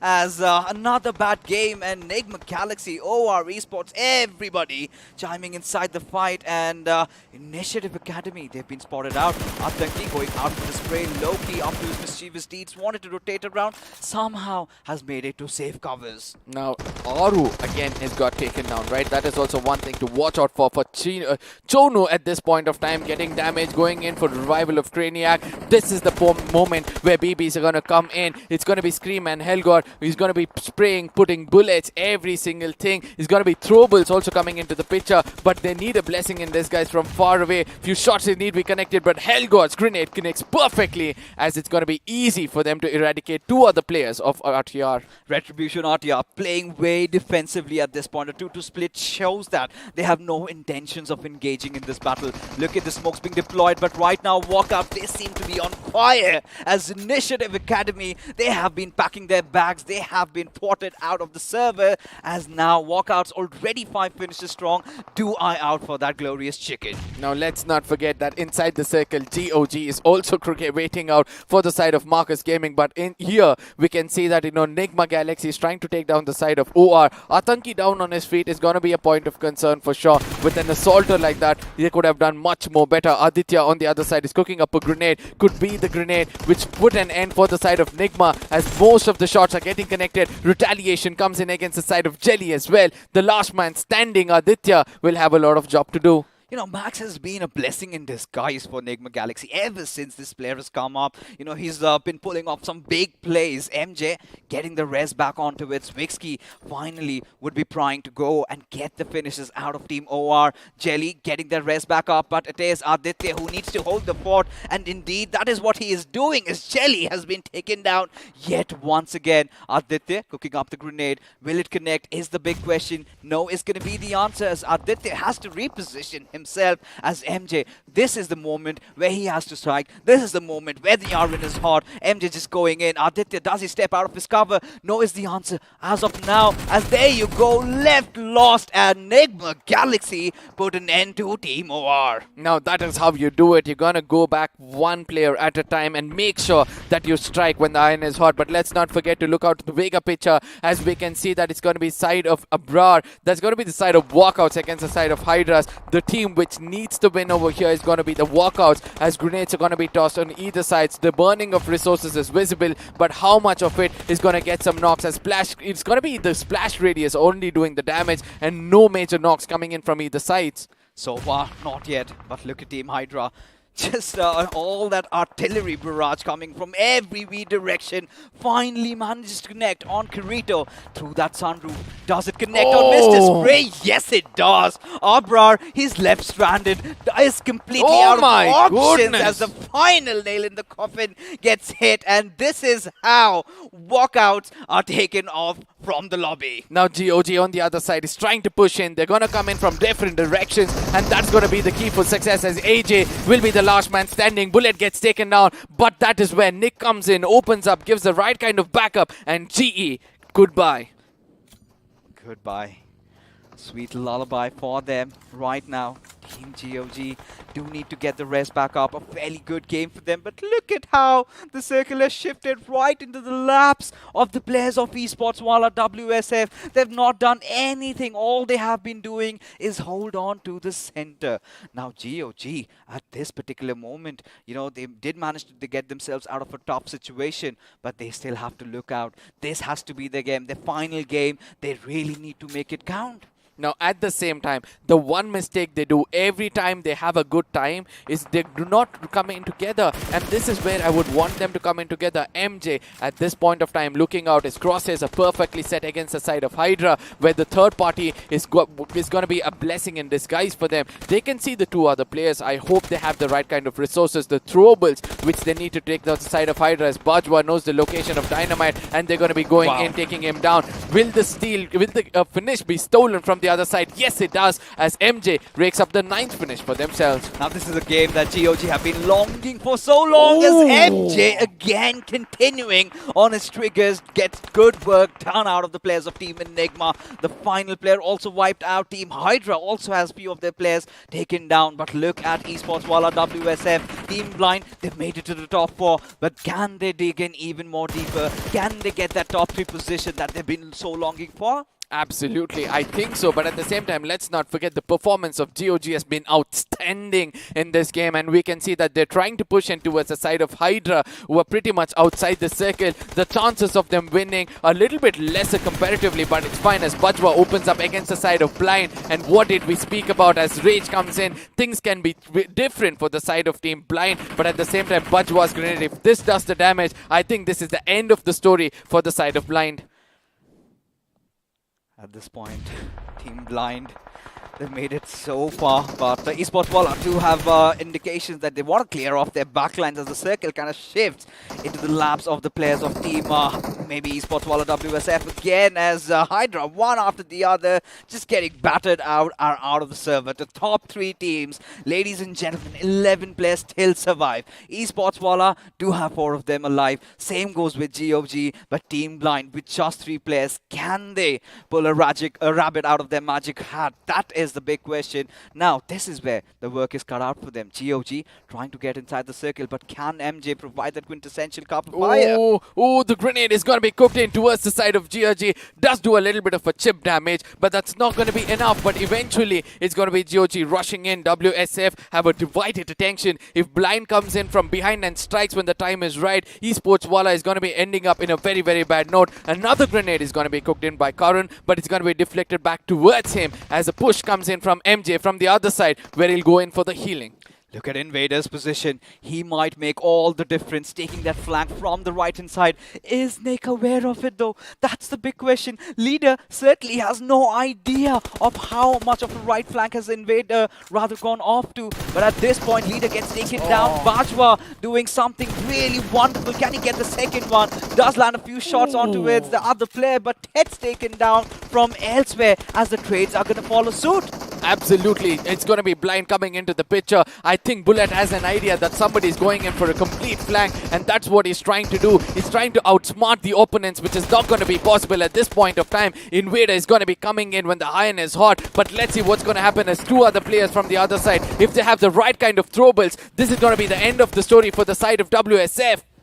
A little bit of a Mexican standoff over here, ladies and gentlemen. Leader at this point gets taken down as Invader finally puts an end to Bullet. But look at Team Blind. They know this is their game. This is the moment that they've been waiting for. Haven't really made a noise so far.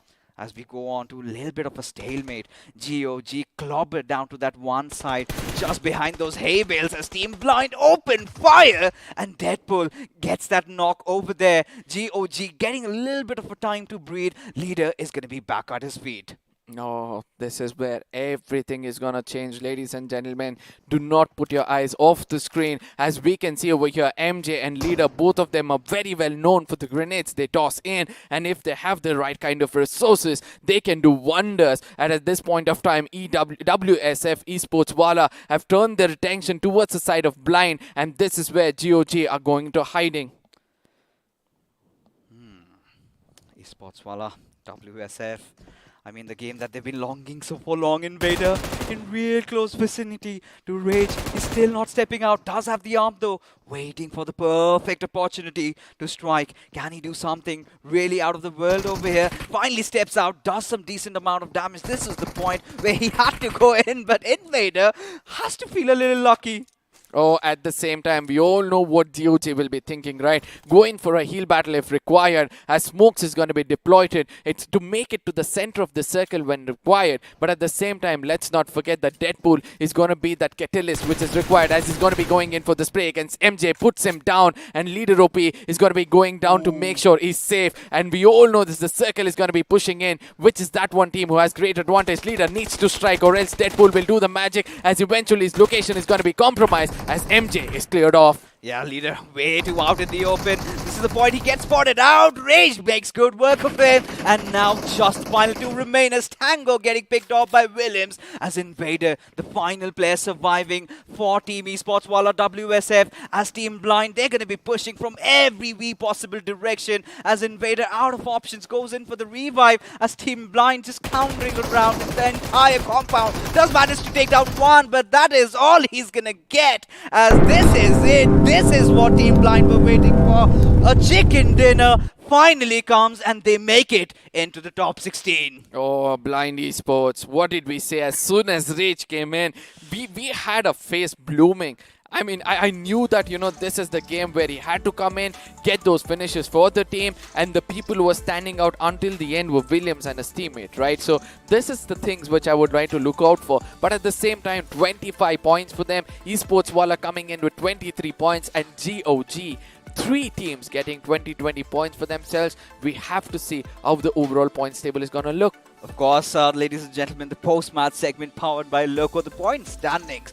This is what we were talking about, right? Esports Wala WSF, their final game for the evening, and they come out swinging, right? 11 finishes to their name. Of course, did not have the chicken dinner, but not a cause of concern. GOG, as a matter of fact, the teams that we were really rooting for did come out swinging. And same can be said for Hydra official. Not their best day, not their best game, but certainly a game that was much needed. Now, Walkouts on the other side is one of those teams who actually needed some more for themselves. But it's time for us to look at the iQOO MVP of the game to see who did the best of the job. I do believe it's going to be somebody from the blind, if I'm not wrong, or from the side of Esports Wala. But let's see who that's going to be. Could be Tango, could be MJ, could be anybody else, maybe Rage as well, but hey, it has to be Tango, ladies and gentlemen, our iQOO MVP. 839 points of damage with 5 finishes was sufficient enough to earn him this title. Now, this is understandable why, right? Esports Wala WSF have always focused at the heart of the circle, right? They held on to it for so long, dishing out damage left, right and center, and Tango had been creating all the difference from the front lines. No, let's not forget to thank the side of GOG. Have two players over here, right? One is going to be MJ, the other one is going to be Nick OP. Both of them with the grenades were doing wonders. But let's not forget Deadpool on the other side. I know that he was one of the persons to be supporting the side of Rage, but eventually that Catalyst coming into the formula shows the kind of formation, shows the kind of aggression Blind needed. And also WSF Karan is also be coming in with the highest number of damage being dealt by a single player, a 915 coming in from him. Oh yeah. Now it's time to take a look at the match summary, and a lot of healings done. I'm starting to wonder when, actually, considering how it was so late into the fights that we late into the circle that we finally got all those fights happening. But 330 meters of a knock, I think I'm gonna take that. When you have GOG rotating late into the circle, what can you expect? Oh, yeah. Healings, right? And there was two teams doing that. One was Marcus Gaming and one was the side of GOG. So obviously the healings are going to be high. But 330 long distance finish is something, which I was looking out for. But the FT graph is going to show us who did a lot of hard work. And it's going to be WSF. The way they were holding the fortress, I mean, we have to give it to them, right? 2,641 damage for the ratio of 11 finishes. I know the hard work was actually taken away, but Blind can be as clinical as possible with 1,446 damage, 10 finishes for them. I mean, this is where I've got to give appreciation to GOG, right? Despite all odds, considering how open they were in, they somehow still managed to survive. Team Blind just come out of nowhere. They were waiting. It was a perfect Mexican standoff situation. Yep. Right? 3 teams alive. The first fight did come up, but now is the moment that we've all been waiting for. The overall standings, ladies and gentlemen, no changes on the top, but I think Hydra official definitely did rack up a few points. Yes, but this is where we have to see whether Hyderabad Hydras can outnumber the side of Enigma, because they have one more game to go. Whereas the teams on the top, they're going to be remaining over there, as you said, because they have the last game to play, which is going to be next. But 40 games played is going to be at the end of the day itself, and they're going to be left out with few more, which is going to be the next 2 days. But yes, this is where it is 245 points or 250 points on an average to make it into the next round, where RTR Retribution with 3 winner chicken dinners have come in. And let's not forget, the side of Blind is there with 264 because of one game they played where they woke up and they struck really hard. They finally did get Rage in. That's the answer that they needed. But 245 is the threshold, ladies and gentlemen, and INS finally have been thwarted out from that top 16, and this was sort of inevitable, right? How good the week number 2 was for them, it was equally as terrible for them this third week that's going on. But talking about Esports Wala WSF, they made it so close, 241, just 4 points shy. It is gonna look so much more exciting, but considering the fact that the other teams like Kinetic, to even teams like Walkout, Initiative Academy, MG, these teams still have one more game to play. maybe their position could be contested. Obviously, but GOG on the other side, all their hard work is again going to go down in vain, because all these other teams, they're going to play so much more better than them and make sure that they at least get 3 to 4 points better than the side of GOG, because ultimately by the end of today it's important for the teams to be close to the 16th number and then from tomorrow play to challenge out the teams on the top. So that is what I'll be looking out for, but I believe everybody had a great day today. Everybody certainly did. But one of the teams that is still not having a great day despite being at the TBD top has to be Team OR Esports. Every single time they kind of try to rotate inside the circle, someone does get picked off.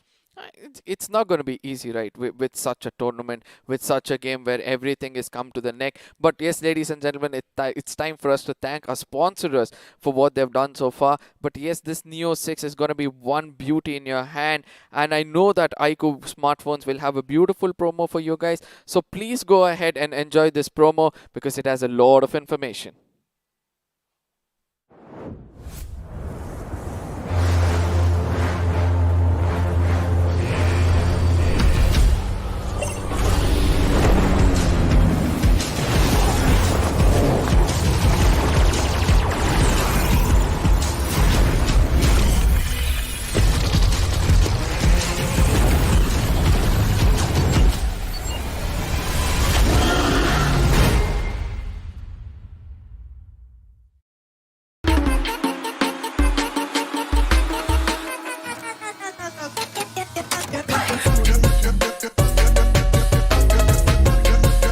Watch it, earn it.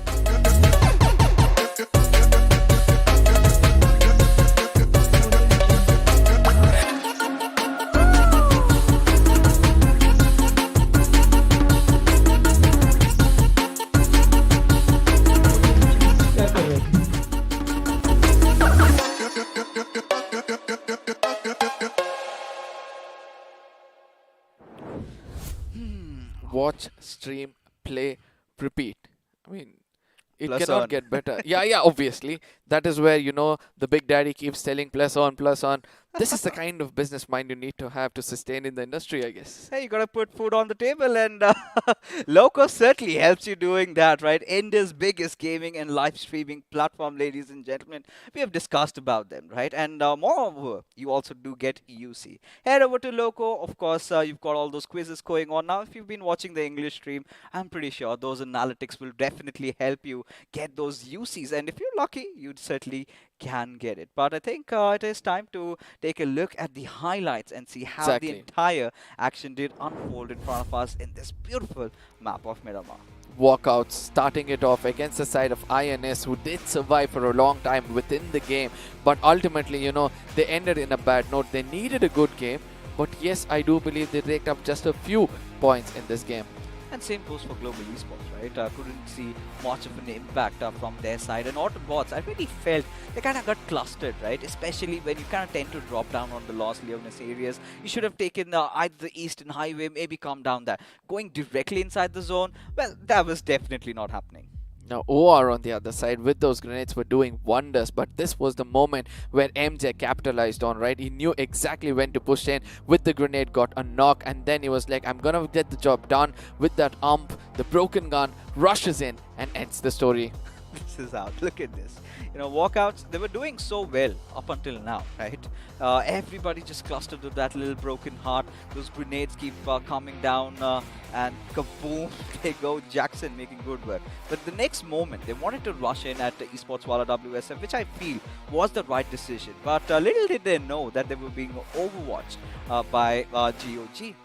Yeah, but GOG, the maturity of the gameplay, they finally look like a professional team who is striking to the right corners, placing their crosshairs every now and then. But at the same time, these are the small things we need to watch out for. Not be visible through those pixels, try to get the hardest cover possible, only take the fight in the final moments when necessary, just like this. Pick up those finishes when required and do not come out in the open. They learned the lesson the hard way, but they have come up and become a better team. somewhere down the line, I still felt Esports Wala WSF could have really ended the fight a little bit earlier, right? Especially against GOG before Team Blind did come charging in. Because the moment Invader went out for a flank, which I did point out, right? Yeah. I really felt that he's going to catch someone off guard, someone with their pants down, finish them off, and then when 2 would have remained, because Esports Wala WSF, they knew where Team Blind were. Absolutely, but at the same time, GOG could also have led the side of WSF and Blind fight it out, because there was a moment in the game where there was a smoke trail coming in. These are the moments where you learn from the real pros, right? You're gonna jump fish, make yourself, you come closer to the building rather giving up your footsteps. But what did they choose to do instead? Take the buggy for themselves and ram in and try to take the fight. But WSF, oh boy, the way they were holding their fortress was so strong, and that was something which you need to learn from them. And 3 teams which needed to perform were there in the top 3. That's the best game I've witnessed so far. A little oblivious about the backlines did cost Esports Wala WSF that chicken dinner, but nevertheless, right, it is all done and dusted for teams from Group A. Now we're heading into the final game of a wrangle. It is going to be, again, Group C coming in, and what are your thoughts, right? Do you think any other team is going to spot a comeback, because we finally get to see a lot of turbulence happening for that top 16? No, at the same time, in the bottoms, right, where we did see that few of the other teams are still there who had to play the final map of the day. That is where the interest is going to be. I know that, Blind has climbed up at this point of time. The averages are on 145 and most of the teams are at 136. But if these teams which have to play now rake up around 10 points each, or probably 6 points each, again, the difference is going to grow, and again, GOG and Blind is going to be put down. So let's see what's going to happen, as the bottom of the table is where our eye is going to be set. This is where, Arka, I have to ask you this question, because Team Kinetic, right? This is the exact same discussion I had with XP. I would love to know your views about them. Yesterday was a day where they finally spotted a comeback, where they finally felt they were coming out alive and kicking. But today, something seems to be off. What do you think could be the reason for their fall? Yesterday, if you see that they had, a good balance of finish points and placement points, that shows that, every time the IGL put them in a specific spot, they were picking those finish points, and that is what you need to look out for. But eventually, Kinetics are not able to capitalize as they get into a proper place. So in case the firepower kind of increases like how they are right now, I do believe that they're going to be back into the fray. And let's not forget that Kinetic is not just another team. They, in the beginning itself, left a huge mark to us, telling that, we are capable of taking the fight to the enemy's face when required. So I do believe that somehow they'll be making it into the top 16. I just hope so. But considering the kind of a form that the players of 7C are, maybe things could be all different. But right now, it is time for me to call it a night, as ladies and gentlemen, it is the pre-match segment powered by Loco, as I go out and the big man takes over. Obviously, again, ladies and gentlemen, I need not repeat this, increase your volume as the bass is gonna hit the headphones. But at the same time, let's not forget to look at the teams which are playing out over here. All of a sudden, we have Hyderabad, Hydras, Soul, EXO, Team Kinetic, the team we just discussed about, our Esports, UP50, FS Esports, and 7Cs coming back into the picture. This is where I have few questions for you, XP. Just like Marcus Gaming, the previous game, when they had everything under their control, the zone as well, they couldn't capitalize on it, right? So what could be the thing for the teams on the bottom? Is it the pressure which they're building up, or the firepower not working out for them? Well, I think everyone at this stage... Oh, I just heard my voice too. A little bit of a bass over there, but every single team at this stage, they do have the firepower, right? We're gonna believe that. I mean, that is a fact. Now, the pressure is something that is going to mount on every single one who are going to be at the bottom. But again, that's the beauty of this game, right? And of course, speaking of the game, this entire tournament would not have been possible without BGMI Crofton and, of course, our sponsors, iQOO and Loco. So you know exactly what time it is. Let's have a look at that amazing video once again.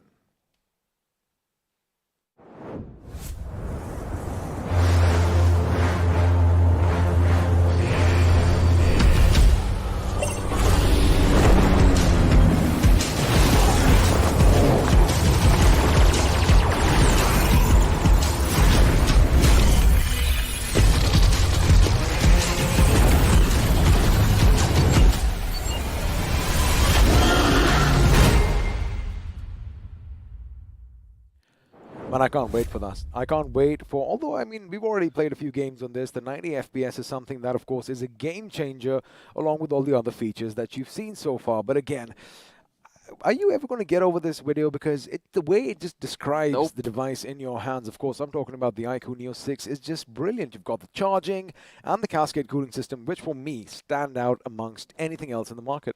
Now, at the same time, you know, there is so many other features which are still not revealed, right? Because when you have a gaming beast like this, you can add a very beautiful camera for it. You can have the touchscreen, and that instant sampling which comes in when you touch the screen is also one of the other things you need in gaming as well. But yes, ladies and gentlemen, the substitutions are going to be coming as UP50 is going to bring in KSR7, where Aditya is going to be sitting back. This is where I feel, you know, UP50 did another mistake yet again, because KSR and Aditya's combination has been successful before, where we have spoken about it and they've become successful. Well, speaking of successful, you all can be a little lucky and successful too, because BGMI is going to be giving away a lot of merchandise, and all you have to do is check that link down below, fill out your form, and correctly predict which team is going to be at the tippity top as far as points on this day are concerned. And well, make sure you spread your love, hashtag whichever team you think is going to come out on top. You might just get a nice little tea and those bottles as well. Now, coming back to the game, you know, I mean, again, Miramar, I like the fact that, you know, the two teams that did go up against one another, it was pretty even Stevens. In fact, the three-way Mexican standoff, as we were calling it, was there for us. But again, you know, you did mention UP50 earlier. At this stage, again, they're not making it. I mean, let's not beat around the bush, right? But they can still win our hearts, and that at the end of the day is something they should go in for, because for the last time before this game, we're going to say bye-bye from the studio as well. The beautiful map of Erangel is going to be played next, but now, again, the USE just overlooking the ocean. Oh yeah, this is where I would want to be at this point of time, amongst all the pressure from work. Exactly. Nobody around, just you listening to the seashores, the waves hitting the shores. Exactly.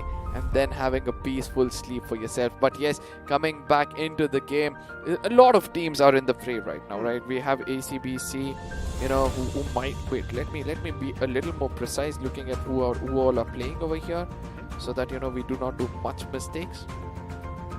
I mean, just a rough figure is going to be all right, because, you know, again, the thing is... Yeah, ACBC. I'm so sorry. We play so many games and we witness so much, and the ups and downs is something that even confuses me.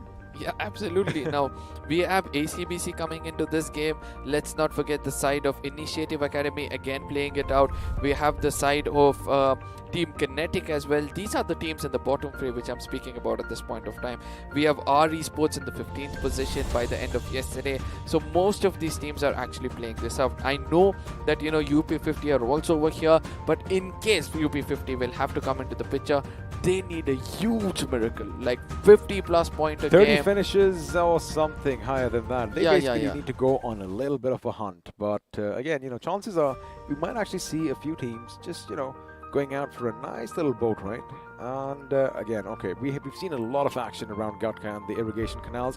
I want to see something different. I liked that, you know, Fixes wanted Stolber last time and he got it. Perhaps this time I'm going to be happy with military base or even Zarki.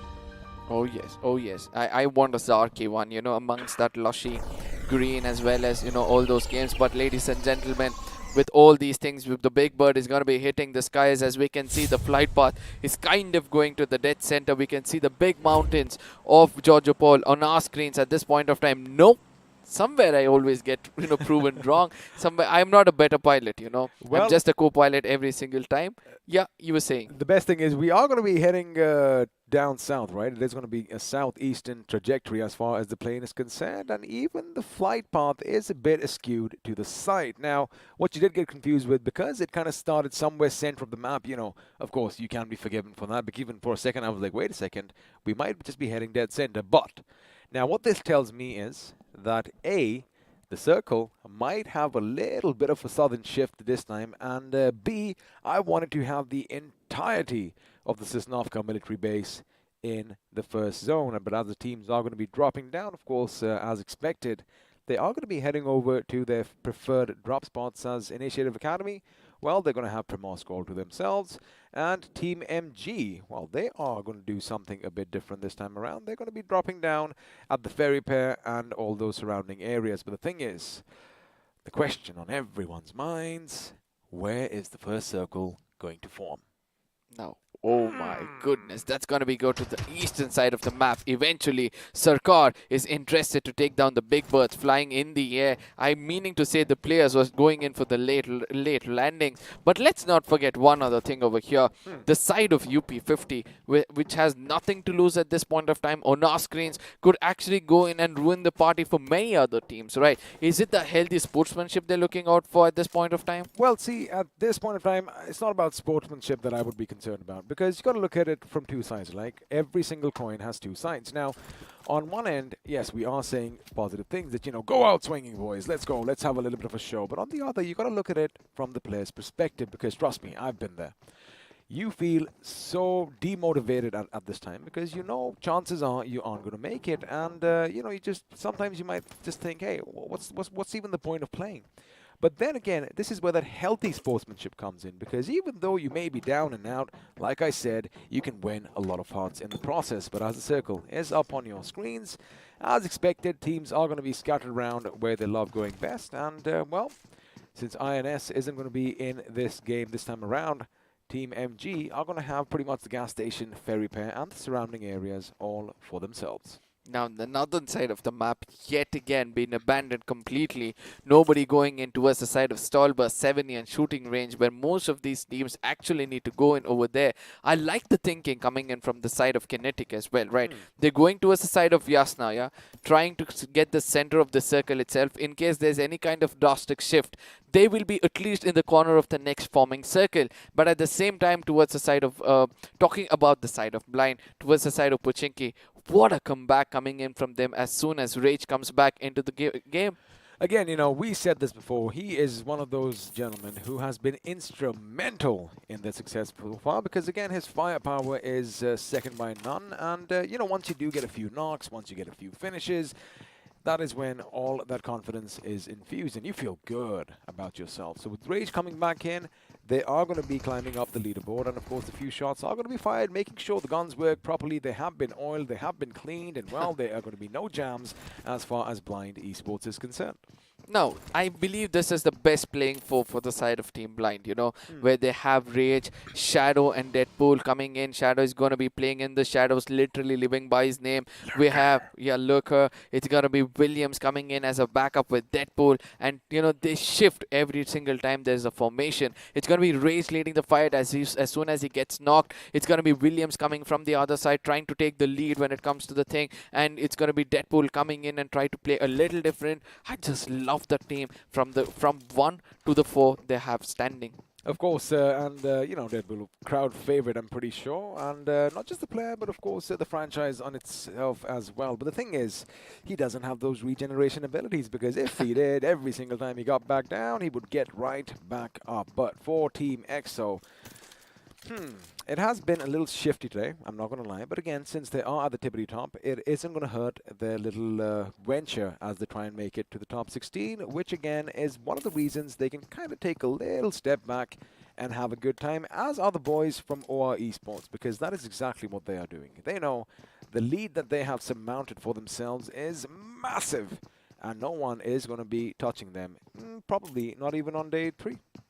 Yep. Marcus Gaming on the other side is going to be the talking point over here. They've got the least number of finishes compared to anybody else in the game itself. They've just got 75 finish for themselves in comparison to 129 placement points, which is way much better than the side of Blind Esports, who are way up in the 14th spot, or probably in the 15th spot in the points table. So it shows that in case they come into a tie, even for the 15th or the 16th spot, they're going to be on the top because of the position points they're holding. Well, speaking of Marcus Gaming, looks like Ghosty still hasn't found a helmet for himself. That is, of course, the risk. Just as I say that, I like how Ghosty now has a little bit of a vampiric aura all about himself. He does have his bat wings coming out. In fact, he's a little devilish vampire, because I did spot some devil horns out of his helmet as well. Because, again, this is the risk that you take when you drop down in such places, because, you know, the compounds are a bit smaller, and, well, the loot isn't going to be as much as a big city such as Pochinki. So, again, they do gamble with that, and maybe they might just do something different if they make it to the top 16. But now, as one buggy leaves, I'm pretty sure Powerful and his teammate are going to be coming up in another. Now the question is, most of the teams are already in the circle. If you have a look at UP50, they're going to make it easy. I'm pretty sure Hyderabad Hydras are still going to go a bit up north, somewhere south of the shooting range, and then try and get a hill for themselves. Now the question is, ACBC, they're going to be heading to the Eastern Bridge, and chances are they might just have a head-on collision with our Esports.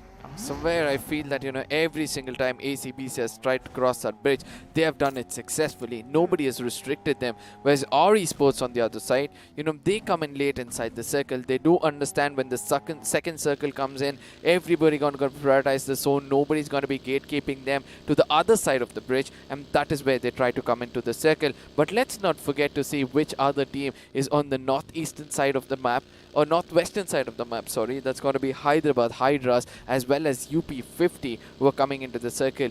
Few predictions coming in from your side where the next circle going to be forming in. Well, we're going to have to wait for that, but again, I do like the fact that, again, as expected, Hyderabad Hydras, they aren't going to take any chances just yet, because they know, usually, walkouts, they land somewhere north of their position.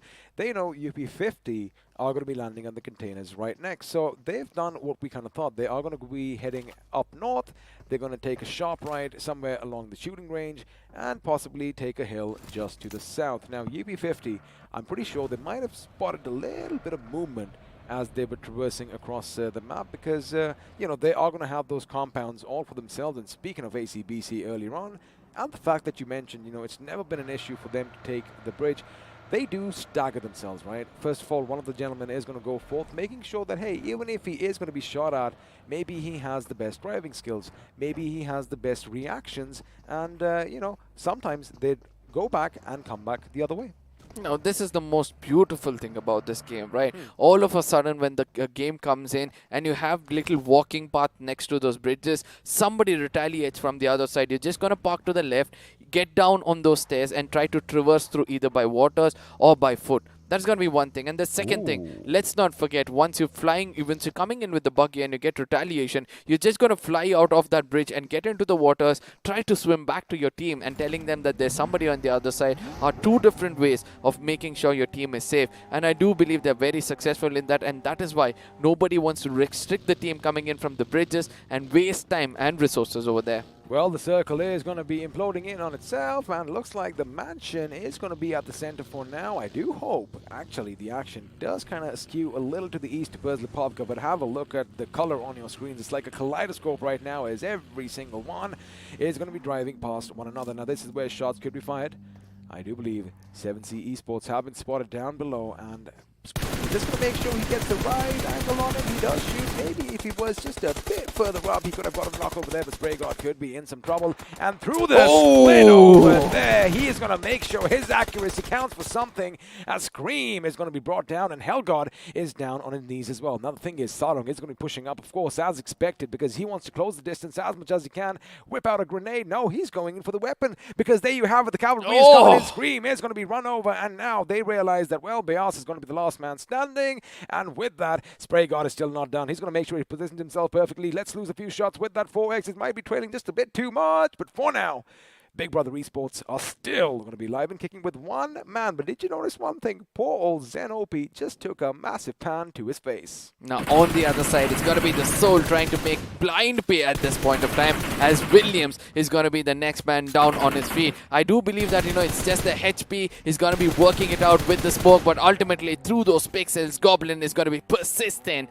enough to put him down, as Zakshat is going to be pushing in with the vehicle, trying to finish him off. Look at the single tire was more than enough to go over his body. Perfect drifting coming in from the side of Akshat. Picture yourself, I mean, if you have one tire go over you at that speed, chances your entire body will just turn to jelly. And speaking of jelly, he is going to be coming in the crosshairs right now, but looks like Soul's own smoke is going to obscure his vision. Now, Jelly's going to make a little bit of a runaway over here, as Akshat is going to be looting to his heart's content. Now, Soul also making quick work, but looks like they might just get shot at from behind because, well, I'm pretty sure they didn't check their blind side, because Team Blind still have a few members up and running. But what I'm seeing right now is perfection. We might just switch over to the perspective of Omega, because what he's done is he's gone all the way around behind them to set up a little bit of Frank to try and cast them off guard. In fact, he might be coming in hot. Ladies and gentlemen, looks like we could be switching over any second now as Team Soul are going to be making a move. Have a look at that. If you just notice on the right side of your screen, you did see a member of Team Soul go by, and he's just going to keep them guessing. Now, this is that instant replay. Look at 7C Spray God. I mean, Scream knew where he was. However, the reaction on this guy was just a bit too quick. I love it, you know. I am a huge fan of Spray God from the side of 7Cs because every time his 4x comes into perfection, if that recoil, if his fingers are going to be warm enough, the way he's going to maintain recoil of that 4x is going to be so strong. He can challenge Goblin, especially on a frontal battle. At this point of time, Goblin proving to us that if you're persistent enough and through those pixels, if you're able to put 1 or 2 bullets, you can bring down people like Williams and put an end for another player of Blind. Well, of course, Blind going to be in a bit of trouble overhand, reduced to a 2-man squad. And now the thing is, their position is definitely known by Soul on one end and 7C Esports on the other. Have a look at that. Team MG are going to be rotating in north of the fjord. And, well, they are going to make it in, as are the boys from IA. Now the question is, where is the circle going to go? You think it might be a bit to the southwest. I think it's going to go towards Lipovka, and well, Lipovka is going to be where the action might come in, but looks like shots are going to be fired because Team Soul, one of the members, just went flying, and well, Akshat did lose a little bit of HP, and Blind raises grenade. Oh, that could actually be good. However, the thing is, had it been on the first floor, it could have been a bit more instrumental. Now he's going to make sure that he keeps the enemy at bay, but he's got to be careful because a lot of grenades are going to be coming in. Now Shadow could be the difference, right? He has to put his process perfectly to where Goblin is going to be coming in, and eventually Goblin comes out, gets exposed, but still no shots coming in from the side of Shadow. Could be a mistake from the side of Blind itself. This grenade is going to go kaboom. No, Blind is going to be escaping. That's going to be Rage. This is the frontal battle we keep speaking about. He does do the damage. What is Shadow still doing, staying behind? He could have come in and helped him out as the grenade is going to be cooked in from his side. Is this the end of the side of Blind? Well, the thing is, Akshat knows his position. There you have it. He moved out in the nick of time because Akshat did have an idea, did have an inkling exactly where he is. In fact, he did get a little bit of a visual as well. Now, Rage, they know they only have one man to contend with, so they don't really have to worry about, finishing off the knocked person over here. They want to make sure they go in as a team and are going to be flinging everything they have. There you have it. Shadow now, all he can do is patch himself up, but this is when they are going to come in full force. 2 members are going to be rushing in, and well, 2 guns are going to be enough for now as Blind Esports have been sent home in the 16th position. Not the kind of game Blind was looking out for, right? Because they needed to put some more points to be on the safe side, but ultimately they got challenged by the top team itself. It's going to be Team Soul. When these scavengers have their eyes set on somebody, they're not going to stop until they slay them down. But on the other side, we can see that the side of Marcus Gaming, Walkouts at this point of time, challenging out one another, as we can see that there's another team, right? FS is also passing by. And also, Walkouts are going to be spraying them with lead as they did go past, and looks like one of them is going to lose his life, which means now Team MG, again, they need a good game. They are going to be reduced to a 3-man squad. Now, 7C, well, they've been doing good. They're going to make it inside the circle as well, but the Walkouts do have the north all to themselves. And speaking of Team MG, looks like they just walked in right towards ACBC, if I'm not mistaken, and now there you have it. Dionysus, the god, hath fallen, as he's going to be on his bloody knees, and well, looks like Capron might just get an angle from the right of our screens right now. Now, you got to keep one thing in mind. Another team just bit the dust in a matter of seconds, and that team were the boys from Big Brother Esports.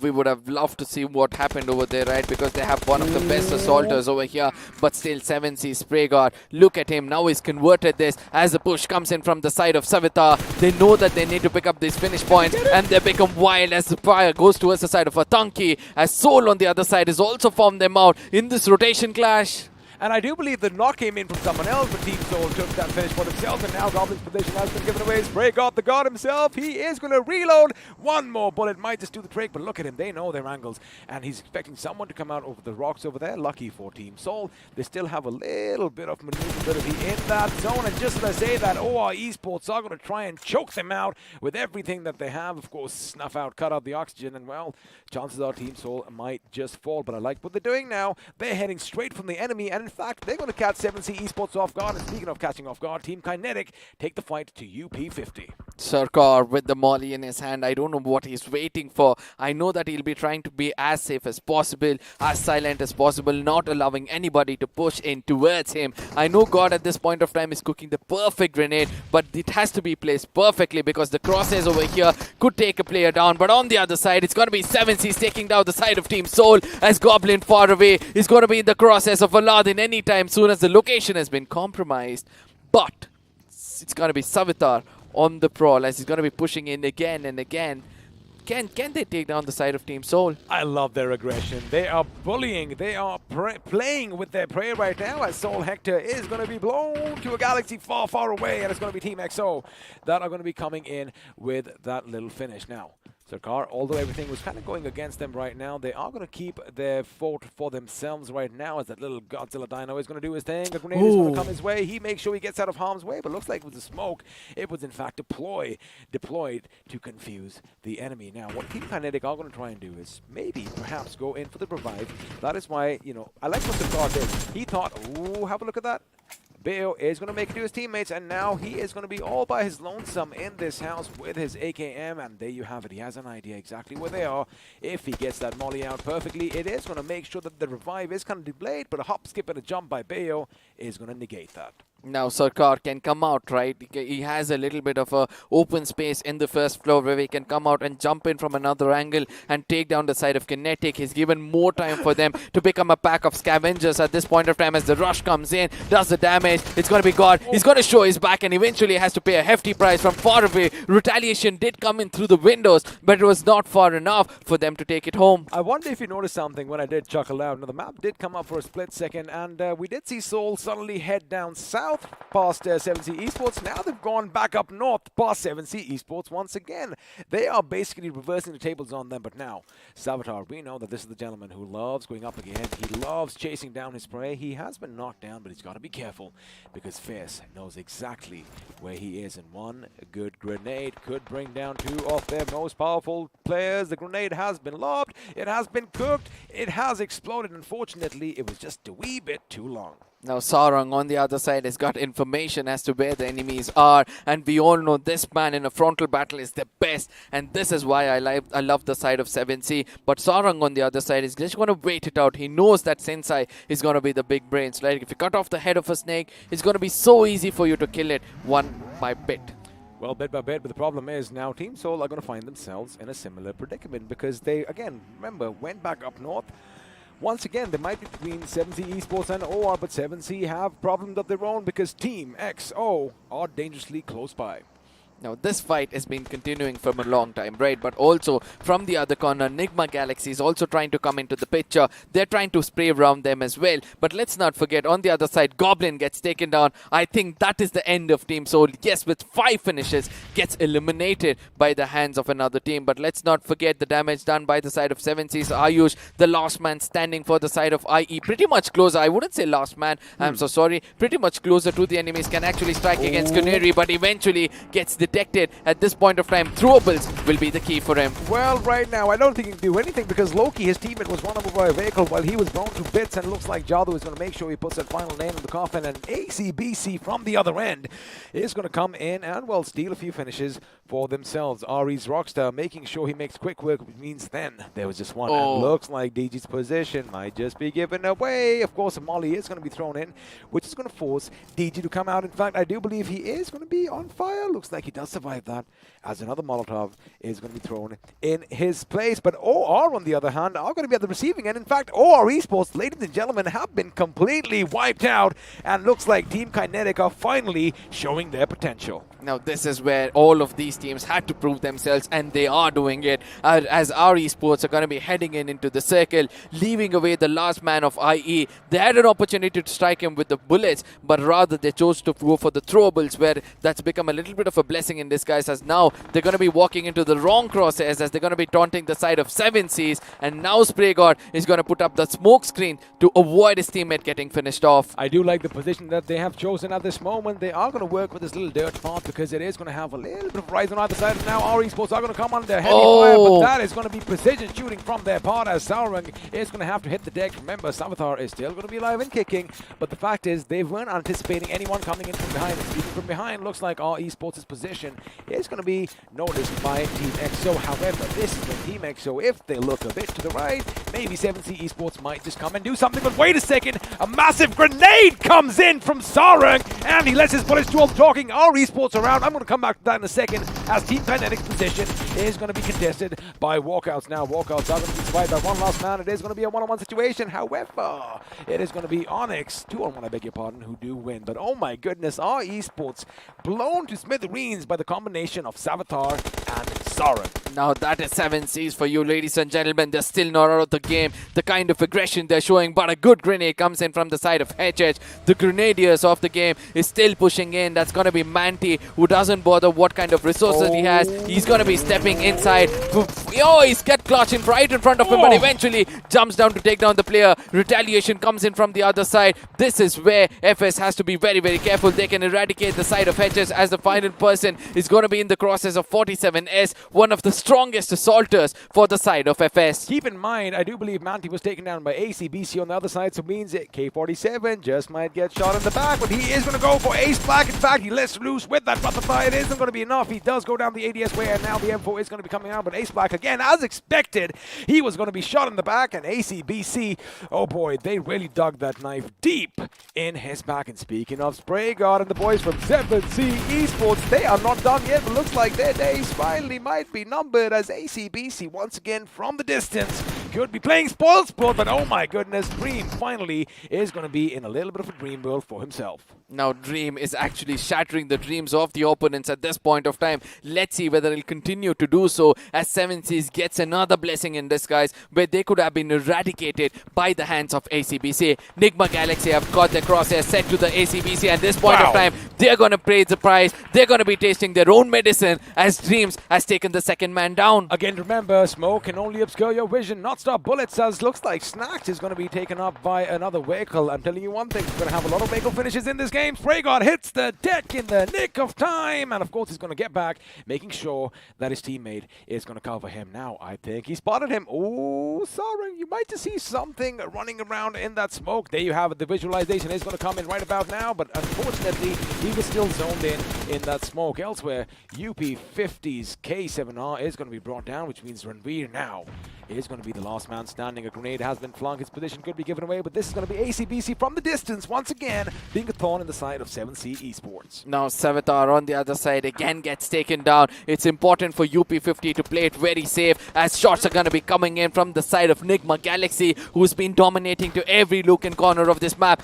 Punk also gets taken down thanks to ACBC. This is an opening which 7Cs were looking out for to make it inside the circle, but they have to watch out for the side of Nigma Galaxy in front of them, and that is where ACBC again comes into the picture, takes down the side of Nigma Galaxy as well, as one last man standing. That's going to be MJ, has to do a lot of work. He does have to do a lot of work indeed. Quixie is going to be brought down by Haxa. Now ACBC, have a look at the spread on the map over there. They are all just lined up waiting for the enemy to come towards them. Oh, Haxa, you have been spotted out, because I thought he might have seen Saurang, but Saurang definitely saw him. But now he's going to make sure he has that nice little the little burst fire coming in, and with that, looks like Nigma Galaxy, well, they have been sent back into a galaxy far away, and I hope you guys get that reference. Now, 3 teams are going to be staying in this contention, but looks like we have a little bit of a heal-off coming in from the side of Team Kinetic. It's all going to be about those position points, and there you have it. ACBC are going to win this game. All 4 members still intact. 12 finishes to their names. Now, this is the way you take the winner chicken dinner, right? You need to take it when necessary. They have no clue that Kinetic is far away. KU thought out of the box, is surviving, getting the most valuable 12 points for the team, and that is what I love the most. And let's not forget, they've got 6 finishes for themselves, a total of 20 coming in, and this is one of the teams who needed it the most. The second team which needed it the most is going to be ACBC on the other side, who are getting that winner chicken dinner plus 12 finishes with it. That's going to be almost 23 finishes for themselves. Well, it is going to be amazing, and they're going to end up with 27 11 points, and Team Kinetic, of course, are going to end up with 18. Mind you, of course, you get 12 points for the second place. I'm so sorry. It happens, and there you have it. He knows the camera's on him, and there you have it, a kiss goodbye. He sees his enemies ahead of him. He's like, you know what? I'm at peace, and at the end, ACBC have won the chicken dinner on this day, and let me tell you one thing, it has been an amazing time for them, but the winners' reactions is what we are going to have a look at. They knew it, right? They knew it, because as we are going to move into the post-match segment powered by Loco, the points speak for themselves. Oh, it's going to be 3 teams dominating over there with the finish points, right? 3 to 4 teams to be specific. One amongst them is going to be ACBC, obviously with 12 finishes. Then we have Kinetic, 7Cs and Nigma getting an average of 6, 8, 8 respectively. But let's not forget that FS Esports and Walkouts with Team Soul did rake up some finish points for themselves. But for me, the team standing out right now is going to be Hyderabad Hydras. They were able to put up 8 position points amongst themselves because they were having a very rough time in the circle, right? They had just few survivors left, but still they could get 10 points. Then there was one, because that is what happened with Ace Black, right? I mean, you got to keep in mind, ACBC were hitting them hard from behind, but now we already have an idea who it's going to be. He does have a bit of an evil eye on his side. I do believe it's going to be Evil Sky from ACBC Esports, who's going to be crowned the iQOO MVP in the last game, Day 10 League Stage Week 3.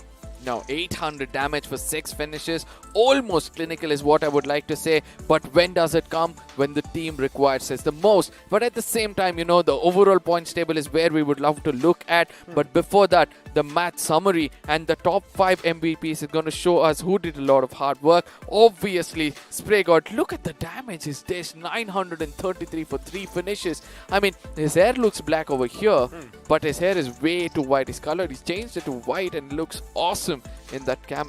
Of course it does, and of course, you know, a lot of wisdom coming in. It does kind of turn your hair grey as well, but of course that's not the case over here.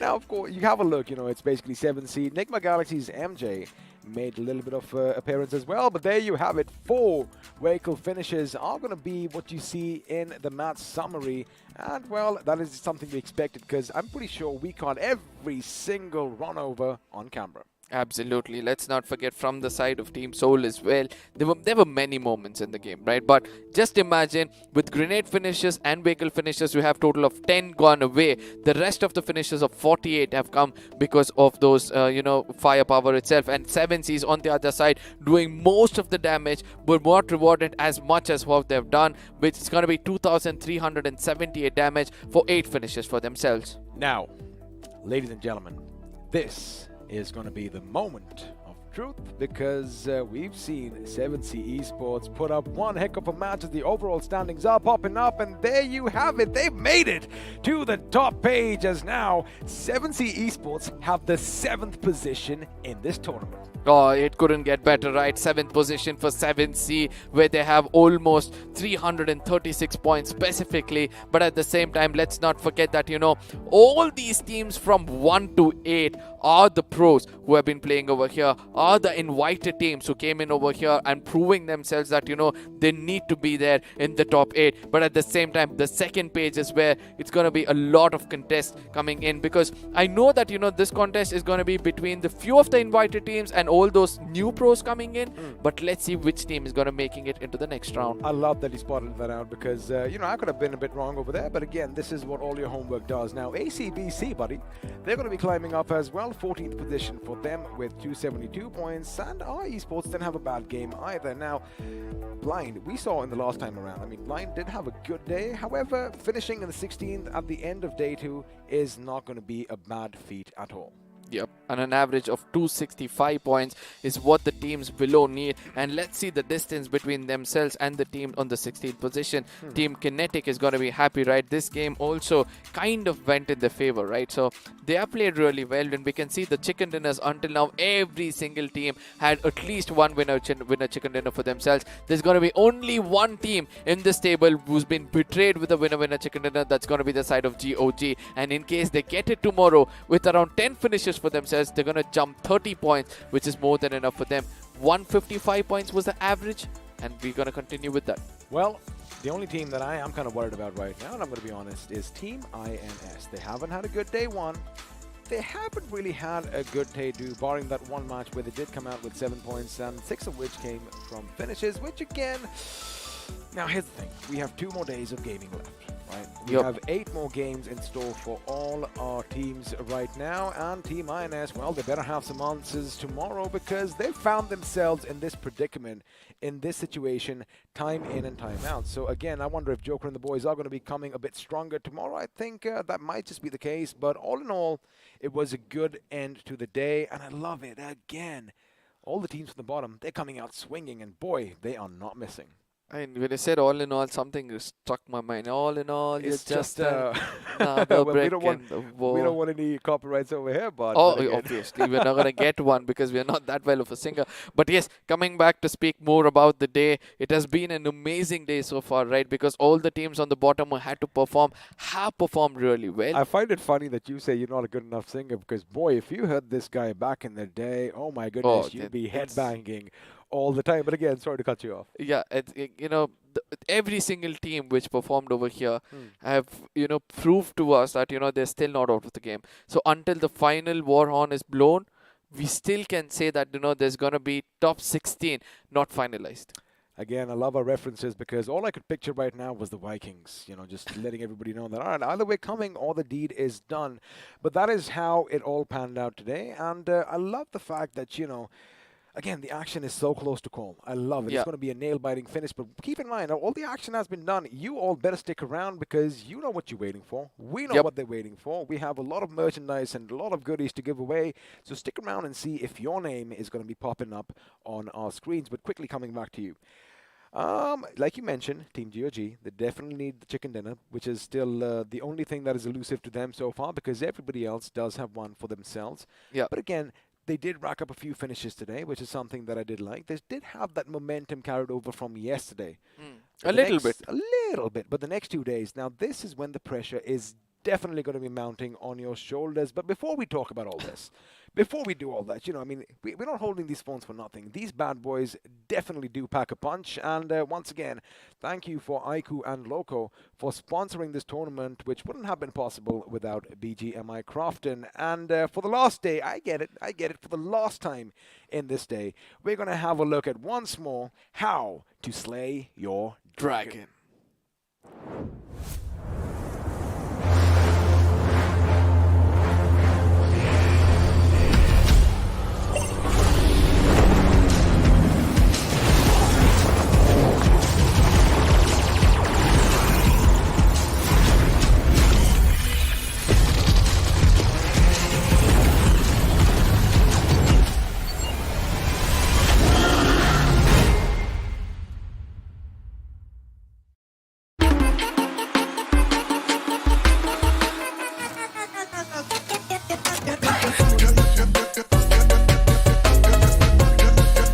Watch it, earn it.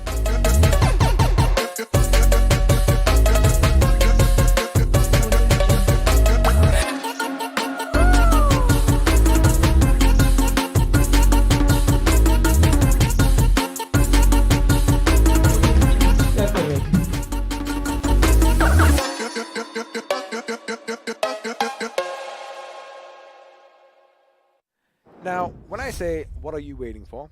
Of course, you already know it's about Loco, right? Yep. Because, of course, it's India's biggest esports community, and you are waiting for your chance to get your hands on the iQOO Neo 6, which, once again, is available on websites, and all you have to do is go search for it, and who knows, you might just get it on time. Remember, the pricing is right, and you better do it before the stock runs out. Now, the thing is, what they're waiting for is to find out if they've got some BGMI merch tonight. Yeah, I do believe that, you know, it is important for them. They've enjoyed throughout the day, and also they're going to be rewarded for sticking around. I mean, how many times have you got paid for doing things which you love the most?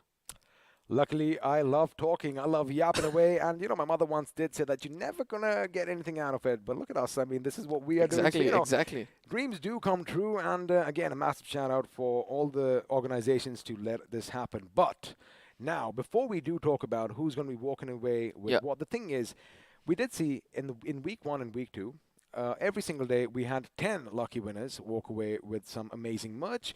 In week 3, day 1, we did see 25. Now, I'm assuming it's still going to be 25, but the thing is, we're going to do one thing. We're going to just round it off a little even odd numbers. We're going to make it a little odd today, because yesterday was even. Today, we're going to give it away to 24. Oh. But before we get to that, what was your take from all the action that you saw today? It's still not over. There is a ray of hope for all these teams to play it out, including UP50. If they can get an average of 15 points or 20 points every single game from here on, with the rest of the 8 games, okay? 8 games of 20 points is how much? You almost have 160 points. And I do believe that, you know, with 160 points, they can do wonders. And this is what I said. It's just miracles, right? It's just dreams which you're going to be dreaming. I like how, you know, of course, you got to be optimistic in life, but I like how he looks at the glass half full, while a lot of others would be looking at it as half empty. I love the fact that, you know, you still have kind words, because he is a nice guy. Let me just tell you one thing. Arca is one of the best dudes I've met around, but same here. If we talk, I've never seen a macho man buddy, being so soft when required, but at the same time, let's not forget that, you know, sharing this desk with 2 of the legends and getting to learn from them. Very less do you see that people on the top tend to hold your hands and lift you up. And I've been blessed over here, ladies and gentlemen. These 2 men have helped me out a lot. Speaking of being blessed, let's see who's going to be walking away with some BGMI merch, because the giveaway winners are going to be popping up on your screen. And you're going to be wondering, is my name finally there? Well, a couple of them are going to be there, because Naresh Vadhavana, Arjit Paul and Anil Nirvan are going to be walking away with the first few goodies. Now, this is what you do when you fill the forms perfectly, right? Yes, Sri Vatsava, Kunal. Oh my God, this is so hard. Fagade. I've kind of heard this name. Kunal, Fagade and Alok Yadav coming in as the next 3. And there are more coming in. Remember, it's 24, so it's going to be a long time. Keep your fingers crossed, as Nayan Kumar, Bhavya Thakur and Lokesh are going to be the next 3 getting this for themselves. Lokesh, quite similar to Loki itself. I wonder if you are mischievous. Well, now you can be out in public with your amazing shirt. But again, congratulations also to Rohit Singh, Ankur Kumar and Yatharth Varshne. Oh, yes, Varshne. I like it when I, don't butcher the name. Even me, I mean, I've been trying to do that from a really long time. All thanks to ADHD. But yeah, Tapish Jain, I'm so sorry, Harsh Sawant, and then Swapnil, oh my God, Swapnil Upadhyaya coming. I probably is from the south, I can get to know from the name Upadhyaya. Alrighty, let's see what I get now. Lokesh 28. Another Lokesh, just to make sure, it's a little different. Mohand, is that how you say it? Mohand Khalid, congratulations. And Rajat Sharma, congratulations. You're going to be getting a few more goodies. And let me just add a few more names to the tally, because it looks like, well, Amit Kumar, not to be confused between the 2, and Paras Pandey are also getting all these goodies delivered their way. Yeah, the last 3 names are going to be popping up over here, and the hard job is done. Gagan Tiwari, Wakas, is that correct? Yeah, Wakas Umatyaya, and then Jay Parika. Oh my goodness, I just wish, I was good at English sometimes. Parika, I do believe again. The thing is, whenever the numbers and whenever some words come on, sometimes they can get a bit jumbled, because again, we are looking at a screen. But once again, if you've called it out, if you read your name, congratulations, because you are going to be having some amazing goodies headed your way. And speaking about goodies, man, day 2 was again wonderful for us, because, it was fascinating watching a few more teams finally get up and, get things swinging. And, well, I love the action that they brought. Yeah, Blind, Esports for WSF, ACBC, Team MG, GOG, name the teams, Retribution, RTR, all the teams on the bottom have had an amazing day. Team Kinetic, Blind Esports, as which I've already told already. I mean, these are the names which stood out today. Teams on the top, not much, of a good games they had, but it's not going to bother them, right? Yeah, exactly. They're going to be fine. Yes, ladies and gentlemen, 2 more days are going to be very, very intense. Do not forget to subscribe, like, and share it, so that your teams, your players, or your friends can also come in. And also, you got to keep in mind, the next 2 days, the pressure is going to be mounting on their shoulders. And the question is, are these teams at the bottom going to crumble under the pressure? Or like Hercules, are they going to make sure that they carry everything on their back and, well, get the job done? But for now, from Arca and I, and Fixes, of course, we are going to call it tonight. Thank you so much for stopping by. Remember, we start at the same time tomorrow.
now.